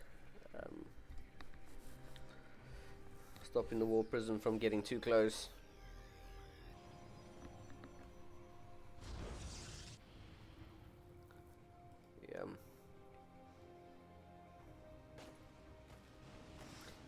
As both of the players just starting to build up their economies, start to build up some banks to work with. Floating a little bit, minerals and gas, both of them, but not too much of, not floating too much. So I guess that is a huge positive. Medevac gets taken out, so these Marines are not going to be long for this world. The army size of Beast is quite strong, quite powerful. Even though Vert has the army supply numbers, the strength, the Protoss splash damage is so high. What are we sitting with? 2 Colossus so far, and third one about to finish up. So look at the upgrades. The upgrades are filling out nicely for both players. I'd like to see Vert take a 4th base. A 4th CC is on the way now. 4th base for Beast is already saturated. A couple zealots are heading off to the side. There's that's going to be a free ghost. That's not very nice. It's actually the only ghost with this army, so you kind of have to feel bad for. The Terran player losing his only ghost. There's quite a few Vikings here that do a pretty good job of clearing out these Colossus. The Stalkers don't get to them first, which looks like it. Stalkers are actually just going to obliterate these Vikings, and you get one Colossus for 7 or 8 Vikings. Is not a trade that you really want to be taking. The double observer here is quite funny. One medevac's going to load up, second medevac's going to get picked off. Whether it's loaded up or not, all of those units would have died. Beast in a good position. I don't want to say he's in a bad position at all. He's in a good position on the front foot. Has lost that 4th base as Vert starts to take a 4th base of his own. So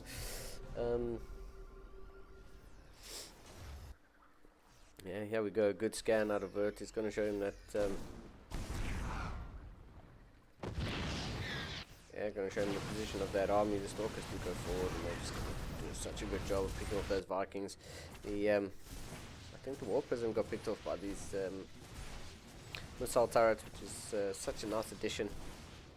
Really, I think, really important to add that edge of base protection, just for your own peace of mind. The War Prism was obviously able to still drop off whatever it had in there, but still, Vert gets that peace of mind. 3 Colossi, disruptors are starting to get added in here. Ghost once again, running off to the front. But please don't lose your ghost now. He's going to lose the ghost again. Jesus. The fact that the ghosts are just that little bit faster than the rest of the bio units means they're likely to get picked off, or they're susceptible to getting picked off. But yeah, Planetary Fortress is here in the 4th base location. Another CC on the way, as some charge lots are going to be running. As Vert is going to actually make this move into the 4th base location. Great force fields here, going to shave off quite a bit of the army.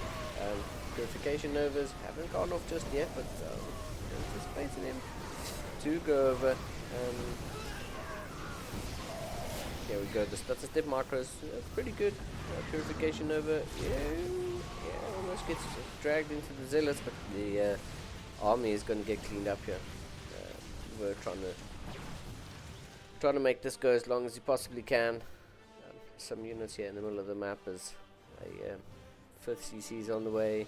A couple extra racks at the front here. The upgrades are still rolling. Plus 3 attackers done for the Protoss. Terrence 3-3 is on the way. Beast is just slightly outmining Vert at the moment, but there we go. 5th base getting floated over.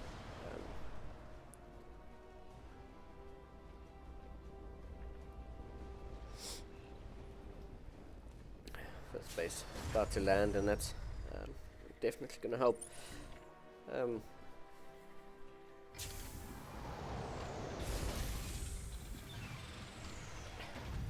It's definitely going to help Vert's economy. It's sort of going to even out now. But yeah, let's see what the next couple of engagements look like. The complexity of the Protoss army is amazing right now. Is that's morphing into a planetary. It's going to get mash repaired, and that's really good. Oh, purification overhits, and I mean now you're going to see the power of the complexity of the Protoss army. Colossi are able to walk up that step there. Here we go. Disruptors moving near the front. Most of these disruptors don't get picked off. Yeah, good few purification overs hit, but yeah, the Vikings are still here. Vikings are standing strong. One Colossus is going to manage to recall out. Both players up on 80 workers. Supplies really close, and yeah, upgrades are rolling. So I think the only real kicker here is is the bank, really. So the only real difference here between these two, and I guess the complexity. More ghosts need to be added into this army for Vert, which is making 3 at a time now.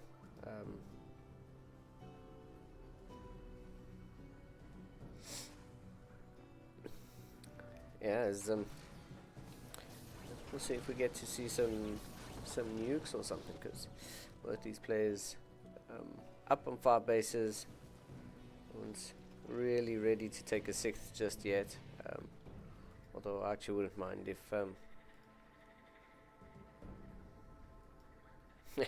what a scan. Vert gets the scan and sees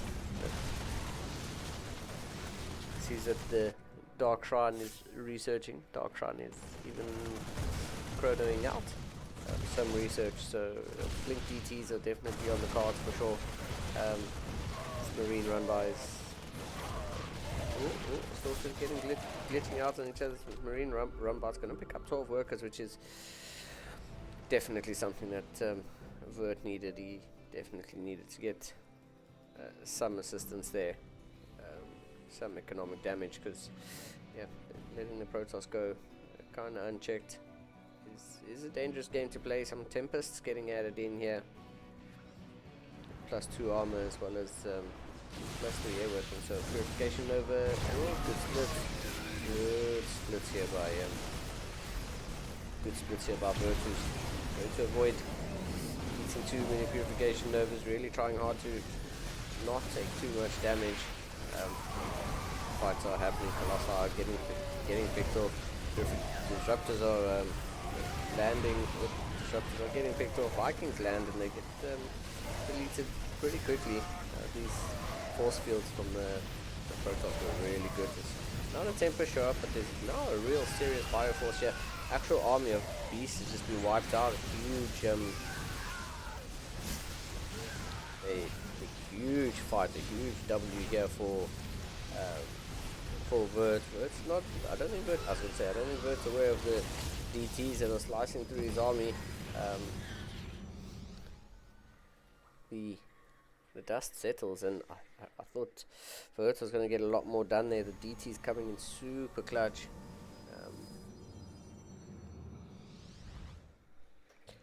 DT's coming in super clutch for that defense, but yeah, here we go. Reinforcements all showing up here. Vert with almost double the army supply of the mass scan just to see exactly what position he's in. Vert must be feeling pretty good. He's going up to 6 bases now. This one should be morphing into a planetary relatively soon, Vert. Please don't forget to make that a planetary. You're gonna need it. There we go. Upgrading into a planetary. It's quite essential for Vert to stay in this game. Let's get ahead and delete that Nexus as the Tempests. Another 13 probes. Vert playing such a good game here. We'll see. No EMPs just yet from the Ghost. Just stutter step micro, trying to get the DPS, trying to get the good EMP just before the Ghost gets picked off. There we go. A couple of those DTs revealed. Shadow Strike being used, but it's not good. It's not over. Not over till it's over. 20 worker advantage here on the side of Vert, as well as triple the army supply. Just going to get in there and just trying to be super annoying, trying to get as much damage as possible while rebuilding units on the back of this. Sidestorm is going to come in clutch, and I think Sidestorm might be what Beast needs to make the difference to get that extra splash. Here we go, a whole bunch of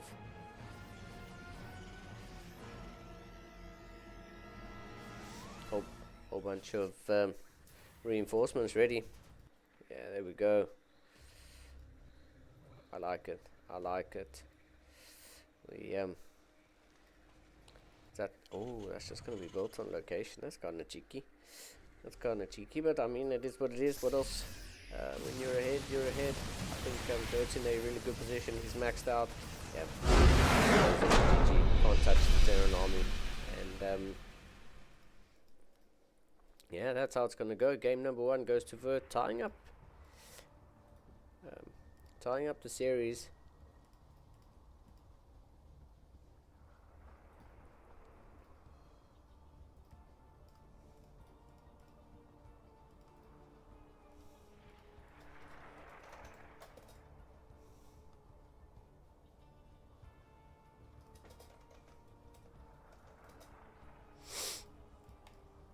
Yeah, tying up the series with a really clinical showing of TVP. So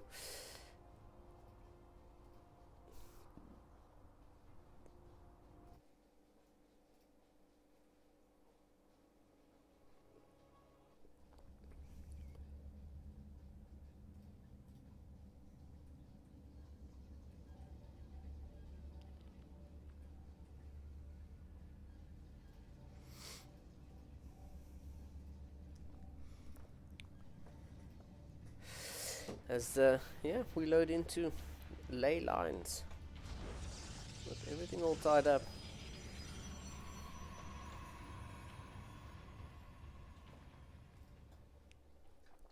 In the bottom left hand corner, the blue Protoss player started on 1 life and is now basically playing a best of 3. It is Beast. His opponent in the top right, the Red Terran SCVs. Played a clinical game 1. It's Vert.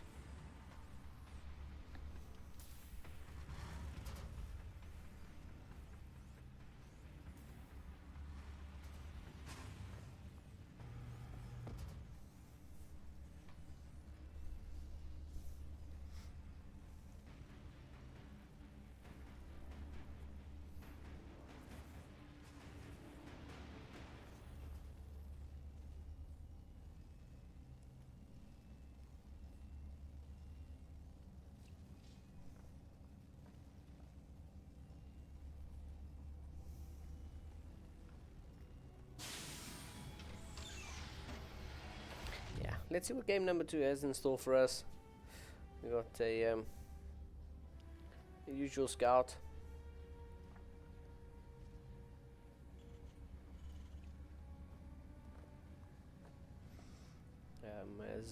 Yeah, we'll see if Beast can get something done, get himself an advantage going into this final best of 3. Started with the 1-0, all evened up.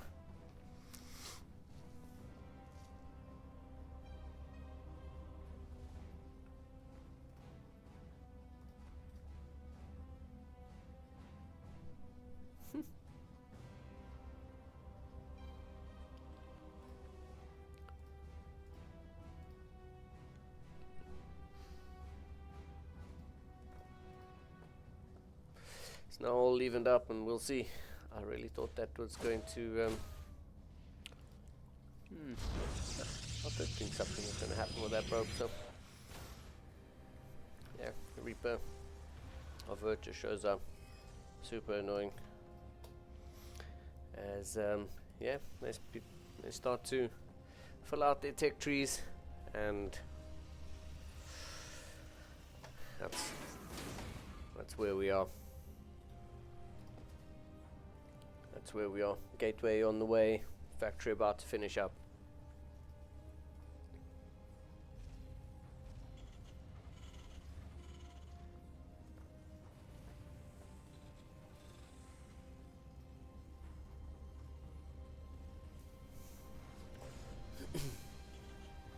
Yeah, Blink on the way.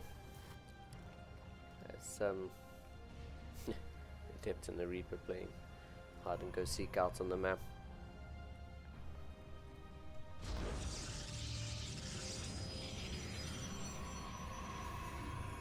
Yeah, like I say, both players just trying to fill out their tech trees and yeah, get their production online. Yeah, this Reaper not going to be long for this world. Second Adept shop's going to get rid of it, and sometimes it's a blessing to lose your Reaper. Means you get to focus on everything back at home. Dot your I's and cross your T's, and you know, hopefully we get sorted. The double racks on double tech lab on the 2 racks. This means we're probably expecting combat shields to start any moment now. Any moment. Tank shows up. One tank's not going to be enough to deal with these fast stalkers. The stalkers are not going to get the tank. Wow. The fact that that tank survives is really, really, both players couldn't believe it that that tank survived. But yeah, sometimes it's just a little bit of luck. Sometimes you're just fortunate, and yeah, that medevac boosting out is the scout that Vert needed, just to see that there is a gateway, a proxy gateway, just for reinforcement. The observer's going to show up here. These stalkers are going to blink up into the main base. One of the stalkers gets picked off relatively quickly. There is the fact that these stalkers have high ground vision means Bertans should be definitely well aware that there is an observer somewhere here. This tank is going to come up from the low ground, as yeah, just to protect against these stalkers from blinking up into the main again. There is 8 Marines just chilling here on the low ground, waiting for their time to shine, which is now. 8 Marines still in, and yeah, let's see. Not going to get too much done. Yeah, stalkers blink forward, medevac going to boost out of there. Bert knows that units are more important alive than they are dead, unless they're banelings.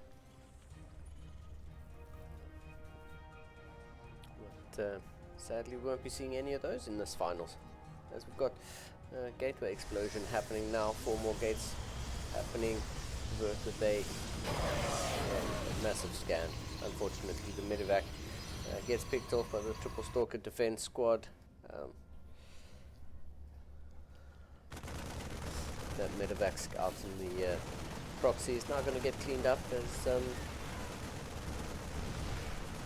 yeah, that's gonna stop the forward warp-ins, the faster warp-ins, as the yeah, we're gonna set up a third base. Both players were on even supply when I started that sentence.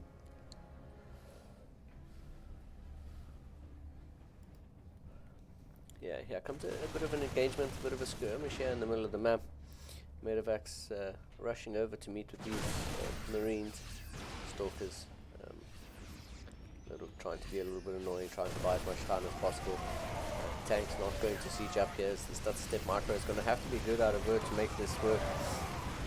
Finally gets to the point where it is going to be good enough. This Immortal's going to get picked off as well. And, yeah. Be a little bit upset about that.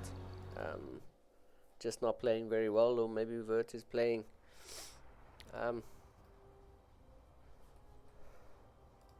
yeah.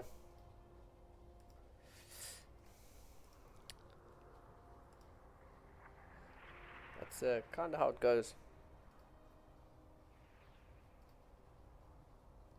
That's kind of how it goes sometimes. Next map is going to be Whispers. Oh, no. Next map is going to be Abyssal.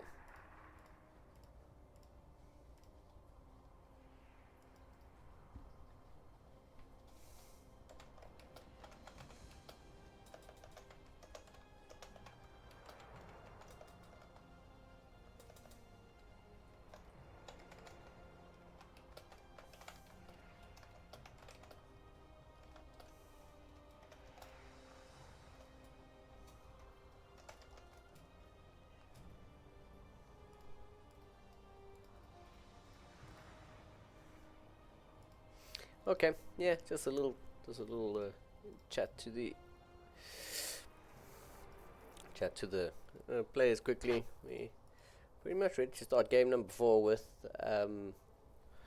yeah, we have Vert on match point, as B started with the advantage, and it just seems maybe it's a little bit late. Just seems to not be playing as well as he would like to, so understandable, feeling a little bit disappointed with the performances so far, but I mean, a clean start to game number 4 is exactly what Beast is going to need to take us to a map 5. He's currently on tournament life, and we'll see if this player in the top left, Beast, can bring it back and take this series all the way. In the bottom left, Vert, playing a clinical TVP in both games and playing really well. We'll see if he can continue. It's Vert.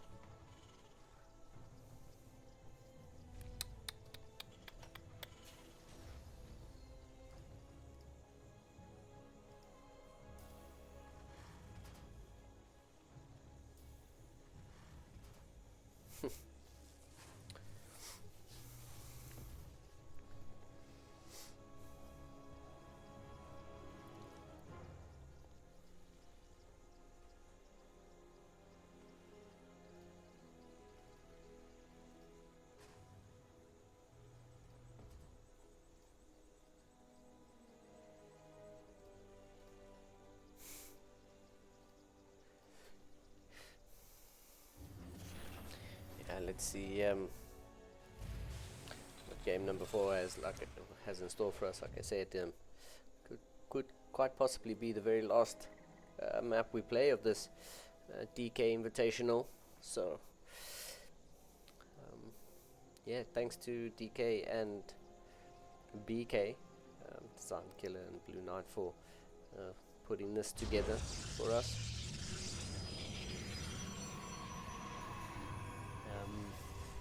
thanks to them for making sure we have some StarCraft to fill our Saturday nights with. So much appreciated. Let's get into this game, and we'll see if if we're gonna get basically just a 3-0, which I hope not. It would be nice to Beast to get a point on the board and take us to a game 5, because then it basically becomes a best of 1 and anything can happen. So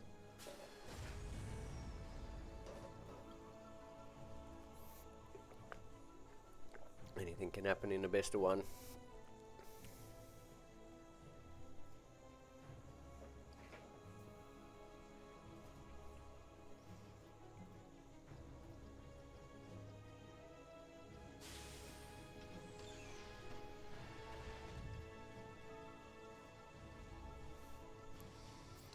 Yeah, we have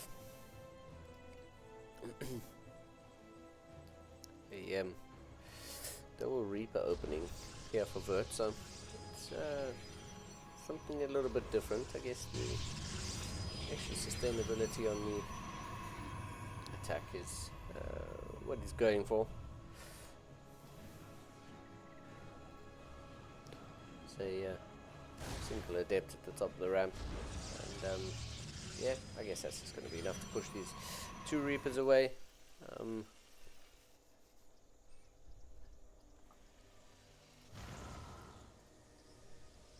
Yeah, but being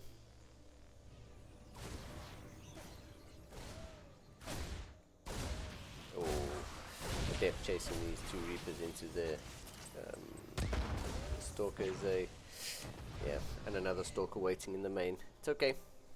Like I said earlier, just go back and focus on doing everything right. It was a quick 3rd CC, which is great.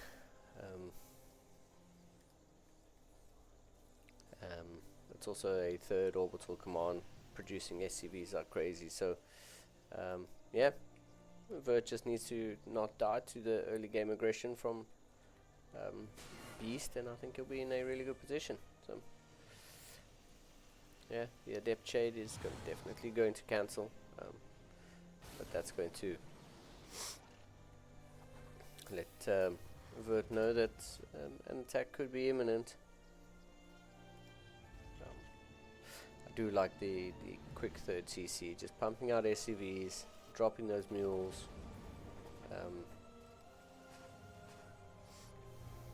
An extra 2 racks on the way is exactly what Vert is going to need to hold this defense.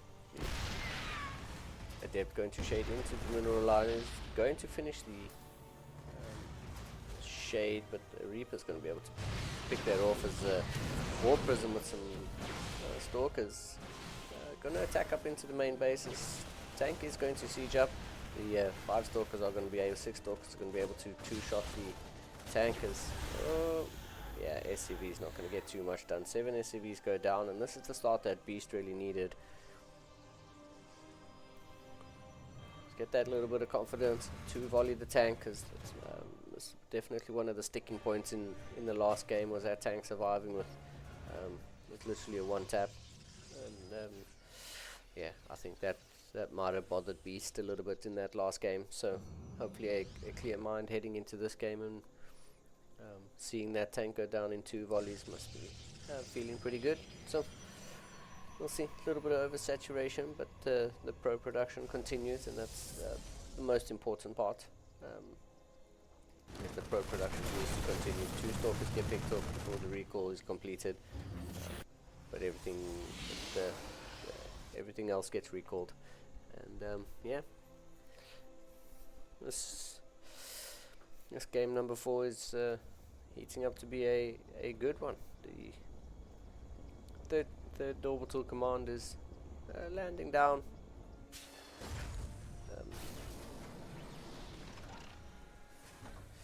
It's yeah, worked with a couple scans, just making sure that he's not going to get caught out with by anything crazy. Warp Prism making its way across the map, and I'd like to see Vert drop those missile turrets on the edge, like he did in the last game, after the first warp in. After how annoying that very first warp in was, it would be good to see Vert implement the same strategy, just for his own peace of mind. You can see the mules getting dropped everywhere. Both players just trying to supercharge their economy. Is Vert feeling the obligation to make something happen, feeling the obligation to keep the Protoss under pressure. Here we go. A medevac's moving out as some charge lots are moving around. Zealot is taken care of. Beast was aware that the medevac was heading out, so he knows there's going to be 8. Presumes there's going to be 8 Marines less, but the double two-prong attack with the Zealot is they do actually manage to get on top of that tank, and it's pretty good. 14 SCVs go down. This third base needs to stay alive and will. SCV on repairs, good. The medevac into the medevac into the natural manages to unload, pick up, and get out of there. The medevac going into the third base or into the main unfortunately didn't survive. 24 SCVs go down, and Beast is in a good position. Definitely in a good position. These Marines are going to try to fight the Stalker. They do manage to get the kill, get the Stalker, and get out of there. So I mean, it's not end of the world damage. Unfortunately, though, the 24 SCVs really does hurt, and Beast is in a good position here in Game 4.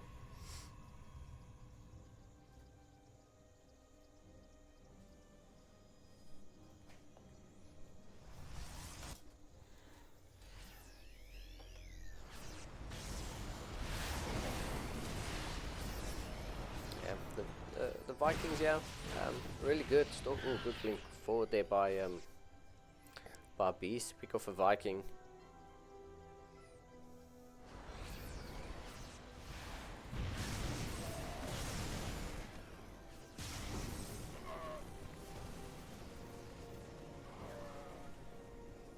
The Protoss just pushing a little bit forward, waiting to see that Ghosts get added into the army. They're on production now, but they're not actually in with the army. Reinforcements being produced all the time here. Vert is definitely what's going to need to get back in the game.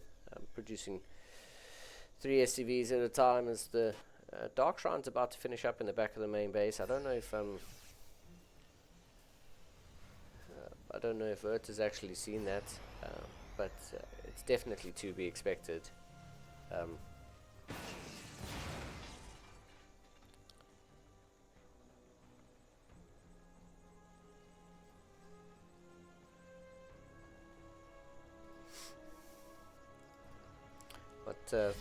Vert is a massive army. War Prism isn't going to be able to get it done. There's the missile turret for his own peace of mind, and you can see how effective that is at the cost of whatever a missile turret costs, 125. I mean, that peace of mind is super important. Yep, Observer gets picked off.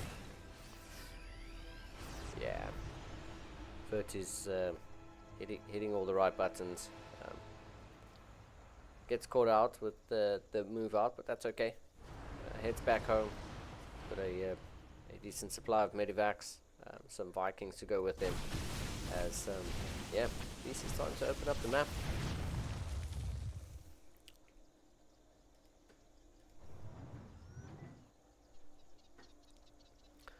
As we're looking to have a little bit of a move out. Where are the ghosts? Are the ghosts in with this army? Where's the ghost? Yeah, the ghost is in with the army, so that's important. Oh, both players going to have a bit of an engagement. Oh, good split there by Vert. Have a bit of an engagement check. Guardian Shield gets popped, and that's a good one. Blanketing the army quite nicely. Also got a bit of energy on those sentries. There we go, taking the engagement in these little awkward rally points as yeah, charge lot run by into the natural into the third base is going to hurt quite a lot. SCV's in a good position for that. There's a huge concave here for Beast, who I think he's just taking an overwhelming advantage, overwhelming fight. All three Colossi are still staying alive. Two disruptors are still there. This third base has been forced to lift up. And here we go. SCV's fighting Zealots. The army supply is just not here for Vert. Maybe missing a few rounds of production, but yeah. Let's go. Let's go to game number 5.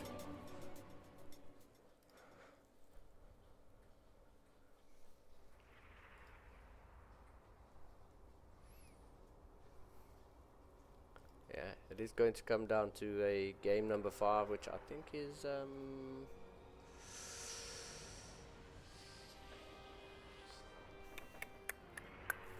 wow, okay, Ultra Love.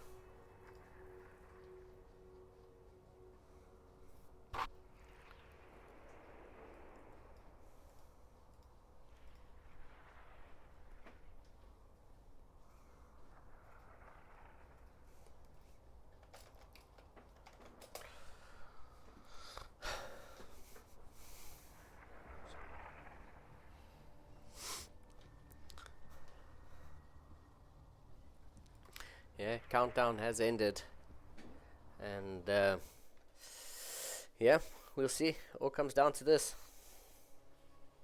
Best of 1.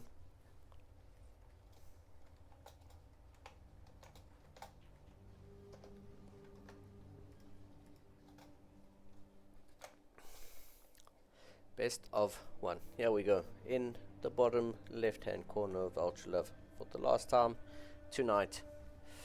It's a blue Protoss player, Beast.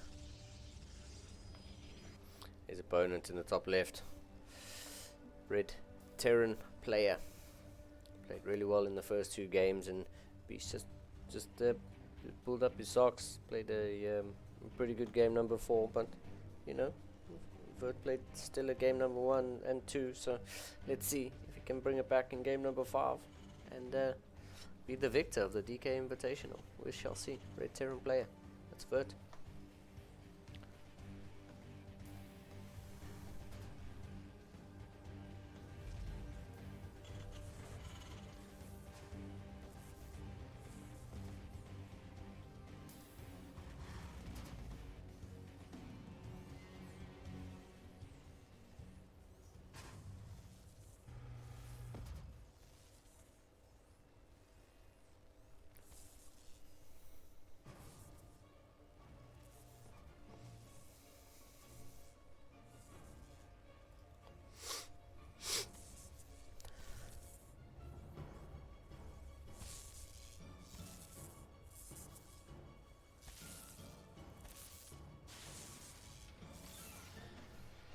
Yeah, let's see. Final map.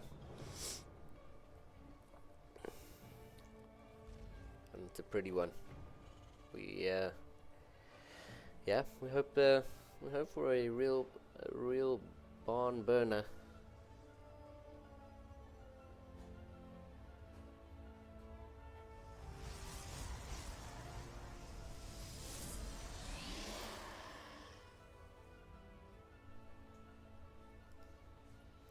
Probe coming home.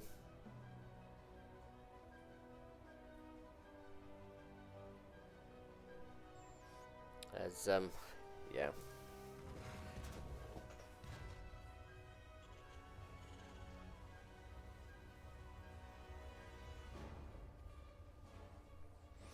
Yeah, we get this one set up and underway.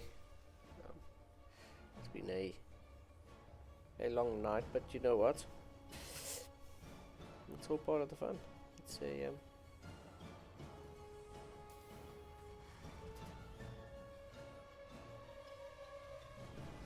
yeah, it's been a good one. A little bit of a delay.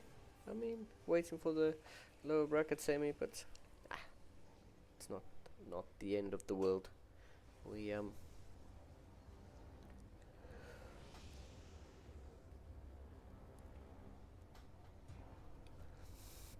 yeah, we'll see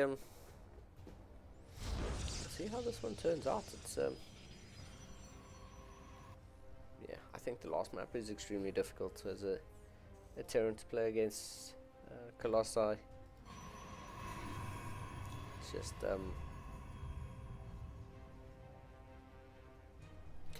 yeah, the ledges and stuff that make Colossus able to attack from anywhere and nowhere at the same time. So yeah, there we go. They're coming in with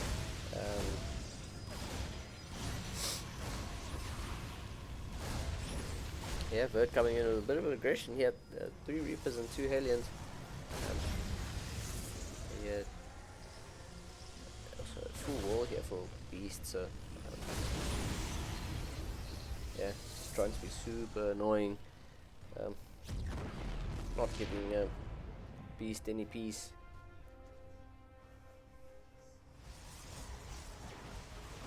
Oh no, a little bit of a move, come on Beast, no! Unfortunately Beast does a bit of a move command error and loses his 3 Reapers. That's not good at all, but I mean the double Hellion could not dive in. Since double Hellion could definitely dive in straight through the door. Not anymore, door's closed. But yeah, let's see. It's now Beast's turn to put the pressure on. Double Adept is going to get into the main race. Yeah, I don't think Beast was expecting that. I don't think Beast was expecting that shade to follow, because as soon as the shade completed, yeah, Adept started running out towards the base. So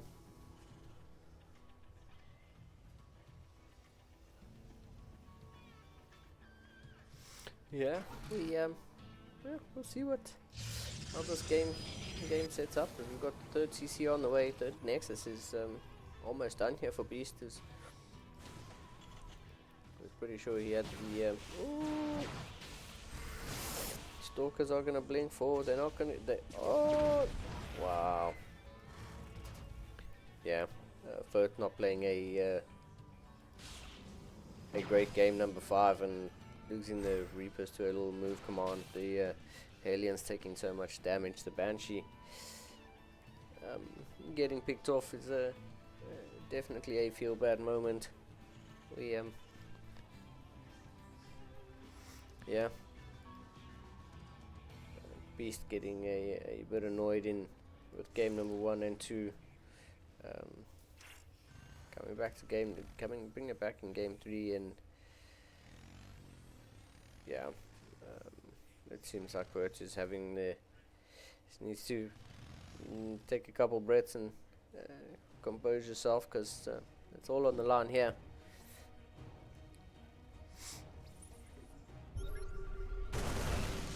Yeah, that's a nice pick off there. Stim, combat shields, almost done.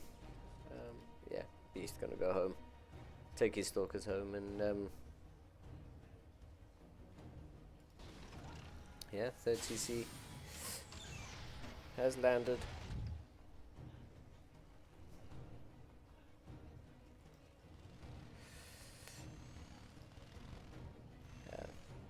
The army is here to defend. Stim is still not done, and I think Beast is going to take advantage of. Beast is going to take advantage of that.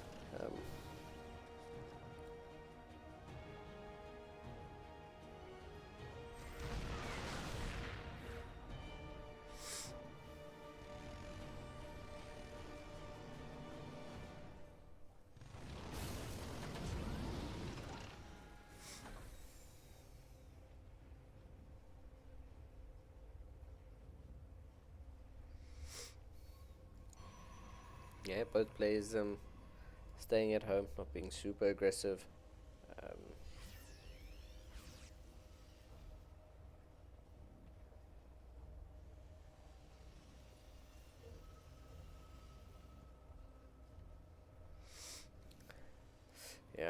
Yeah, medevac drop's not going to get too much done. The Beast is making sure it's safe.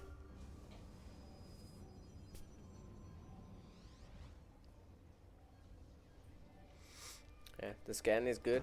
Just check what's going on. A double helium drop. Ooh, couple of SUVs, a couple of probes lined up. The medevac gets picked off. Vert's gonna need some real good engagement on the side. The extended thermal lance is so good. Zealot's closing the distance very quickly on getting on top of this bio. Yeah, such a good engagement here by Beast, being able to shut down Vert before he can get established, before he can get set and put the pressure on. Hoping that Vert doesn't lose any of those production rounds, because yeah, that can really hurt. Really hurt the defense. So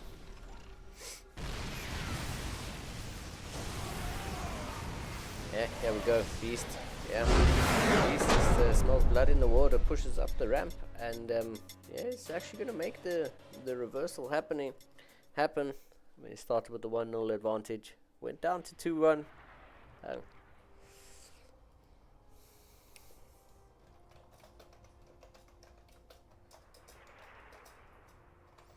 Yeah, Beast brings it back and gets the job done.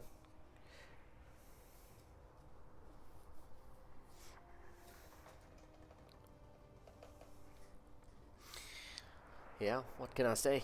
It's been a long evening, and it's been good, but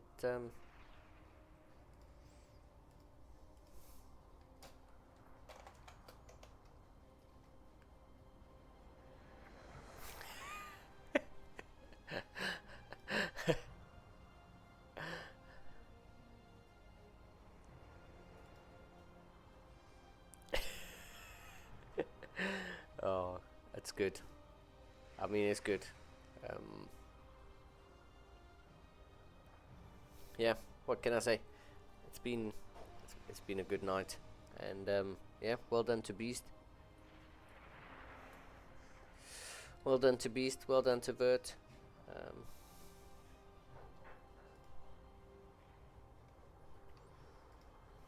And yeah, who else? Well done to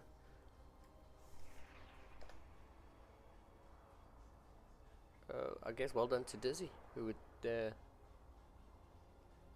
oh no, well done to Sickest.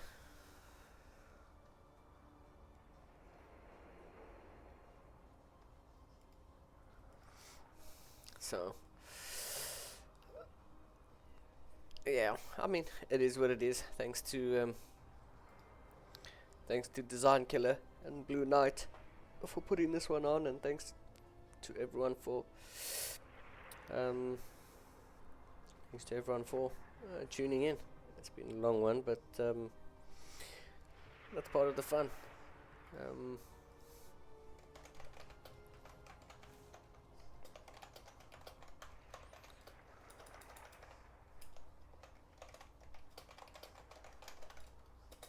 Yeah, much appreciated. Yeah, we'll see you probably next year.